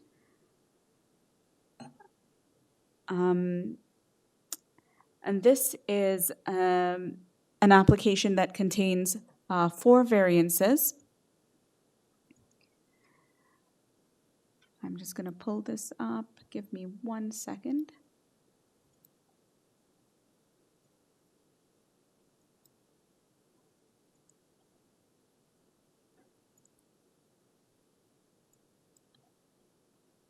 Okay, and this is to construct a retail commercial building with financial institution use. And please note that this application was deferred from March 23rd to address transportation comments. So right now, we've got 4 variances, and transportation did send in a new May 11th report. They are recommending deferral. So let's get the agent back out here. The agent is an Adrian Letavsky. Adrian Letavsky, if you could state your name and address for the record, please. Yes, Madam Chair. My name is Adrian Letavsky. My planning firm is Johnston Letavsky Limited, and we are the planners here on behalf of the applicant. Okay, while there's no one to speak to this application, but in light of the fact that transportation is recommending a deferral, I'll ask the question if you would like this application. Through Madam Chair, the report is. Oh, no, actually, sorry, if I may correct. Can you Oh, wait? I'm sorry, forgive me. The report's from March. It's from March 11th. This is transportation. Yes, it's the report. It's the report that from the last time they were. Oh, so they've repeated it. There was no new report that was submitted. This was the only report. So this was the only report addressing the last application of March 23rd. Okay, thank you for clarifying that. Then we don't have any other new reports on file recommending deferral. Perhaps still in light of what's happened and there's no other staff reports to talk to this, can you just share with us the changes you've made since the March 23rd application and, anything that you'd like to highlight as the merits of this application? Exactly, Madam Chair. I'm happy to do so. We did indeed speak to Transportation Services after that deferral. The deferral was in fact at our request so that we could, we agreed rather with the deferral suggested by Transportation so we could go back to them, find out their concerns. In fact, they did not have objections, just to clarify. They had questions about how the layout of the parking area at that time would work, and they had some suggested changes. So we went back, we had a good meeting with them, and so what the changes that we have made is that we have removed the loading space that was originally requested, so that changed the variance that we had on file, then from a request for one loading space down to a request for no loading spaces. And that was actually at the suggestion of Transportation. They said themselves they did not feel that a loading space was needed in that case. And secondly, that allowed us to add one more parking space, which then changed one of the variances that we had there. So we're asking for 14 parking spaces now rather than 13 parking spaces that we were asking last time. And that's really the only change that we're dealing with now here before you. It is otherwise the same plan. The other two variances remain the same, and no concerns were expressed by those. And you don't have a report today from Transportation because, as per our conversation with them, we addressed their questions and concerns. So that's really what I have to say there. The other variances did not have any problem with, and that is the request to permit a institution use, which is appropriate at this location. And the other variance had to do with the fact that there is a site-specific provision that requires a minimum amount of commercial space which we would not meet. And what is driving that, and what is frankly driving all the variances here before you today, is the fact that there was an approval 11 years ago in 2012 for an 8-story building, and the provisions that we're dealing with relate specific approval. Now, unfortunately, that building did not proceed, and so my client is looking now to develop this single-story retail use for now, and which, of course, in the end, doesn't preclude the future redevelopment of the site for this mid-rise use. Otherwise, it just allows the site to be used today. So that's really it in a nutshell. I provided a letter for you where I've given a much more detailed rationale, and hopefully you've had a chance to review that. Otherwise, I'm happy to answer any questions you might have. Okay, thank you for that. Members, do you have any questions? Okay, there being none, there's no one else to speak to this application. It has been revised since the March 23rd. Transportation has no concerns. With that, can I get a motion? Okay, Member Bartolo. Yes, thank you, Madam Chair, through you. I've heard what the applicant has had to say and reviewed the application.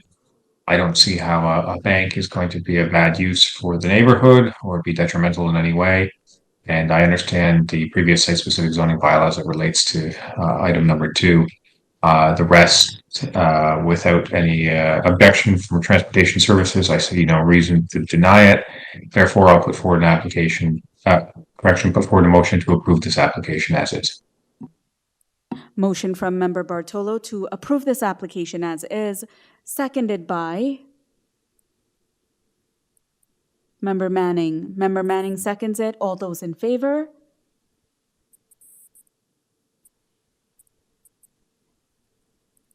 If you can just show your hands. I think the computer is slowing down here, so I can't see everyone, but yep, all three have raised their hands. I see Member Manning and Member Bartolo have gone off screen, but they did end up approving.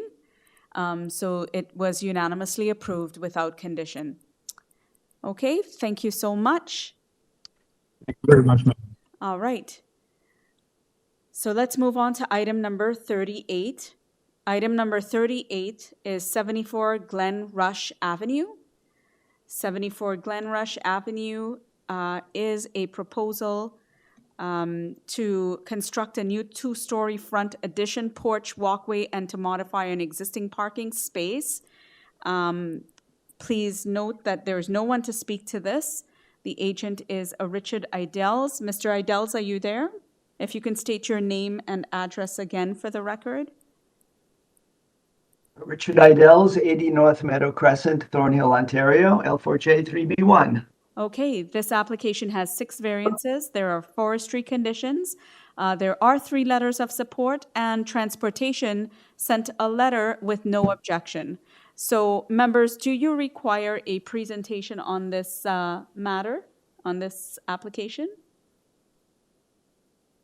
There being none, Mr. Idels, do you have anything that you'd like to share with members before they take this into consideration? I just want to say there were many letters of much more than 4. With all due respects, Madam Chairwoman, there were many letters. The whole neighborhood is in back of this family, and if we remember from last time, the reason why we put it on, we deferred because of one of the members of the family needs accessibility. I just want to say that I dealt very closely with Marilyn Lewis Transportation, and we worked out her concerns. She was very nice, and I just appreciate the whole process, and thank you very much. Right. It shows that there's a lot of work that has been done, and that's good to know that there's more letters of support from the entire neighborhood. So that's good to note. Members, you've heard what he's had to say. You've got the application before you. Whenever the video stabilizes, if I could see a hand of someone who would like to motion. Member Kidd, I see you're there. Go ahead. Thank you, Madam Chair. Yes, I'd like to put forward a motion to accept this application. I want to make it subject to forestry condition and also subject to the conditions from transportation services set out in their memo of March 16, 2023.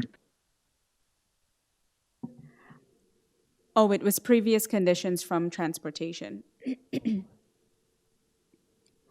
I just want to double check because I saw that there was no objections, but I didn't know if there were conditions attached, and I wouldn't want us arbitrarily putting in conditions that may not be there, but hear what you say there, that you're approving this subject to forestry conditions as well as transportation, but I think, have they said there? There were transportation conditions set out in the March 16 memo. You are correct. Those were overridden.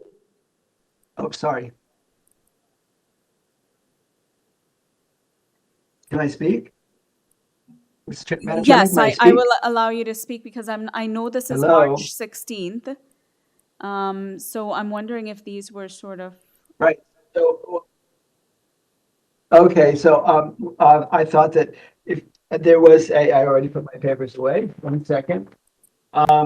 If you look at the supporting documentation application details download from May 12th, there was a CA site plan. This site plan was worked out very carefully between the transportation, Marilyn Lewis, and myself.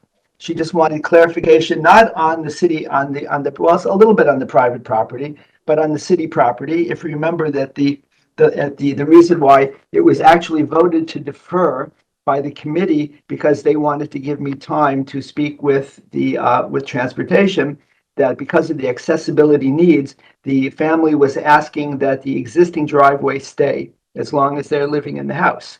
And so we worked out that on the plan now, which was not before, is the existing driveway on city property, not on private property. Private property didn't change.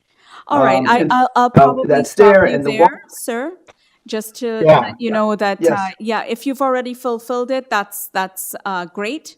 That's not a problem, but we're going to still do our due diligence to ensure that we've followed through with what transportation wanted. So that's okay if you've already done it. That's fine.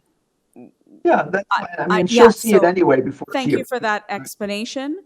What I'm going to do is I'm going to reiterate the astute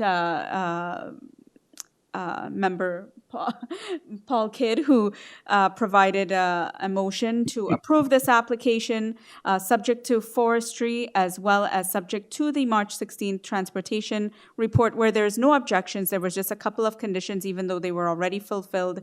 We'll still have that on there for the record. Seconded by Member Manning. All those in favor? This application has been unanimously approved with those conditions. Members, let's turn to the last one. We've got Member Idels again, Richard Idels again, and this is for 53 Covington Road. And we'll stick to this application. 53 Covington Road is an application to construct a new 3-story detached dwelling. This application was previously deferred on March 23rd, 2023 to allow the applicant to redesign plans. Right now, we've got 6 variances. Forestry conditions do apply, and there was a May 9th staff report, and they're actually asking to refuse variance number 3. So, Mr. Idels, you've already stated your name and address. I'm wondering, do you have any modifications for this particular application? Yeah. Yes, I do, Madam Chairman. The reason that we'd asked for a deferral is to satisfy the planning department, and the engineering department, which was not happy with a variance, which we took off, which was the steps on the side of the house. So because of that, we wanted to comply. We now have a door at the side of the house instead of the steps going down to the basement. We had to increase the house a little bit in order to make that happen. So can you tell me the changes that you've made to the application, please? Okay, so we'll start with number variance one. Number, what variances were changed from what to what? Yes. So there was also a comment by the traffic department, transportation, about the driveway, and we are complying with what they have asked for. So we would like to change the variance, which is 5.5 meters in driveway width, and comply with can you tell me the blessings of transportation. Which this is the first. I'm going in order, so this is the first. This variance is the first number one. I'm going to go in order. Yes, please. Yes. Variance number 1. So the proposed driveway width is 4.57, which is the width of the garage on the outside. Which, if you would read the comments, which was okayed by the transportation. Yes, we don't have a transportation report, so you don't necessarily have to work on that anymore. So variance number 1 has been changed from 5.5 meters to 4.57 meters. You've said. Go ahead. Yes. What else? Okay. Variance number 2 is coverage. So our coverage we're asking for is 41.9. We have done very careful research, and within the 500 meters, there's a total of 17 houses that were given between 40 and 45% coverage. Out of those 17, 4 are like a block away from 53 Roberta, 32 Brookview on Covington, and Brookview that are within a block of our house, which also was. Sorry, all I want is the changes, please. Like, you're confusing numbers. We need to know what the changes are. Okay, no, it is a change. It's a little bit bigger than it was before. All right. So if you could just listen for a moment, are there any other changes? So far you've changed variance number 1. Are there any other variances that are being changed? Yes. Stick to only what's being changed. Depth and length are changed in order to accommodate, accommodate what we did for engineering by taking out the stair. And so therefore, it's the depth and the length, which are both at 20, let's see, what does it say? Sorry, my friend, just please tell us what the variance is, what it was, and what you're proposing now. And then we'll get into the explanation of everything. Just the numbers, please. What it was at the last time? Okay, hold on a second. No. There's 6 variances. Okay. You're changing from such percentage to proposing a new percentage from 9 meters to 10 meters. Just Just Okay. go 1, 2, 3, 4, 5, 6, and tell us what you're proposing. Okay, thank you. So now we're speaking about number 4, which is the permitted building depth. The last, before we were deferred, this is the building depth. So I'm just looking at both. The building depth at that point in time was, one moment, there was a length, and I don't see even depth here. Maybe we didn't have one for depth last time. Just a moment. Where is coverage? Mr. Idels?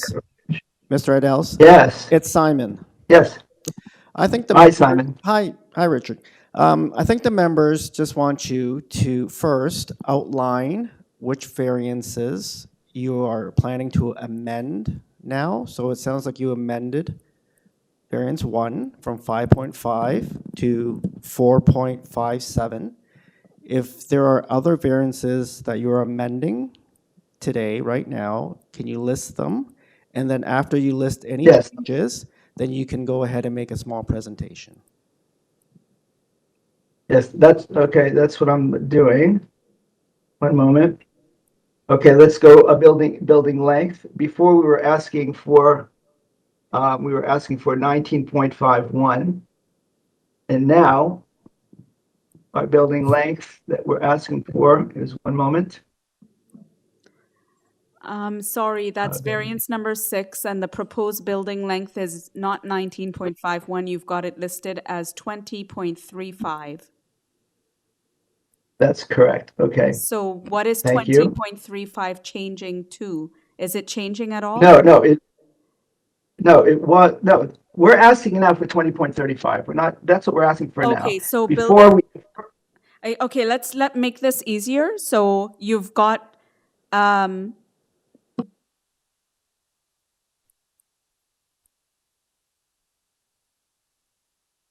about building length. The permitted is 17 meters. We're asking for 20. Mr. Idels, Richie, it's Simon again. I'm going to do us all a little bit of a favor here, sir. I'm going to go variance number 1 was changed to 4.57 meters. We've got it. Variance number 2 is proposed at 41.9%. Is that staying or is that changing? Yes, that's staying.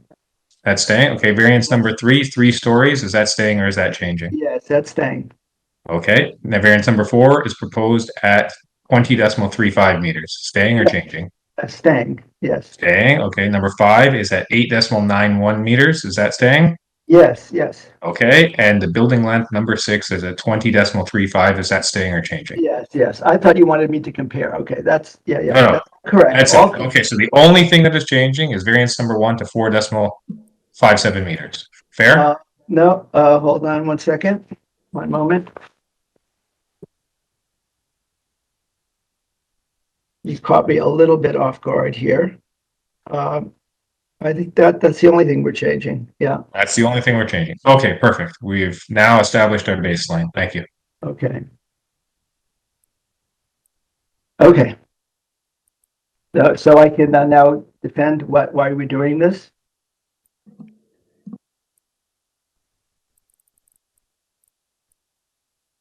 Madam Chairman, okay. okay, so if you can provide a presentation, a short presentation, that would be helpful. Thank you. Okay. Okay. Again, we satisfied traffic and we satisfied engineering, took out the stairs. We feel that the 3 stories is justifiable because number 1, we have not asked for a height variance. There are many houses in the area that are higher than this and don't have a 3-story. One of the reasons for having a 3-story is now, since we are by legal right, we could have not that we're going to have 3 apartments, but in order to give the owners an opportunity, if they want in the future, to have 1 or 2 rental units without the third. When you give up some of your house, you want to know that you have, especially when you have a large family with kids. So a 3rd story comes in very handy if it comes in that you're going to give up your basement, right, for apartments. And that's always a possibility. And if someone else lives in it, it's a possibility for them because we're aware of the intensification that the city is asking for in terms of apartments. So And besides, we also did our research, and there are a number of 3 stories that were granted in the neighborhood. And I can be specific. I can be specific. And the 3 stories that have been granted are 15 cases actually within a 500 meter, 16 that are 16 total that have been granted. 3 stories within the immediate neighborhood, like basically on the same street or not more than a street away. There are 2 houses that have been allowed that. So that's to me that's a big number. And like I say, we're not going any higher than any other house. There are many houses that are higher. Again, it's the intensification that we would like to address. The next one is the depth and length. I just want to point out that if you were to look at the house, Okay, I'll ask you to just summarize because your time is almost up.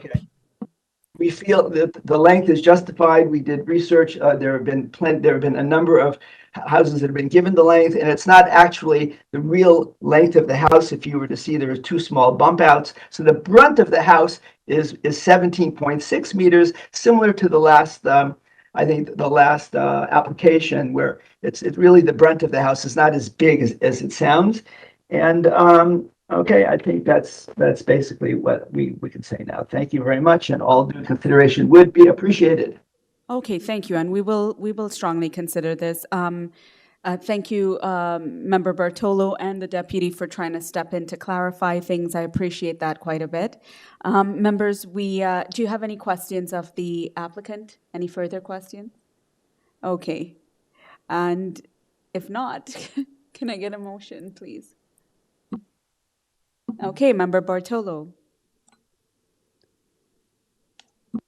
Thank you, Madam Chair. And in reviewing this, you know what, I tend to agree with what's being put forward by the applicant here. I can see why it would seem to be a little bit larger and 3-story as opposed to 2. But I do think the fact that it's hidden largely within a roof line and kept within the height requirements. And in my opinion, if those windows weren't there, you wouldn't even know that that was a 3rd story. So I think it's well addressed from a street view point of view. So kudos to you there. And I think it's in keeping what's happening in the local areahood and general intensification across the city. Therefore, I will put forward a motion to approve this application subject to variance number 1 being changed to 4.57 meters for the proposed driveway width and subject to the requirements of the urban forestry memo. Great. Thank you so much for that. Motion from Member Bartolo to approve this application. Thank you. Mr. Kidd has a comment. I'm sorry to jump in here. There, in the planning staff report, there's some conditions listed. Should the committee approve variances 4 and 6, staff recommend that the committee include a condition that the property be developed in accordance with the elevations plans attached as attachment 1 and 2. It's just in the recommendation section there. Do you I see it, and I will certainly accept that as an amendment. No issues. Right. Okay. Great. Thank you so much. So again, to reiterate, it's an motion to approve, subject to forestry, subject to the staff report, that end condition, not the others, that it be developed substantially in accordance to with, I'm not going to repeat it, but what Mr. Kidd had said, as well as the variance number 1 being changed to 4.57 meters. Can I get someone to second this motion? Seconded by Member Kidd. All those in favor? All right, Mr. Idels, your application has been approved with those conditions. Thank you very much. I've been with you for 11 hours today. I understand. I know. And if we seem a little crazy ourselves, it's because it's been quite long for us as well. I was the first and I'm the last. Oh my God. Okay, thank you. That's Thank you okay. Now you can go have dinner. All right. Thank you for putting up with us. Okay, thank you. All right. Take care. Members, it's been a hell of a day. And, for the city staff and for you guys, you're excellent. I don't know how we made it without you as a team. So I really appreciate it. And now I need a motion to end this, and thank you from the bottom of my heart. Member Manning puts a motion in. Who seconds it? I bet it's Member Bartolo. Yeah, well, I'll do it. I'll second Sending it. on this one, and I've got nowhere else to be. So. I'll second that one. Finally, he Good night, smiles. everybody. Look at him. Finally, he smiles, you know? All right. You're awesome. Have a great night. And I'll be, talking to the deputy about what we discussed. Right? Good night. All right. Bye-bye. Good night.